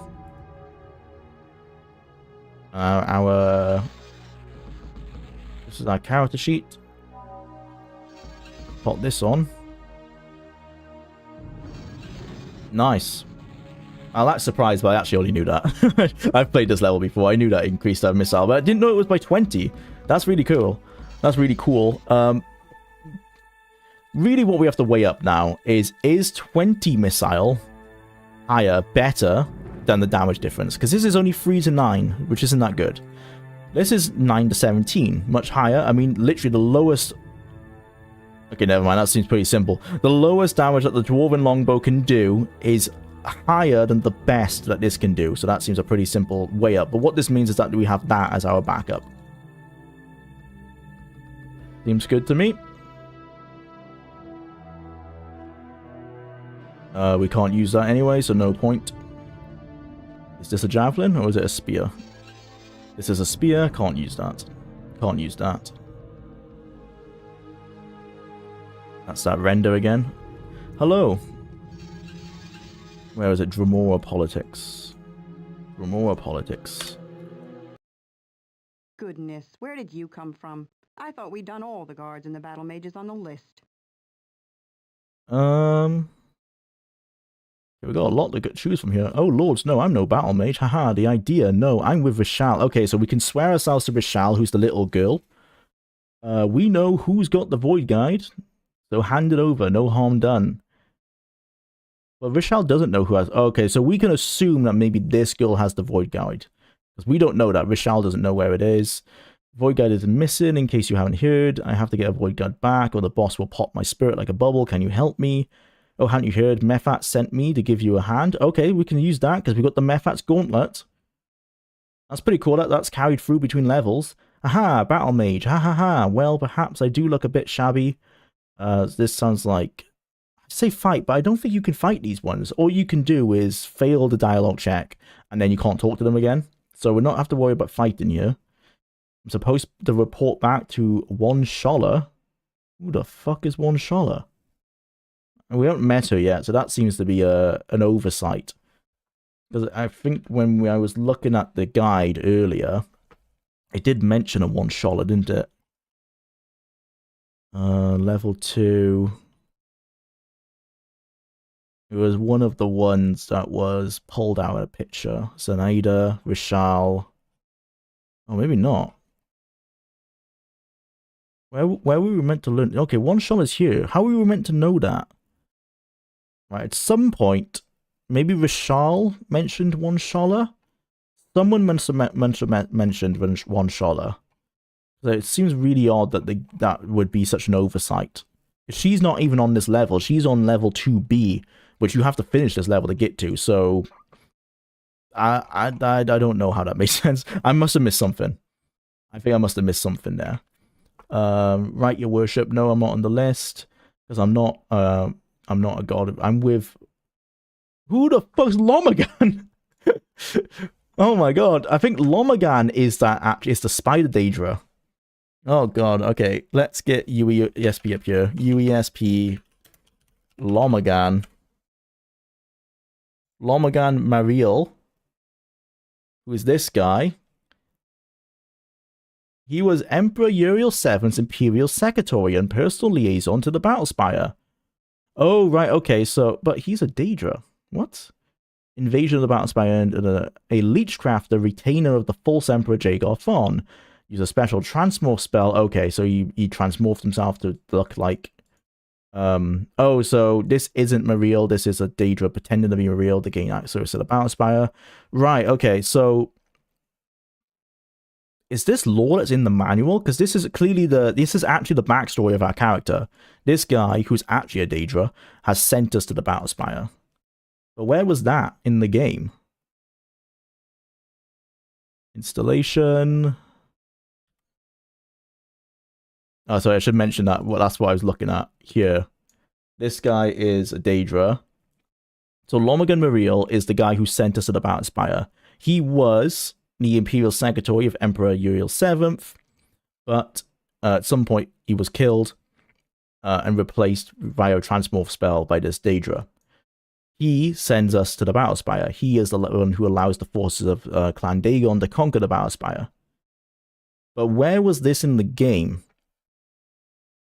There's the opening cutscene, but the opening cutscene I don't think mentions a Lomagan.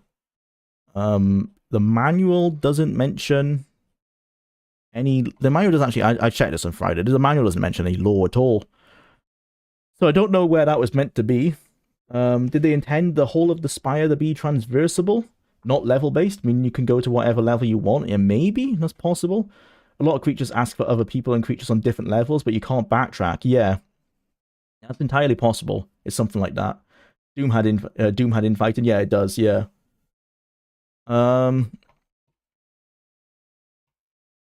Yeah, God knows where that lore was, where that lore came from. But yeah, so this isn't a mistake because Lomagan is the guy who sent us here. We just don't know he's evil, but I don't know how the player was meant to know any of this.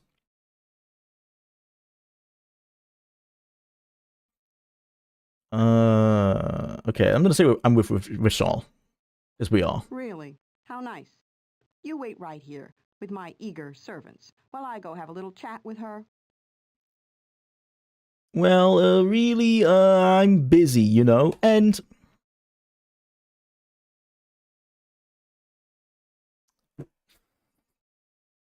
when it said end, I didn't think that meant end the game.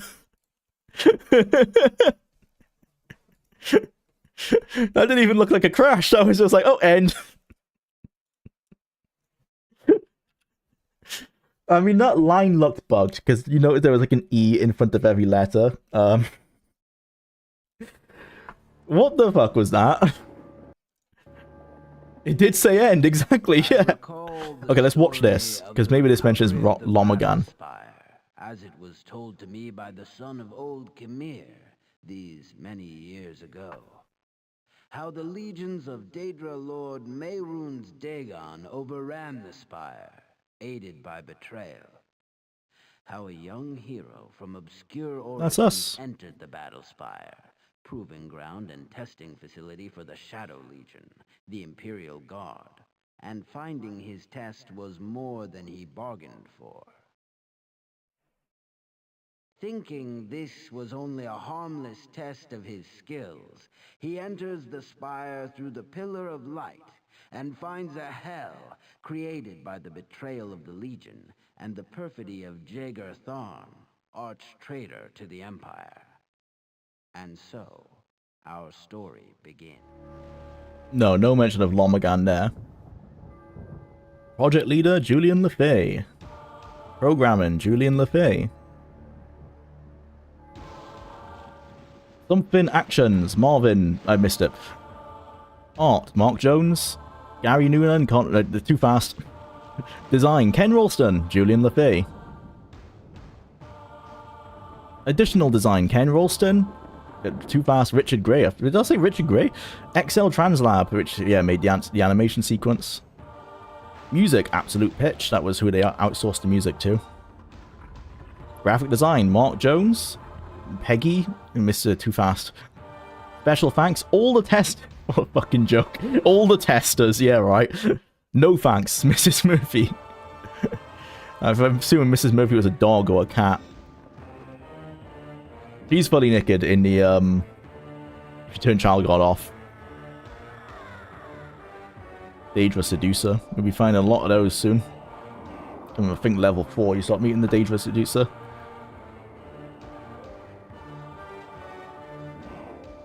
The end bit is definitely a clip for the video, though. Yeah, that's for sure.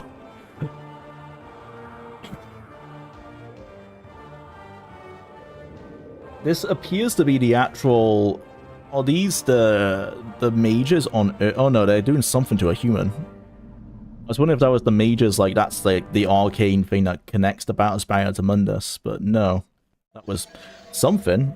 Maybe that's what happened to us before we get sent there? Is that part of the ritual? No idea.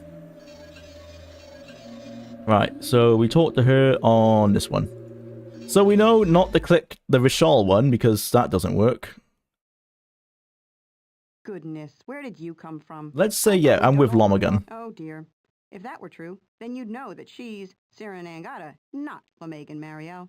Reap him, my minions. Okay, so yeah, Siren Angada must be the Daedra that, okay, so Lomagan's a girl. Siren Magada is the Daedra that is using Transmorph to become Lomagan. That's where that lore comes from, but I don't know where we were meant to know that. This E, like, is this a bugged line? Oh, what a tangled web we weave when we first practice to deceive. E. Okay, well, it didn't crash. And, yeah, no minions come, because that's not a thing in this game.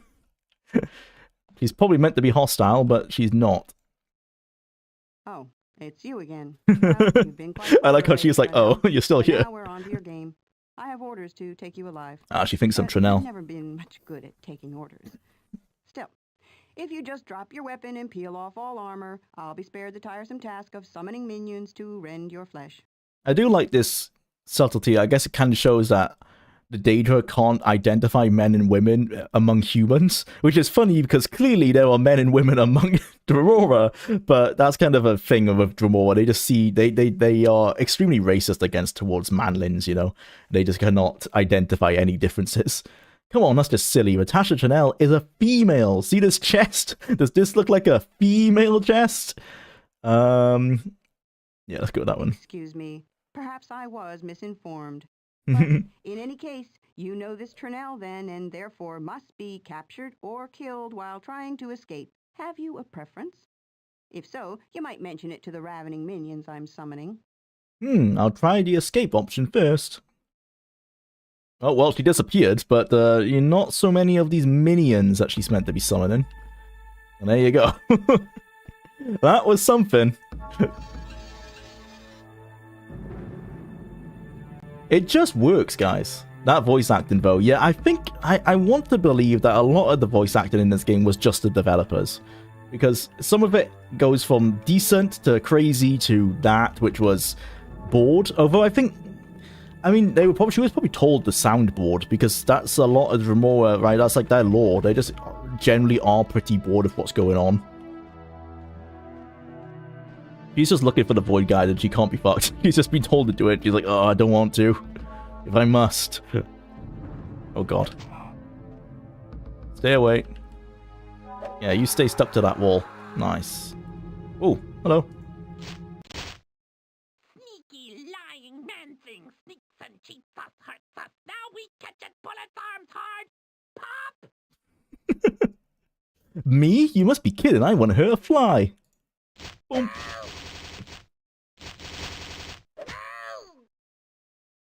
Let's not waste my arrows on a scamp.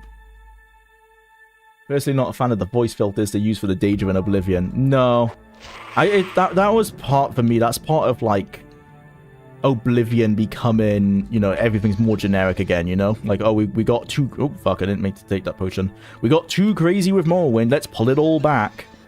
And that's, like, you know, oh, what are Morrowind, they're demons. What do demons sound like? The most stereotypical demon you can think of. And that's where the voice filter comes from, you know?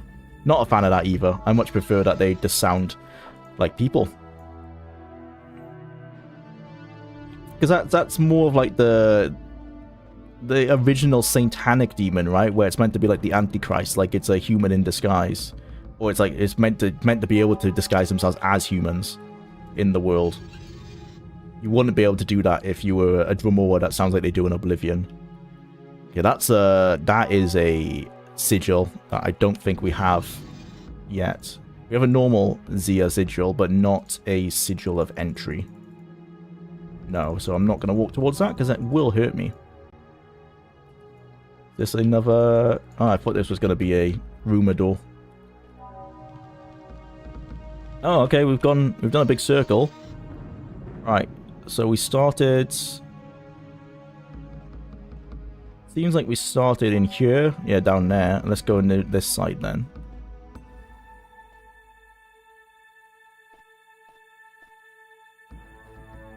Oh, I just realized, I think this is meant to be like tipped over tables and stuff, right? Is this where the battle god, the battle mages were fighting? Because there's another dead one here. Oh, that's a room of treasure that we need to come back for. Yeah, I think this is meant to be like designed as if this is where they were fighting. You know, these are like tipped over tables that they would be cowering behind to like shoot off spells and stuff. That's what you get with hand design levels, you know? You can actually think of it, can actually fit the theme that they're going for and the actual story. Diablo 3 is one of the only places I've seen that actually use fallen angels. Yeah, that's what I mean. Like, yeah, the original interpretation of what demons were like. So you learn about Lomagan in the observatory, not like level 5. It's just weird that you're able to call on them, but is it? I say that I'm not entirely against our character having information that the player doesn't know, because it makes the character fit within the role, like within the world of the role-playing game. The only problem is that the character isn't written consistently. In that dialogue, it was written as if we were a battle mage and we had this past that the player doesn't know about, and we find that out through the dialogue. But in other times, we are written like Doom Guy, or well, not Doom Guy because he doesn't talk, but we're written like Duke Nukem, you know, like we're here to chew gum and kick ass, and we're all out of gum, you know, it's that kind of stuff. So it's very all over the place. It's very 90s in that regard.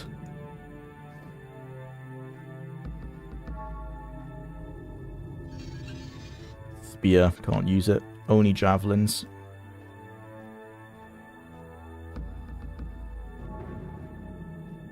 Actually, before I forget, I'm gonna mention that. I'm gonna do dialogue. Some dialogue has reference, knowledge only the character may have. The character. Trainee. Battle mage. May have, which I'm not against as still misspelled, as a way for the character to feel as if they live within the world, but it is inconsistent writing between instances. Sometimes where Duke Nukem telling scamps that we're gonna tear them shred from shred, and other times where a battle mage novice trying our best to deceive the Dremora. This is best highlighted when talking to Clarentavis,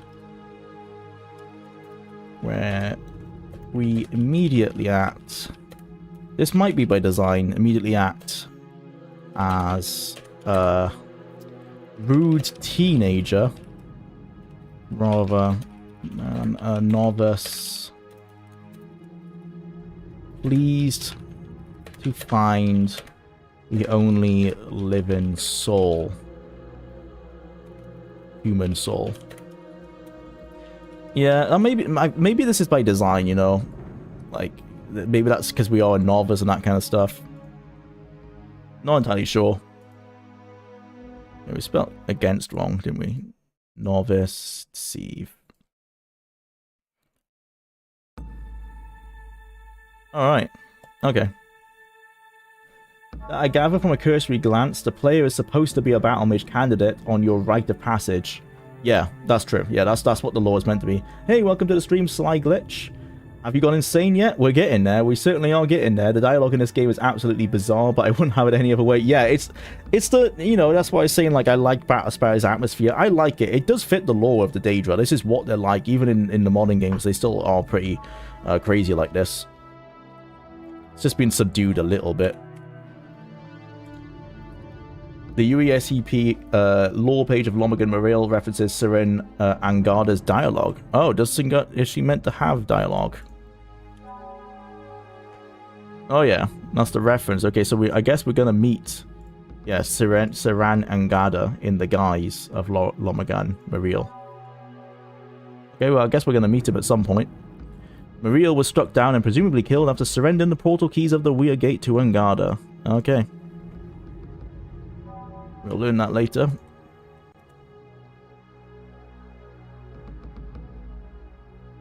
We came from that way. Oh, okay, so have we done all this section? Yeah, except for this room, which is a treasure room, but we can't get into there yet. Right. What have we missed? Oh! Gotta be careful with your level design, boys. We need to go down here, so that's southeast. Not that there's anything wrong with that symbol. Normally, it is obviously a religious symbol around the world. But it was a Western design studio. And they weren't, at this point, inspired by Hinduism. That came with Kirkbride. I thought Kirkbride was working out at this time. I went the wrong way. Wait, that's... I must have gone west by accident. Yeah, okay, I wanted to go east. Oh, he's in the observatory? Okay, we'll get that there later. Probably not today. Well, no, definitely not today, but later in the week. You mentioned teenagers for some reason. Reminded me of an RPG I have. It's about 80s slasher films, and it's called Dead Teenager. Oh, nice. Well, I mentioned teenager because of the way the character acts. You know, I feel like a lot of our dialogue is like, when we were talking to Clarintavius, it was like we were a rude teenager being rude to authority, you know? Like, oh, we see this battle mage, and like, oh, what are you doing, idiot? That was the reason for that. Like, maybe that's by design. Maybe when they think of a novice, they thought of, like, someone not listening to... Oh, we need to get up there somewhere, like above us. Not listening to authority. Okay, so I think we have to get through there to get to this area. So instead, let's go, we haven't fully explored this area, so let's follow this up north. Which way is that? No, through here. Have we done this before? Yep. Yeah, as long as the symbol points to a specific direction and isn't tilted, it's fine. Yeah, it's a tilt that normally throws it off. Makes it look a certain way. Okay, what did we miss? Is it because we have not gone downstairs? Yeah. Scamps.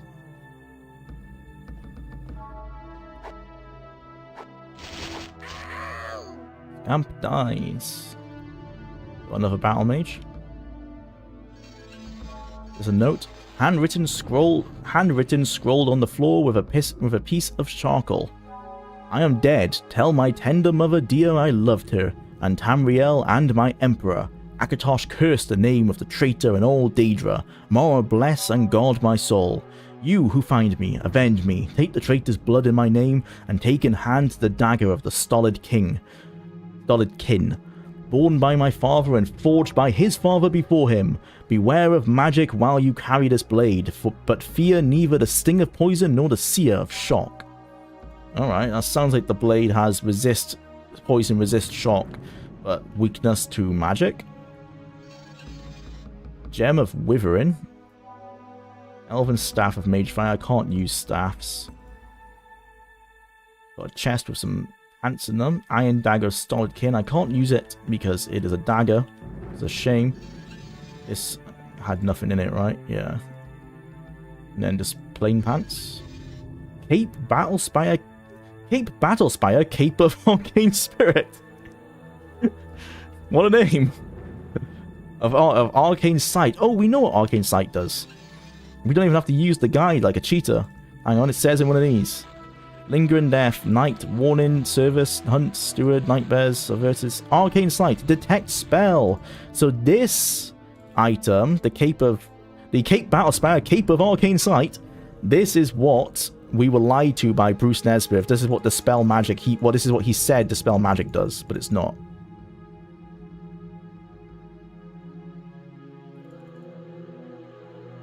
Okay, well, finally we can actually use that item.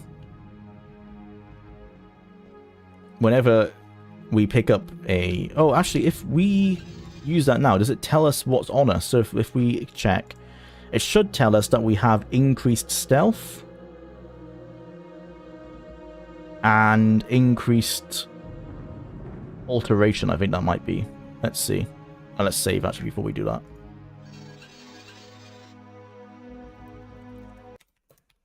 arcane sight. 90? Fuck it, it just didn't do anything. It says it's on. I guess it just detects spells that have been cast on us. That's annoying. I wanted to be able to test what we're wearing, but I guess that's not a thing. Okay, so we have to go back over the jumping puzzle and up here. That's what we're missing.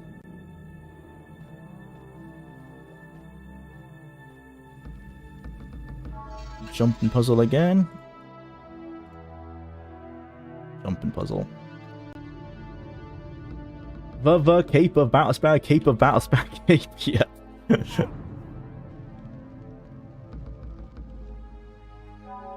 Can I make that? Yes. Nice, our jumping must be pretty good now. What is it? 21? No, it feels better than that.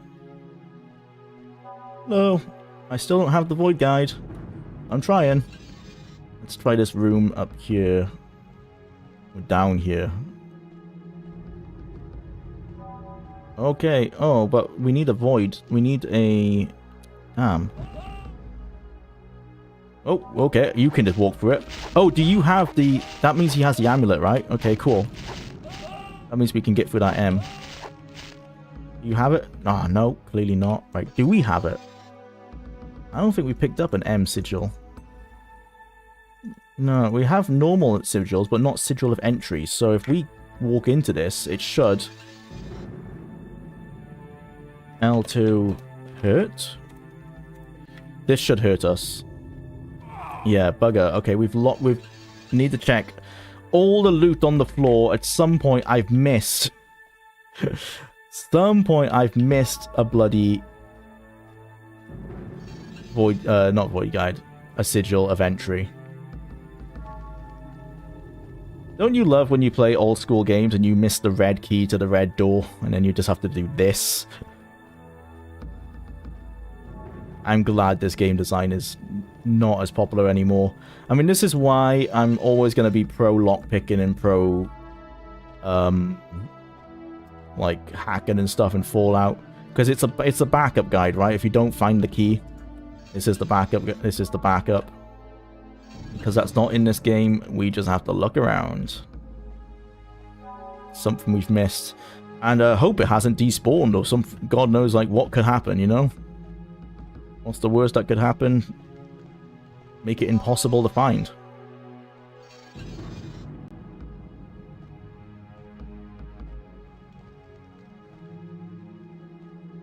Got a weird idea. You know how the jumping is super jank and sometimes just doesn't work? What if a more reliable with a smaller screen size? Like in House of RPGs, you can literally bash open a door as long as it's made of wood. Oh, so we can try that. Like, because the game runs better at a small screen size. Let's see. Oh, well, you are kind of right. So walking forward, that's straight now. But you know what isn't straight? Walking backwards is more diagonal than it was normally. Oh, except on certain angles. Nope, it is more diagonal. So backwards is diagonal, but forwards is now forwards. And jumping, you are correct. It's still kind of diagonal, but does work a little bit better. That is so weird. Yeah, it definitely works a little bit better. We fixed walking. That's so odd. Yeah, if we turn on resolution low, is that a difference? Hang on a minute. Maybe walking's fixed on this level. Okay, yeah, walking is fixed on this level specifically, but not going backwards. What's going on, man? It must be tied to performance in some way.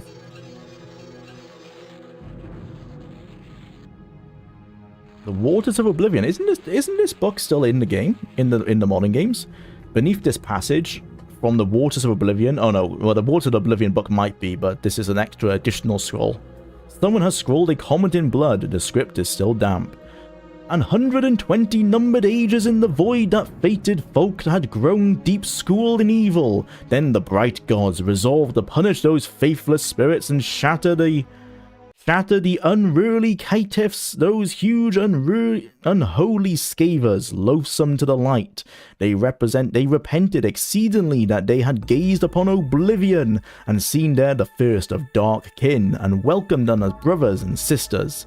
The principalities of victory beheld how great was the wickedness of the wayward spirits, and saw that they were bold in sin and full of wiles. They resolved that to chasten the tribes of Daedra and smite dark kind with hammer and hand.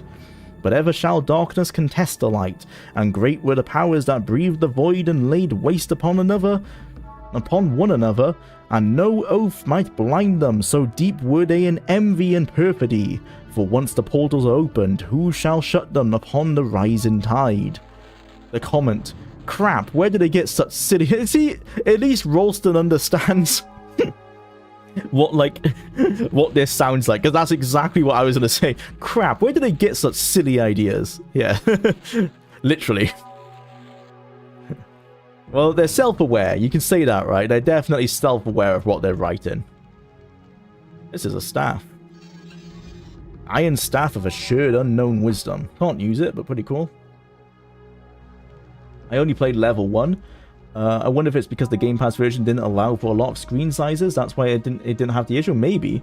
I wonder if the way the PC turns or mouth moves it off center from the screen center. Possibly. I might cause it to move off a vector from the screen instead of the PC. Maybe. I don't know. It's just very weird. Okay, that's another void that we can't open.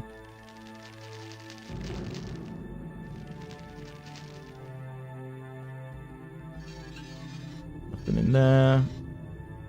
Nothing in there. Something's attacking me from behind. What the fuck? Oh, he got out. God damn.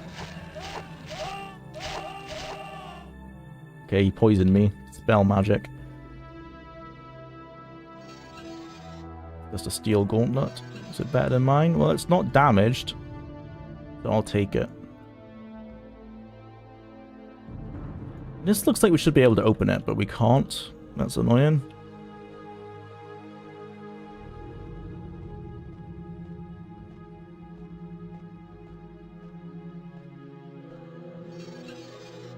Some iron boots.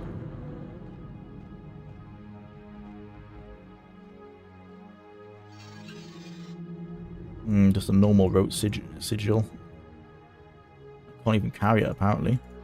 Oh, well, we've learned invisibility. That's pretty cool. Iron helmet. Take that. And we are overladen, so we're carrying too many sigils because these are heavy. Let's check again.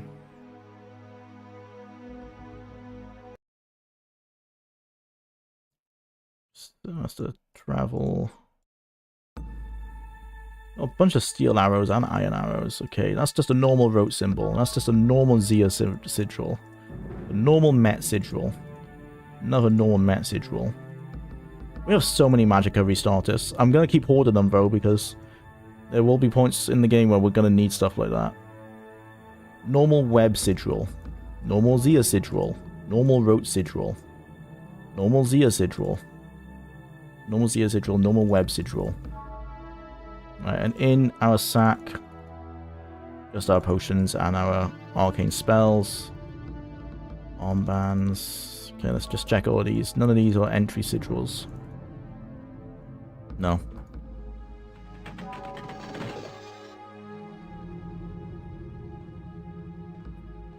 Ah. Annoying. Right, so this is the Nazi room. We've done that. But we are just going in circles right now. Let's try the lower floor again. Oh no, this is where that we needed one, wasn't it? We check around here, there's nothing. Oh yeah, this is where the dead guy was. Nothing in here. This is where we found the cape of the cape of the cape. That was his message for his mother.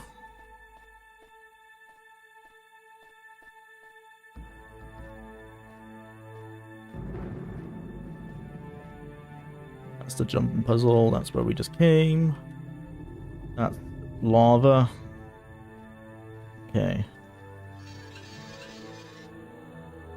Jumping puzzle. Let's check this. Nothing in there.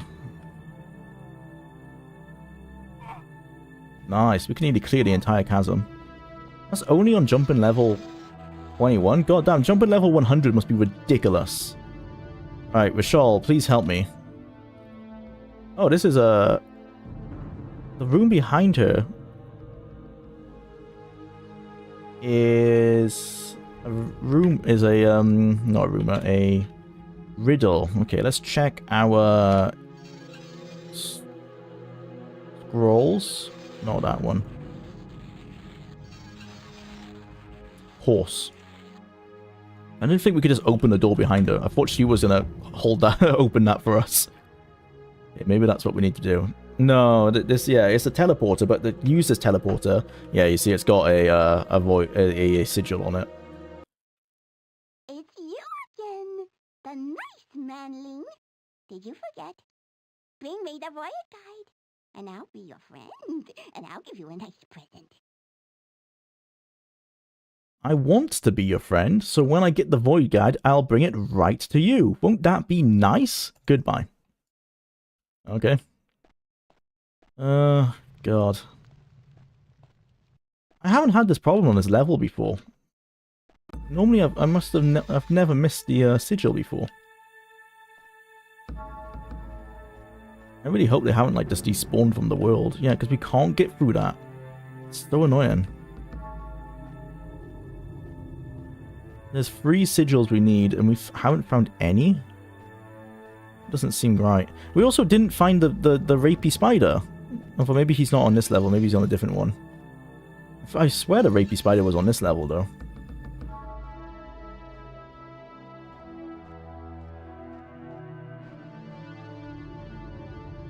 Try under here again. No.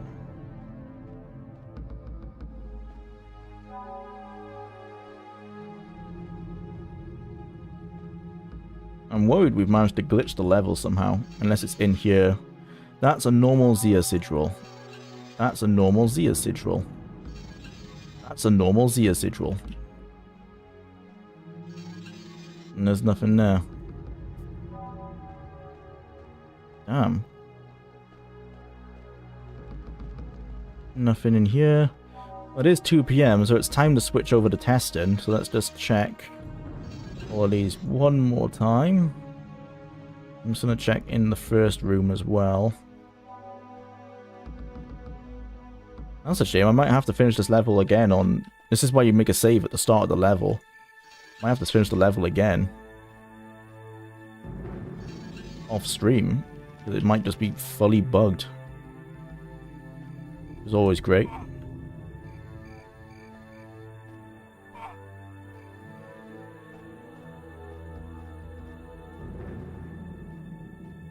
It's annoying as well, because, well, as I said, I've not had this before. Normally, you naturally find the sigils as you kill the enemies. There really isn't one here.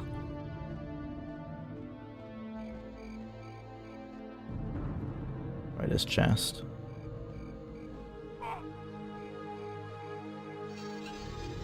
Potion of Restoration, Iron Short Bow. Well, there's some good stuff in here, but not what we need. The kid looks like she's from the Flintstones or Tarzan. Yeah, she does.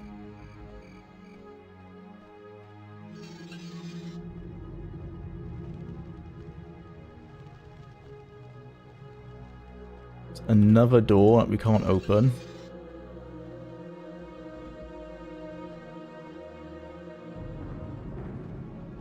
That brings us back that way. Damn. I might have to replay this off stream. Because we just fully did not get any of the sigils of entry. What the hell? You actually know about the original Tarzan novels? No, I don't. I'm not that cultured, unfortunately.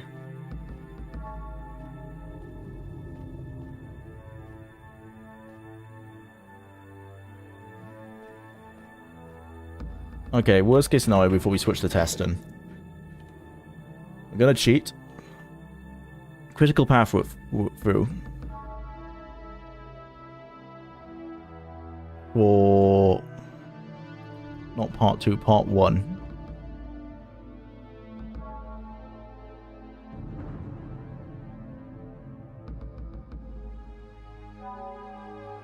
Oh my god, there's a lot of things on this level. Recover the 4 pieces of the time-honored Void Guide. Learn the passwords of the 4 Battle Mage key phrase security locks, which are the riddles. Yeah, we've got that. This is just a copy-paste of the note in the game.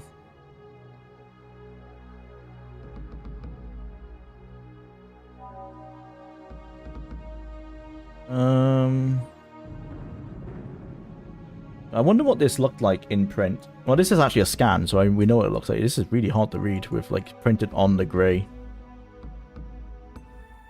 Get Amulet of Entry from Rishal when you give her a piece of the Void Guide. Where the fuck's the Void Guide?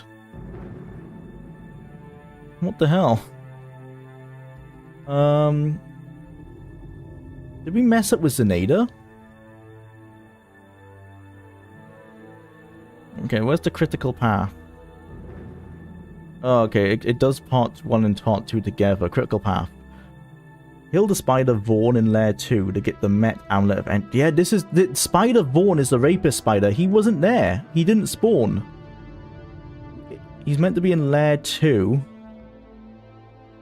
Oh, that's annoying. Can we need to open up, like, another tab of this. See if I can do that. We can jump between the 2 of them. Where's he meant to spawn is what I want to find.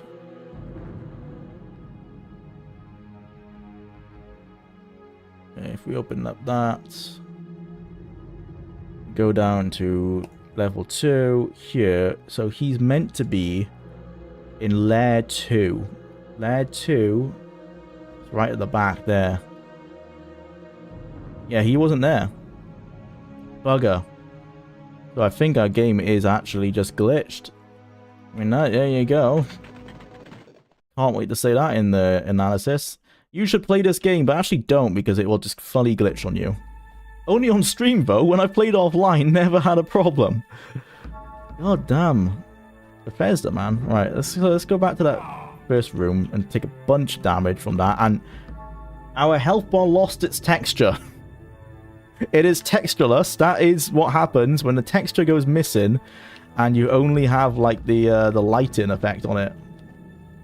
Yeah, okay, clearly the game is glitched out hardcore. So Lair 2 is meant to be here, according to that guide.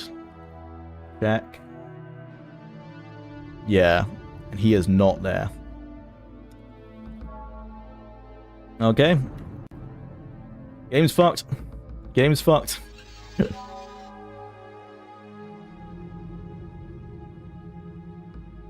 we have level 1 end. We might have to start from there. We have level 2 start. No, we have this one though. I wonder if the game was fucked as far back as when we started. But he was meant to be up here and clearly he's not. So I think it was screwed from as soon as we started the level. And I think what happened... oh my god, the health bar's still fucked. I think the game got fucked when we cheated and that UI glitched and that was it. I think from then, it's not been right. Damn. Okay, well, that is... tomorrow's problem. Let's load this, which is a... well, maybe we shouldn't save a game with a broken health bar, but let's save this. I'm happy to overwrite all these level 2s because we know it's broken. And I'll have to do that off stream. Level 1... this one? Hopefully. Okay. Then we're going to drop to DOS, which actually just closes the game. And I'm going to take those save files and archive them. And then we're going to make some new save files for some testing. Well, that's an unfortunate end to that part of the stream. We've got an hour of testing still, but that's annoying because I quite like Battlespire. I quite enjoy it, but not when that happens. Not when the game legitimately breaks. Not had that before, but there you go. It does happen. You can have game-breaking bugs. It wouldn't be Bethesda without game-breaking bugs.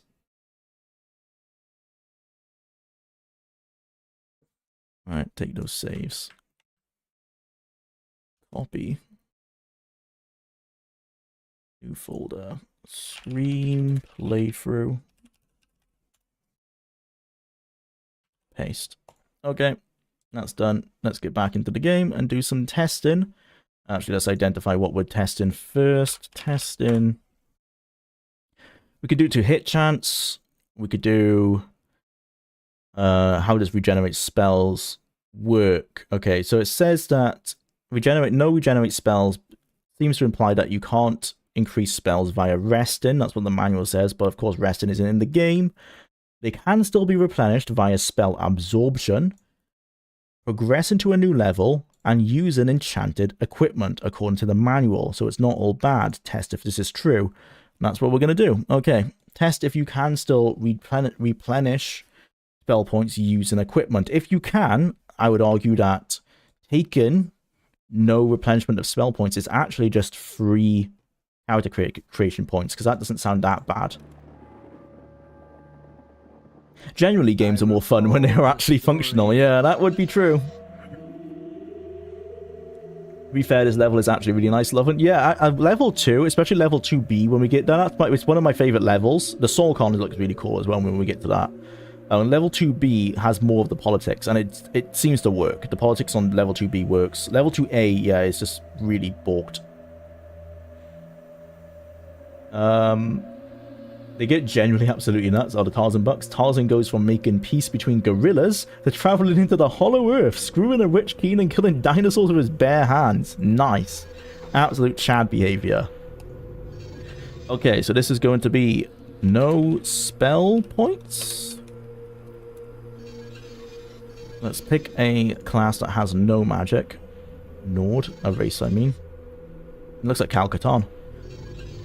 New class. Okay, so first we want this. No regen of spell points. That gives us 1,000 spell points. Let's make a test for this. No spell regen test. Okay. No spell points regen gives 1,000 points in the character creator. What downsides does this entail? Presumably no regeneration of spell points, but based on what the manual was saying, yeah, clearly we can't have regenerate spell points at the same time, but what the manual was saying, that for some reason we can... Oh! I read about this on UESP, but it's real. Look at that, you can Forbidden Shield, which isn't real because they cut the spell, they cut the skill, I mean, but rather than remove it from the UI, they hid it, which is probably easier than actually removing the functionality, but that's pretty funny. It's a good way to waste some points. Right. All we need to do now is take a magic item of Magicka Restartus, and also of spell absorption. Take that.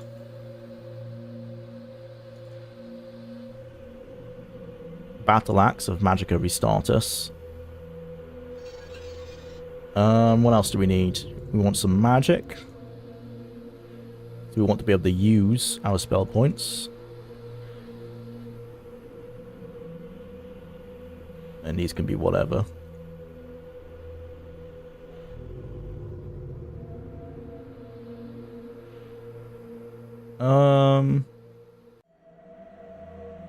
Yeah, that's fine. Spells, add, monster summoning, attacked enemy, low fall, continuous damage. Just take a bunch of them. Invisibility. Higher shield.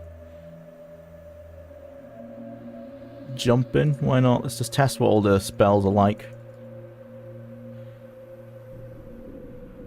Increases the speed attribute of the target. Increases the speed attribute of the target. Why would you want to do that? Other than to see them speed across the room. Which maybe is the... Actually, let's take it. Let's see what happens. Take that. put all our other points into intelligence. Let's actually just make a glass cannon mage. No strength at all.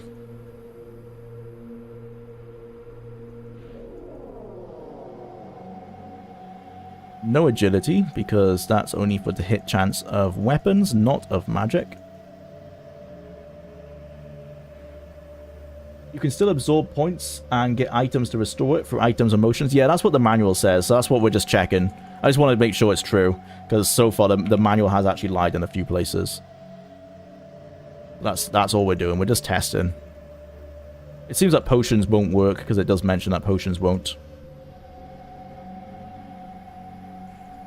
Oh snap, live, yep.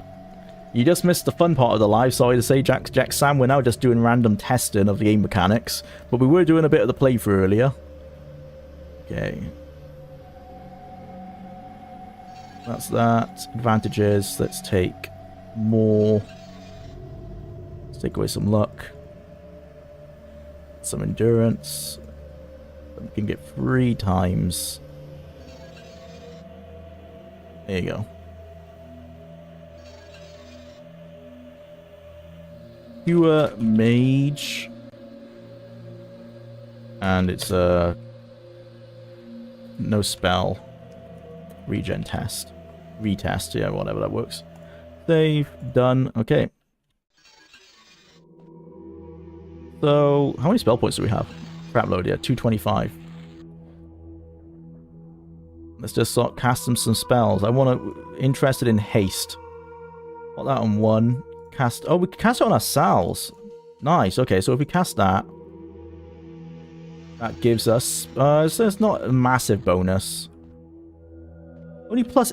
That was 1,000 character creator points for +8 to speed. Does that actually? It does say. Does it give you? Yeah. So the max is 1-to-1 +7, so it is just +8. But you can spam cast it, and does it stack? It does stack. Okay, so it is skooma, but we ran out of spell points immediately. Okay. Not that great. So there is a... What we want to do...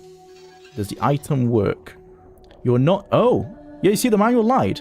You cannot use enchanted items.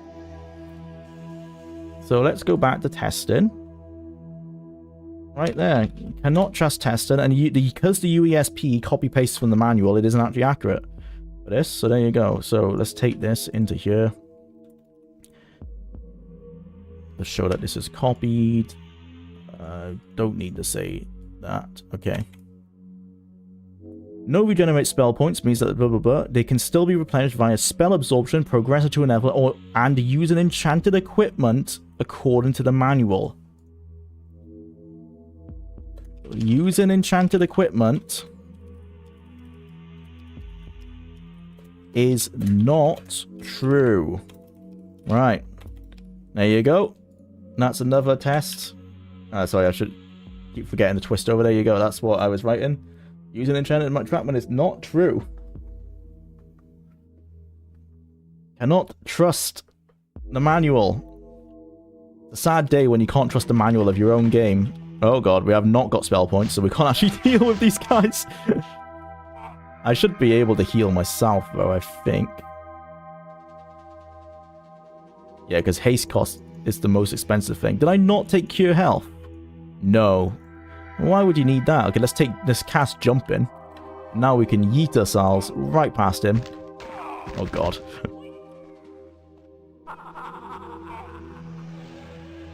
And he bravely ran away. Yep, indeed. Oh, really? That's fascinating. Yeah, like, you can't trust the manual for this game at all. Nope, I don't. Nope, don't talk to me. Don't talk to me. Now I want to test, does the crystal work? Because if the crystal doesn't work, how are you actually meant to regenerate spell points at all? Okay, so the crystal does work. Right. Let's write that. Crystal does work. Now we need to find a potion. Actually, I'll just, because we're testing, I'll stick on this screen. We don't need the playthrough to be the full screen. Okay, let's test what some spells do. Monster summoning, that's pretty self-explanatory. Detect enemy. This pops an icon above their head. Oh, what? Why did it not... Why did it instantly fail? That's weird. So cast. There you go. Yeah, that's what it's meant to do. Oh my... It's because the duration... Yeah, I've had this before. Duration of the spells are tied to the game speed. Because the game speed is emulated at faster than what it should be, what should last 5 seconds lasts about 1. So if we cast this to detect enemy, it disappears almost instantly. So it's essentially useless. I'll get this for the video actually. So yeah, like that didn't even proc. Like it basically wasn't even there. It lasts a little bit longer now. Okay, and now it's fully glitched out and it's permanent. What? I'm happy that it's permanent, but like, what was going on there? It seems like our mysticism leveled up 21, and now the spell works permanently. So you see, we got Scamp. There's some Vermise somewhere. Okay, it's gone again. The only thing I could think of is maybe duration is actually a range, but then why would it not say that? Is it like 1 second to 5 seconds? But that wasn't 5 seconds. Maybe it's just a bug, you know, obviously a bug tied to emulation, I'm gonna say. We cast it again. Yeah. Oh, no. Okay, what happens? I think if you get hit, the spell goes... Nope. Nope, that... Maybe the Scamp is hurting us? Let's see what happens if we just kill this Scamp.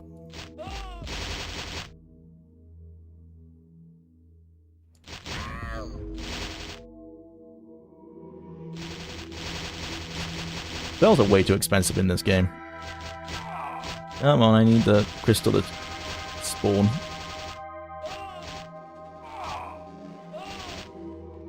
Get away. You like that? What a fight. Still no crystal. Can go on forever. How much damage did we actually do? We can do 4 damage minimum. Okay, we have some spell points. Seeing as this is the strongest mage you can make on the character creator, I've got to say, not that strong. You run out of spell points so fast.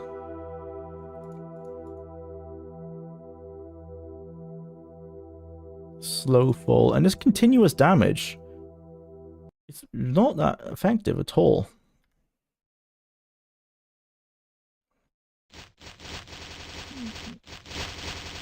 Okay, finally. Don't need any of that. But now we can test in peace. Maybe detect enemy. Nope. It does just sometimes. Only lasts a second. What the hell? Oh, now it's going to last longer. Well, but not that long. Okay. Well, that's going to go into our notes for magic. Detect enemy sometimes lasts a long time. Sometimes it doesn't.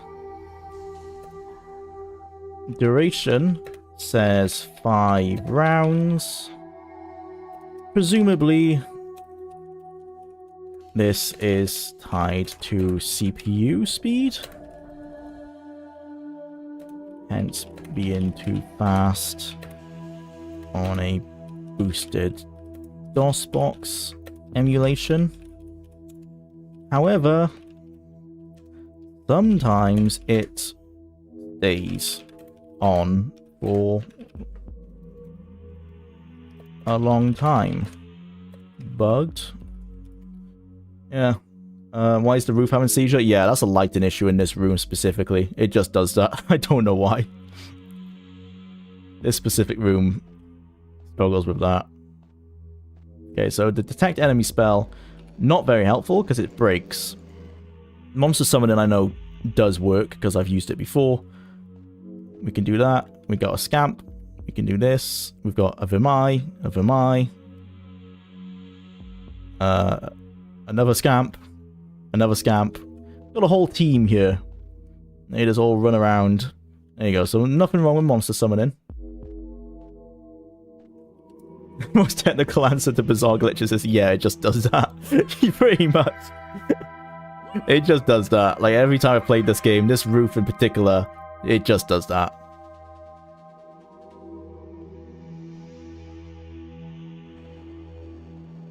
Wait for this spell to come back. This game gave me AIDS. RIP, brother. Hope you recover soon. I would assume that forgoing all spell points for a pure bonk build might be pretty strong. Yeah. It's an extra 1,000 character customization points that you can put into strength. So you can max out that early doors. If you're going for a pure barbarian, that's what you're going to want to do. But for a mage, I was thinking of using it like the Apprentice. The Apprentice Star Sang in Morrowind. You know, where you can have no spell regen, but you get 3 times magery. When I use it like that, to get 225 spell points, it just doesn't seem that effective because I guess you need to also spec into your skills.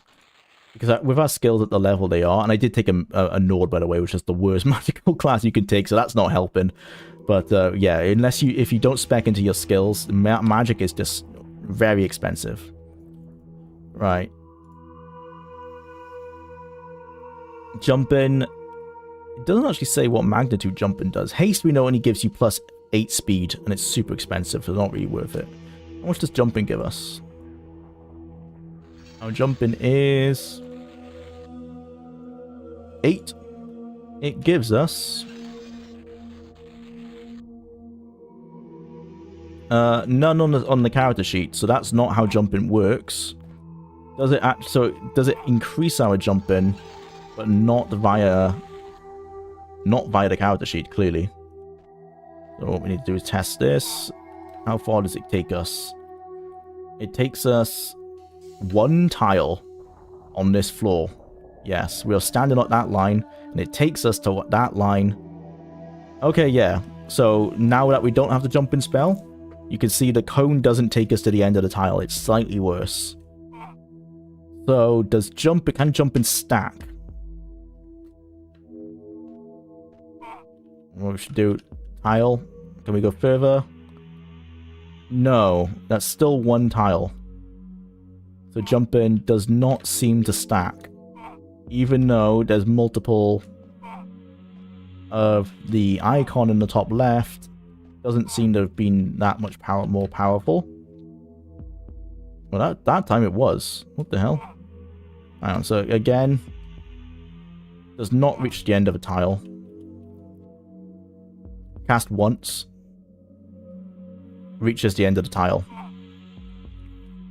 Cast twice. Where's the line? There. Oh, yeah, a little bit further than the end of the tile. Cast thrice. Casting it 3 times cancels out the second one. Sure. I don't know. I'm gonna say possibly doesn't stack. So, let's say jumping spell doesn't seem to stack.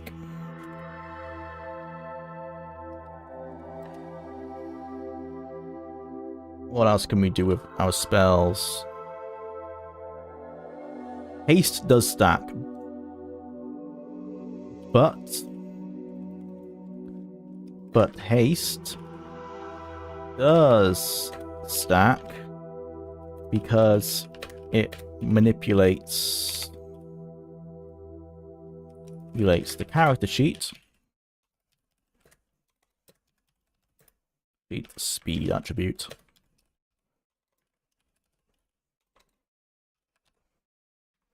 By the magnitude of the spell.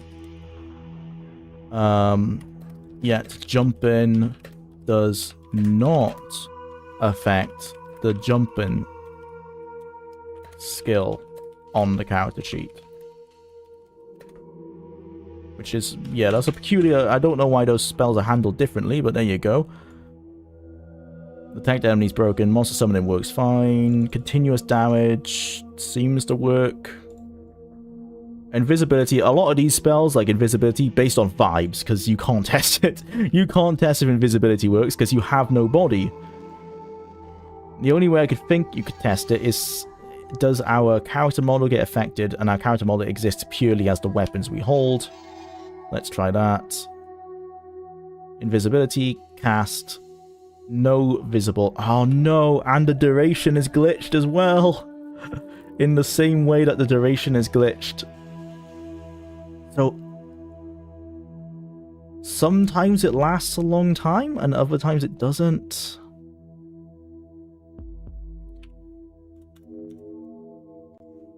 This may... Oh, this may mean that all round-based duration spells are affected this way, i.e. invisibility only lasts for a second, really. Damn. That's unfortunate. Okay, so all we need to do now is find a potion to see if we can regen spells that way. I think I'll be happy.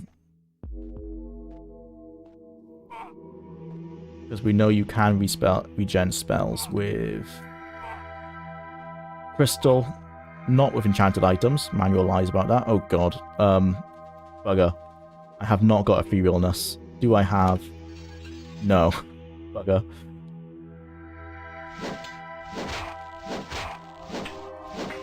We can use continuous damage. Cast. Nice.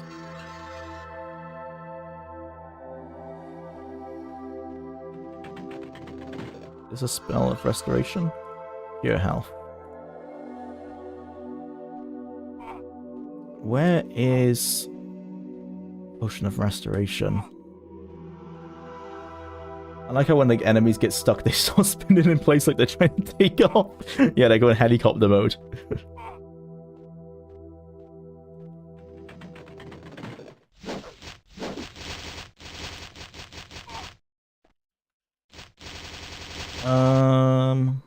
Let's deal with this guy.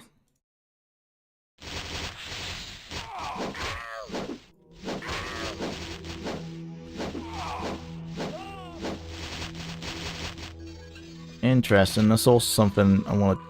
What's up? Axe? Oh, axe is 25. It might be okay.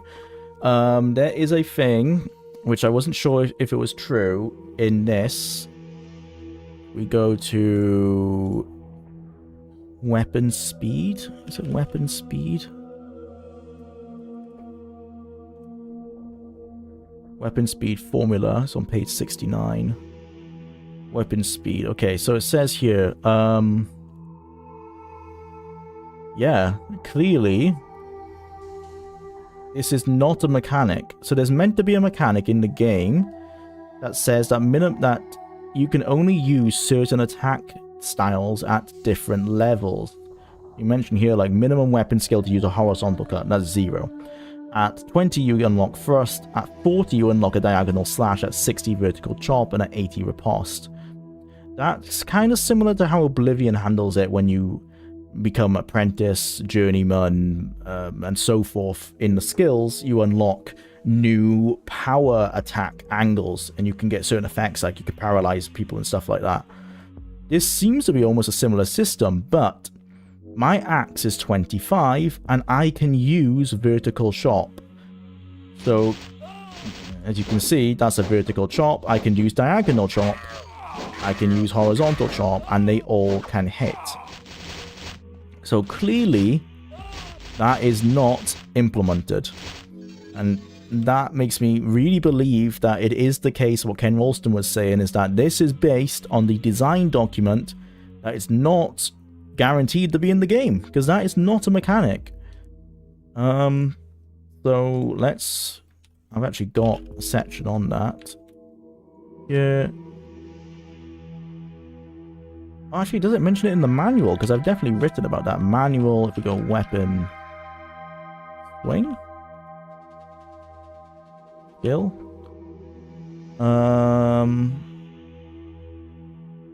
Maybe not. I wrote about that somewhere. Speed is true. It does affect movement speed and swing speed. So let's just talk about what the attributes do in the game.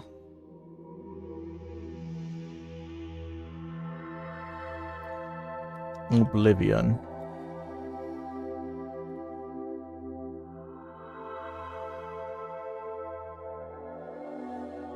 Yeah. The manual mentions, keep in mind that character skills with a weapon when making special... Keep in mind the character's skill with the weapon when making special swings. It doesn't mention what this means. Each type of swing is unlocked at scaling. Yeah, according to the Battlespire Athenium, each type of swing is unlocked at scaling. Which is this. And then I can say, however, this is not reflected in game. All weapon swing directions are available at all skill levels. Thanks for the stream. I have to head off. Catch you tomorrow, hopefully. Thanks, man. Yeah, catch you tomorrow. Thank you for stopping by. Okay.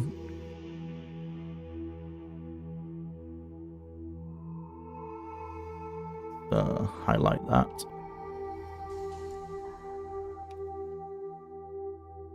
I forgot how to do. Format. Highlight. There you go. Yep. However, the player guide you spent money on lies. When will the lion end? Okay.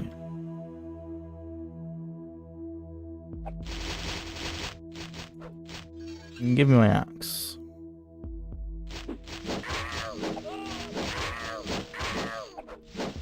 Weapon is damaged. I will say, the lower level you are, it does seem like your weapon takes a lot more damage if you aren't very skilled.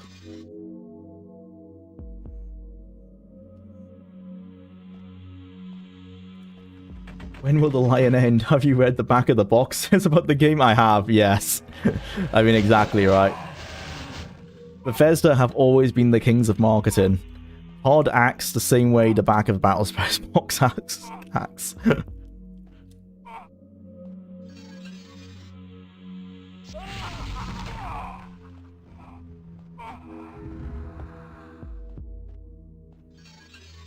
Damn. No spell. Spell restoration. I don't think potions are gonna work.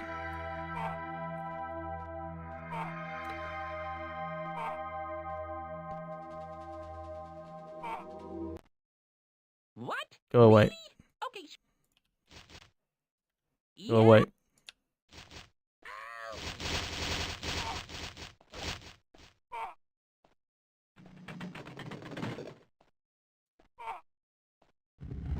Oh god.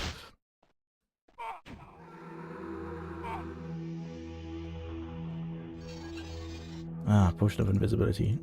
Need potion of spell restoration. Oh god, we're probably gonna die here. Nope. Okay, well, I feel happy with that test because we concluded that the thing I thought it was lying about was the enchanted items, and yeah, that's not true. Using enchanted equipment is not true, so I can go back. Enchanted equipment does not restore magicka. That is done. Another one off the Another one we can tick off. Right. According to the manual, the shield spell works by making the player harder to hit, rather than as a secondary health pool as in Arena. Need to check if this is true with a methodology similar to the 2-hit chance testing. Fair enough. Yeah, just stand in front of an enemy and see if they can hit me. So yeah, so it sounds like the shield spell works by altering the 2-hit formula based on what the manual says. Which would seem a weird way to do it. What we can do is combine this with the adrenaline rush test. See what adrenaline rush actually does. And I guess we can combine it with the 2-hit chance as well, but the enemy 2-hit chance. Right. So, new game. This is shield and adrenaline rush. Adre. Let's go female this time. I don't think any of this matters. What else? Why not? What else are yellow in this game? Oh, but they do have the... You know, the affinity for being like creatures of the trees. Because they've got bloody grass in their hair. And like leaves and stuff. This is actually really cool. Nice. There's so many more hair options in this game than there were in Morrowind. Oh my god, there's so many! What the fuck? This is like what you'd get in a mod. Wow. Talk about wow. Okay, they must have really liked Wood Elves, because this is way more hair than I've seen on other ones. Wow. Cool. Nice. Grass. Okay, well, yeah, I should say, like, bush. I guess, you know, hedge. Leaves.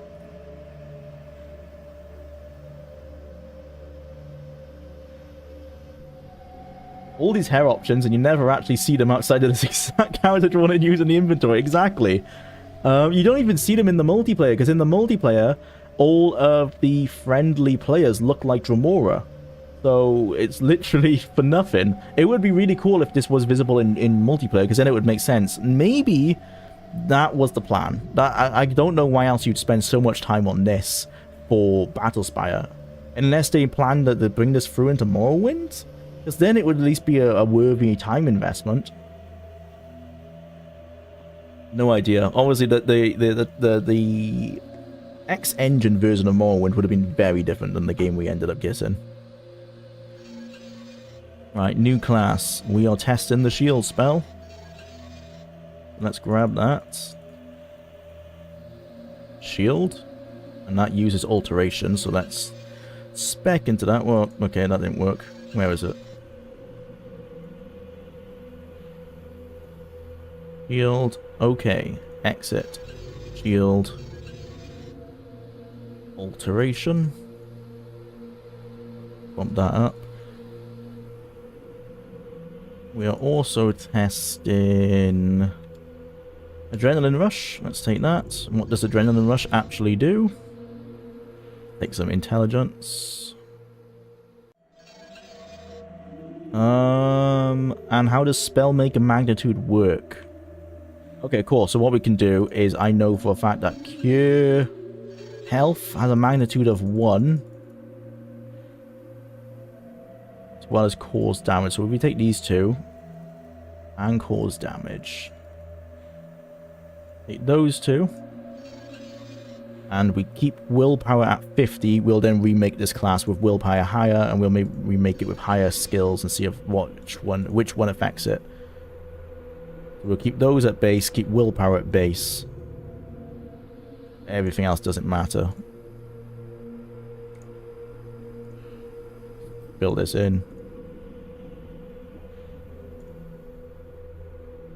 Okay, and we'll call this base willpower. Or just base will. And skills. Except for alteration, but that's for this shield spell. Okay, we'll take some more runes so that we can see any changes. The nice round number. Nice. Okay. Save. Done.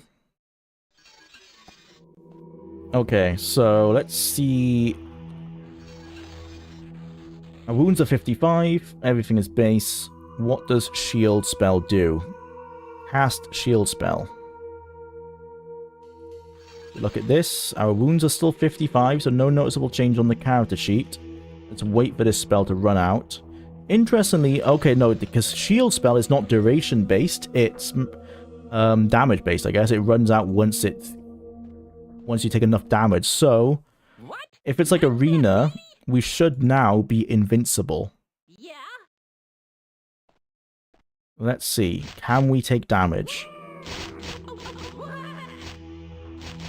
And it might be the case. If it's like arena, what will happen is, yeah, once the shield spell loses its health, then we can take damage. Okay, if that's the case, shield is actually really strong.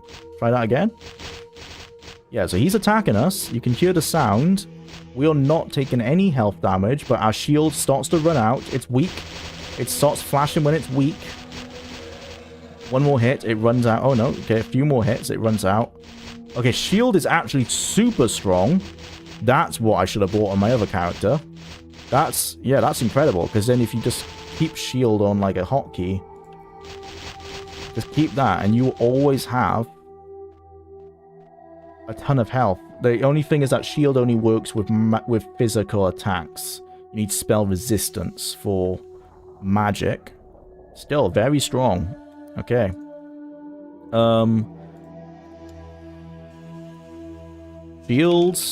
Shield works as in arena. It's a separate health pool, separate invisible health pool that lasts forever until depleted by physical based attacks. Very strong form of magic. Strong form of magic. Doesn't work. Actually, well, let's test it if it doesn't work with spells. The manual says it doesn't work with spells, but we know not to test that as far as you can throw it. So let's find a little Dremora and see what he has to say about this shield spell, shall we?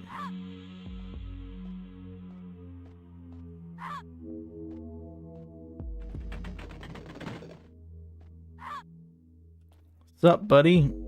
Don't kill yourself. Cast magic on me. Cast magic. Cast magic. That's not magic. God damn it. I think he used all of his spell points on that one attack. Let's go find another one. The 90s were a wild time. Yeah, they were. Green Pact violation detected. Also, despite the full frontal nudity, Battlespire is rated freaking 50 plus. Or is it 5 plus or 50 plus? Because 50 plus would be fair. But 5 plus would be crazy. A Dremora up here? Yes. Use magic. No, not on yourself, you idiot. On me.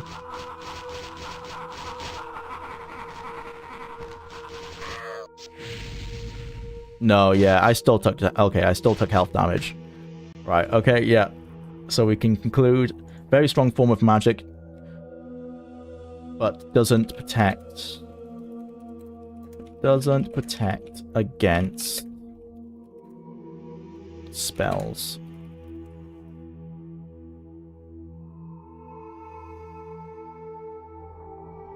Amazing. 15 plus. Amazing typo. I posted a picture of it on the Discord. I won't... Yeah, okay, yeah, Discord will open on another monitor, so that's okay. Don't want to dox anyone. Oh, Dridus, that's a pretty cool looking skeleton. 15 plus with full frontal nudity.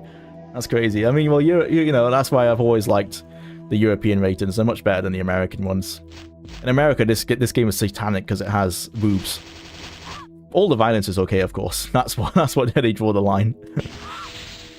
What else do we have to test on this build? We were testing... Oh, how magnitude works. Okay, so let's take a look. Cure health, 1 to 6. Cause damage is 1 to 6. Okay. Let's log that while we're here. Oh, well, I might die in the background. That's okay. Oh, we got to test what Adrenaline Rush does. Okay, let's look at our stats. Adrenaline Rush should be procced because we are at less than 10% health. Wait, are we? No, we're not, because 10% health would be 5. Bugger. Is there a noticeable change to anything? I don't know, because I didn't look at what our character sheet was. It should be... dodging is from our racial skill. Our racial skill bumps up dodging, missile, and something else? Maybe it's jumping, because jumping's also being bumped up.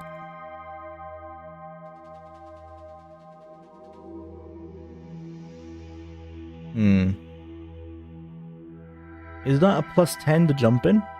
From Adrenaline Rush? To dodging, I mean? Oh, and also... Oh no, that's just because they're in minor skills, isn't it?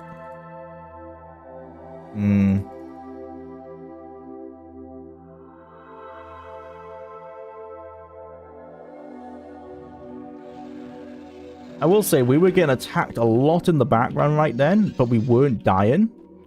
So, possibly Adrenaline Rush is protecting us. Oh, how's our wounds look? Yeah, see, our wounds are 6 to 55. It doesn't look like there's any noticeable change on the character sheet from Adrenaline Rush. But we aren't instantly dying, so it maybe is doing something.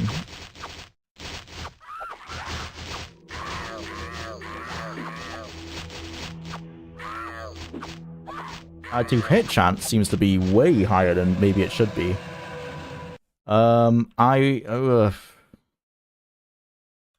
Nothing visible.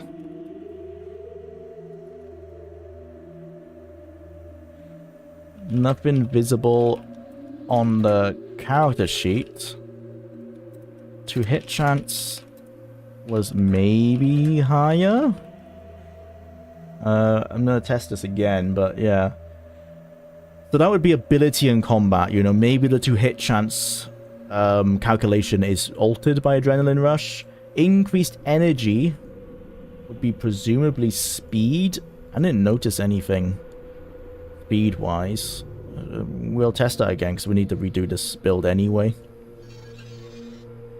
We're gonna go new game. This one is gonna be for Adrenaline Rush. Make the same, so it all stays the same. Existing class.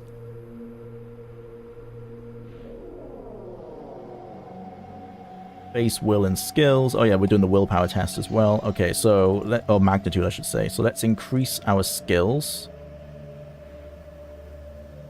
Just see if that does a difference to magnitude. Presumably this is all it is. It's just higher skills equals higher magnitude. It was 1 to 6. I didn't make a note of that. That's what I was meant to be doing, but I got distracted. Okay. At base skills 30. Magnitude was 1 to 6. At base skills 30 and base will, which was 50. Alright, so now our skills have gone up. We're going to keep willpower the same. Base will. Ink skills. We still have Adrenaline Rush. That's what that does. Okay. I'm going to bump down everything else that's not magic down to 5. So we can definitely conclude on the character sheet what is being affected.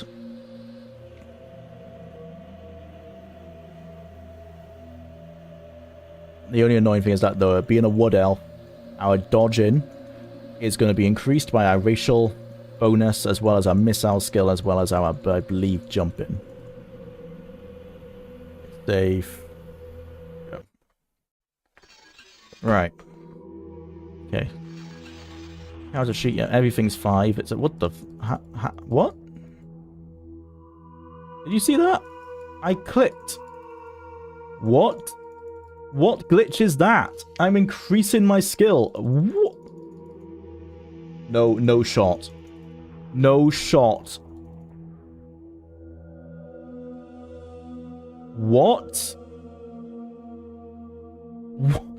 Did that apply? That applied. What? What is this? This is like a hidden level up screen? Hello? That is... Did I just discover a new bug? Bugs. I can level up on the character sheet with hidden level up points. With a limited... with a limited pool of hidden level up quotes. Yeah, see if I can replicate it. Okay. Let's save. Yeah, I've already archived these saves, so this is just gonna be the willpower test. Let's load into that game we were playing earlier on level 2. So this is actually on the broken save because we know we can't progress on this level. What the fuck? Okay, so it seems to be based because when we went into this level, we had no points left. So it is definitely based. Skill can't be higher than personality. Can I increase these? No. Yeah, there's not enough points. Can I get points by decreasing? It seems like there's only the increase key, but not a decrease key. Is that on this side? No way. Oh my god.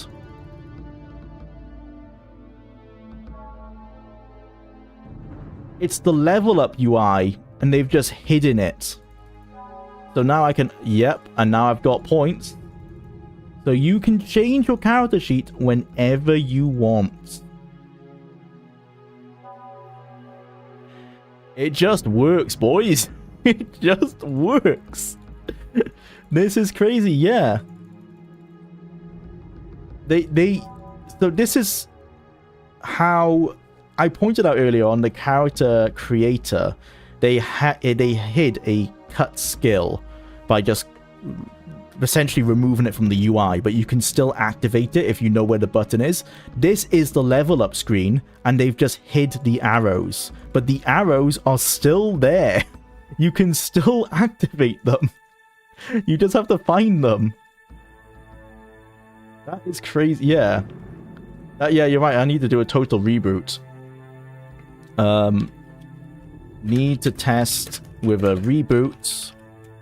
Limited pool is based on the last level up screen.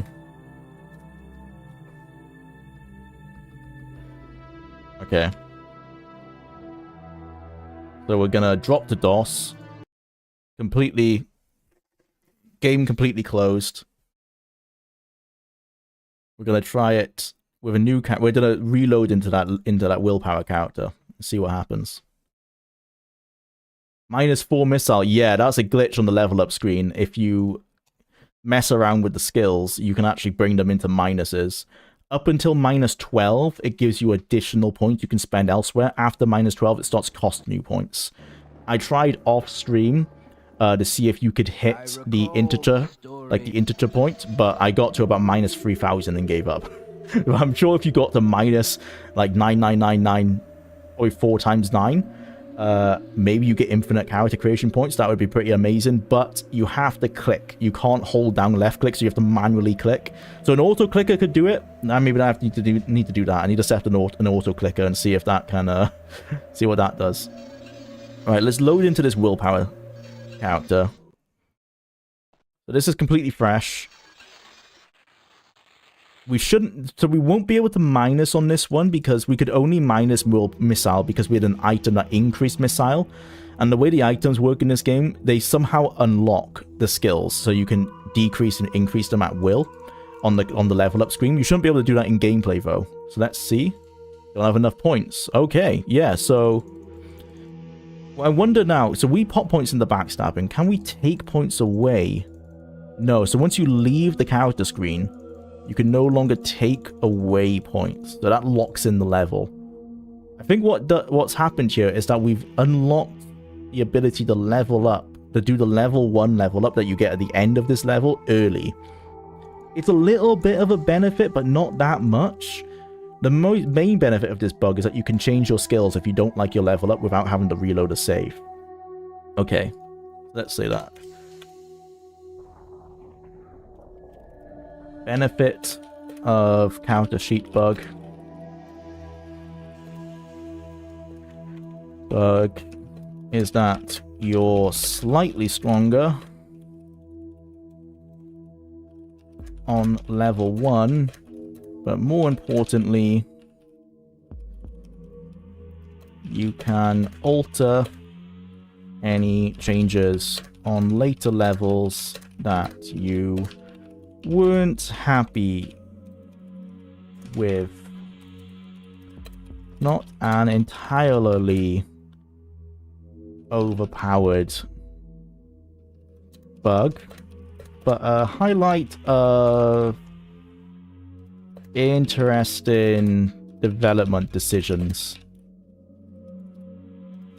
with hiding elements on UI rather than removing them. Yeah, okay. Well, that's... I mean, I don't think that is mentioned. I've not seen that anywhere on UESP, on forums, on anything. I can't imagine I'm the first person in the world to discover that, but that's pretty crazy. And all because I have terrible clicking accuracy, just because I was trying to click the up arrow and I missed, and then suddenly we saw the button go up. That does mean... Okay, what did we change? We changed backstabbing, but that doesn't matter. Yeah, I don't think we ruined this test too much. Can't help but be reminded of the hot coffee minigame in San Andreas. Yeah, that's how they removed it. That's why they were sued, is because they didn't remove the sex game. They just hid it. And then when people found it in the code, that was suddenly they were taken to court for, you know, including obscene imagery. Okay, so let's see what the magnitude is. Magnitude is still 1 to 6. Plus 1 to 6. So what affects this 1 to 6? Okay, well, we know it's not skills. Well, maybe I need to increase skills more than 10 points, because I took them from 30 to 40. So we could test that, but what I want to do instead is reboot, make a new character with higher willpower, and see if that affects magnitude.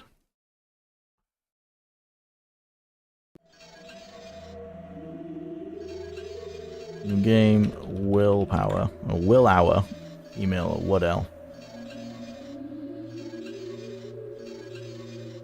Existing class. Plus increased spells, so we're going to go base will again. This one is going to be increased will. Take away from strength.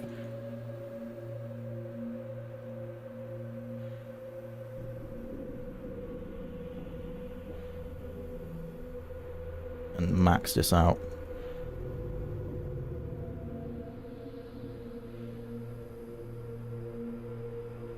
Okay. Ink, will, base, skills. Set for alteration, that doesn't matter, that's not the spell we're looking at. Save, go. Okay, spells. The magnitude's the same. Okay, well that's not it. Let's write this down actually while we're here. At increased skills 40 and base will. I could just copy paste this.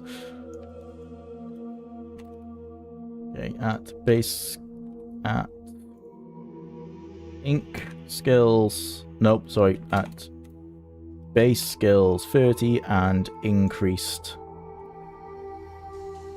willpower at 75. Magnitude was 1.6. The only thing I can think of is to reboot the game again. increase the skills to like 75. If that does anything, and if it doesn't, then fucking who knows? Who knows how magnitude is affected? New build, new game, skills.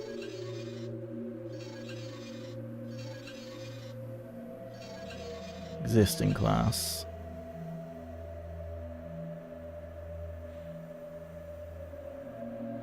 Okay, base will increase skills, but we want to increase the skills even more. Didn't the Elder Scrolls 4 get bumped up from a US T rated to an M rated? Yeah, that was true. It released as a T originally.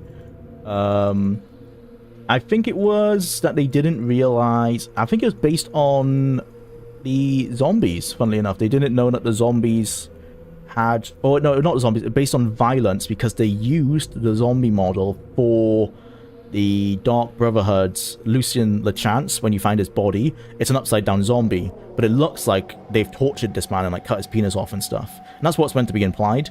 But because of that, they increased the rating based on violence.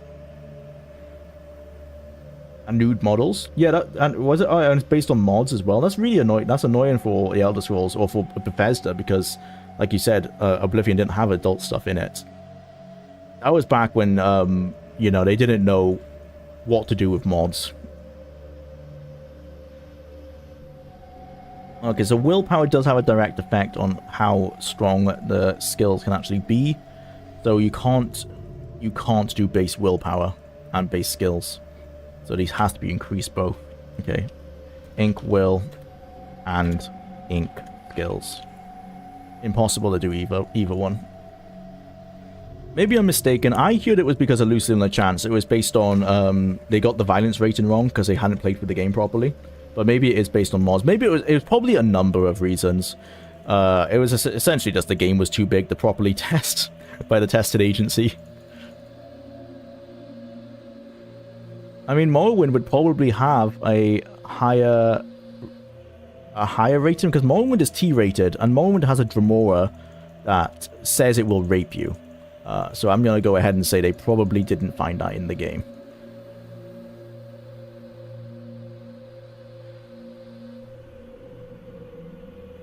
The remaster gave the zombie pants. Yeah, that was a big controversy when that came out.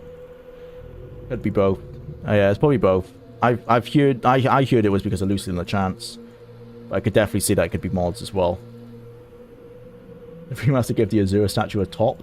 Or maybe it could be the Azura statue, because the Azura statue might have been nude, but I think it probably didn't have nipples. It would have been smooth. Let's see what the game was like at 10 speed while we're at it. Oh, okay, 60 is the highest you can get your skills, even with the apps as high as they can go. Okay, well now we know. Alright, increase willpower, increase skills. Let's see what happens.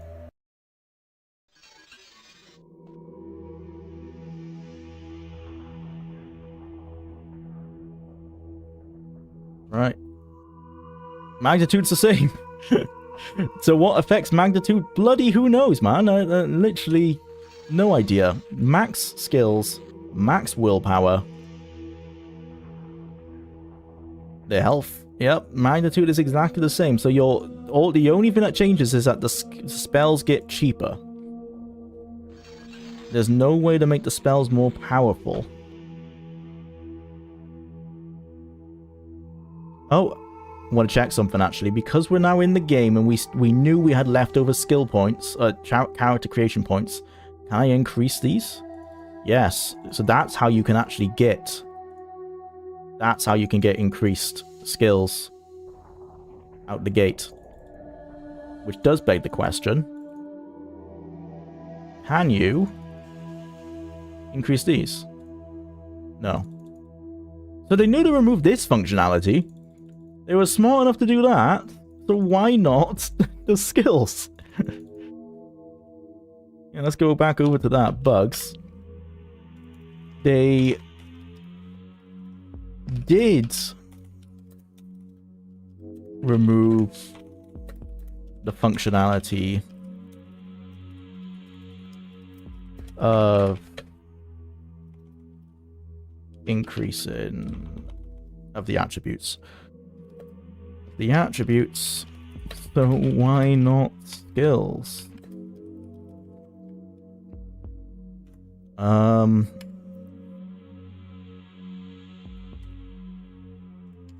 It does mean you can hit your attribute cap of a skill on level 1 when skills are normally capped at 60 in the character creator.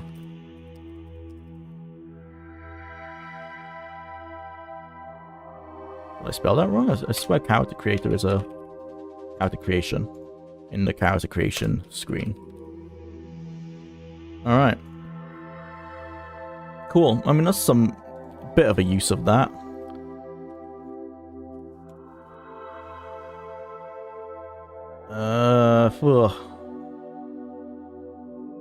Increased skills and increased will.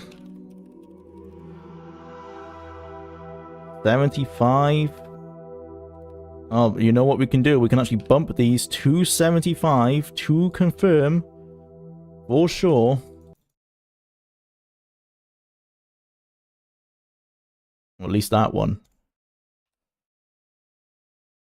No difference. Magnitude was 1 to 6. Increased skills only affects cost of spell, not power of spell. In the UI. Because as we've learnt, strength affects the damage outside of the UI, so it's entirely possible that this spell is actually the most overpowered thing on Earth, and we will know if we hit these scamps and they all instantly evaporate.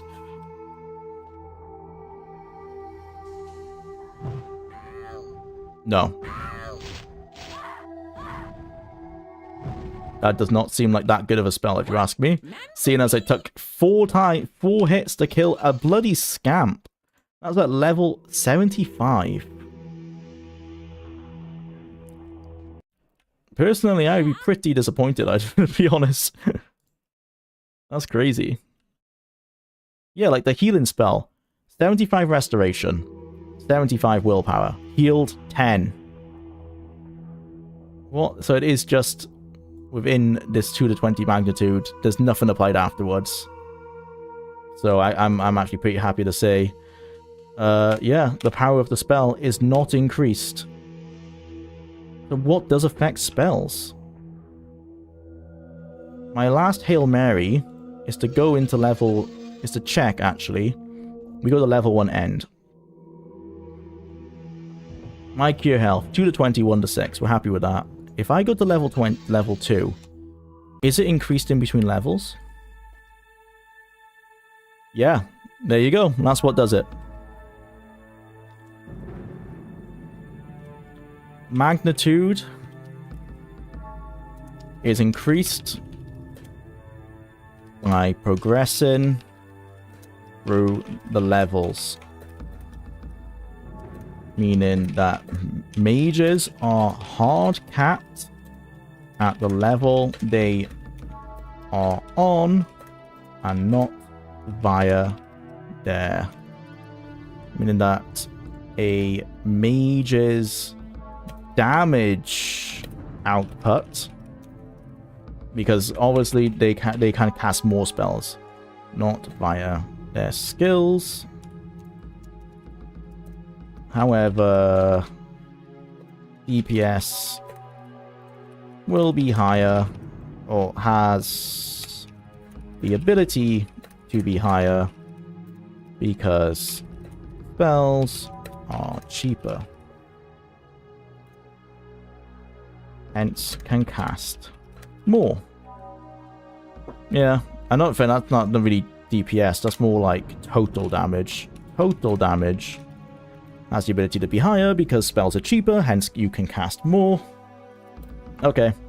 Well, I'm happy with that. So we did identify how magnitude works. It has nothing to do with anything on the character sheet. What does Adrenaline Rush do? We still don't actually know. We need to look into that. This we have done. Shields work as an arena. I'm happy. I think I'm gonna finish the stream here, guys, a little bit earlier than I said, but we've done quite a lot. This one we can test together, which is Adrenaline Rush and hit chance. That's going to be essentially just standing in front of enemies and getting hit and then counted. Which is not what I want to do right now. We can do that tomorrow after a playthrough, because what I need to do right now is play through level 2 again, and hopefully this time it doesn't glitch out. So, yeah, there you go.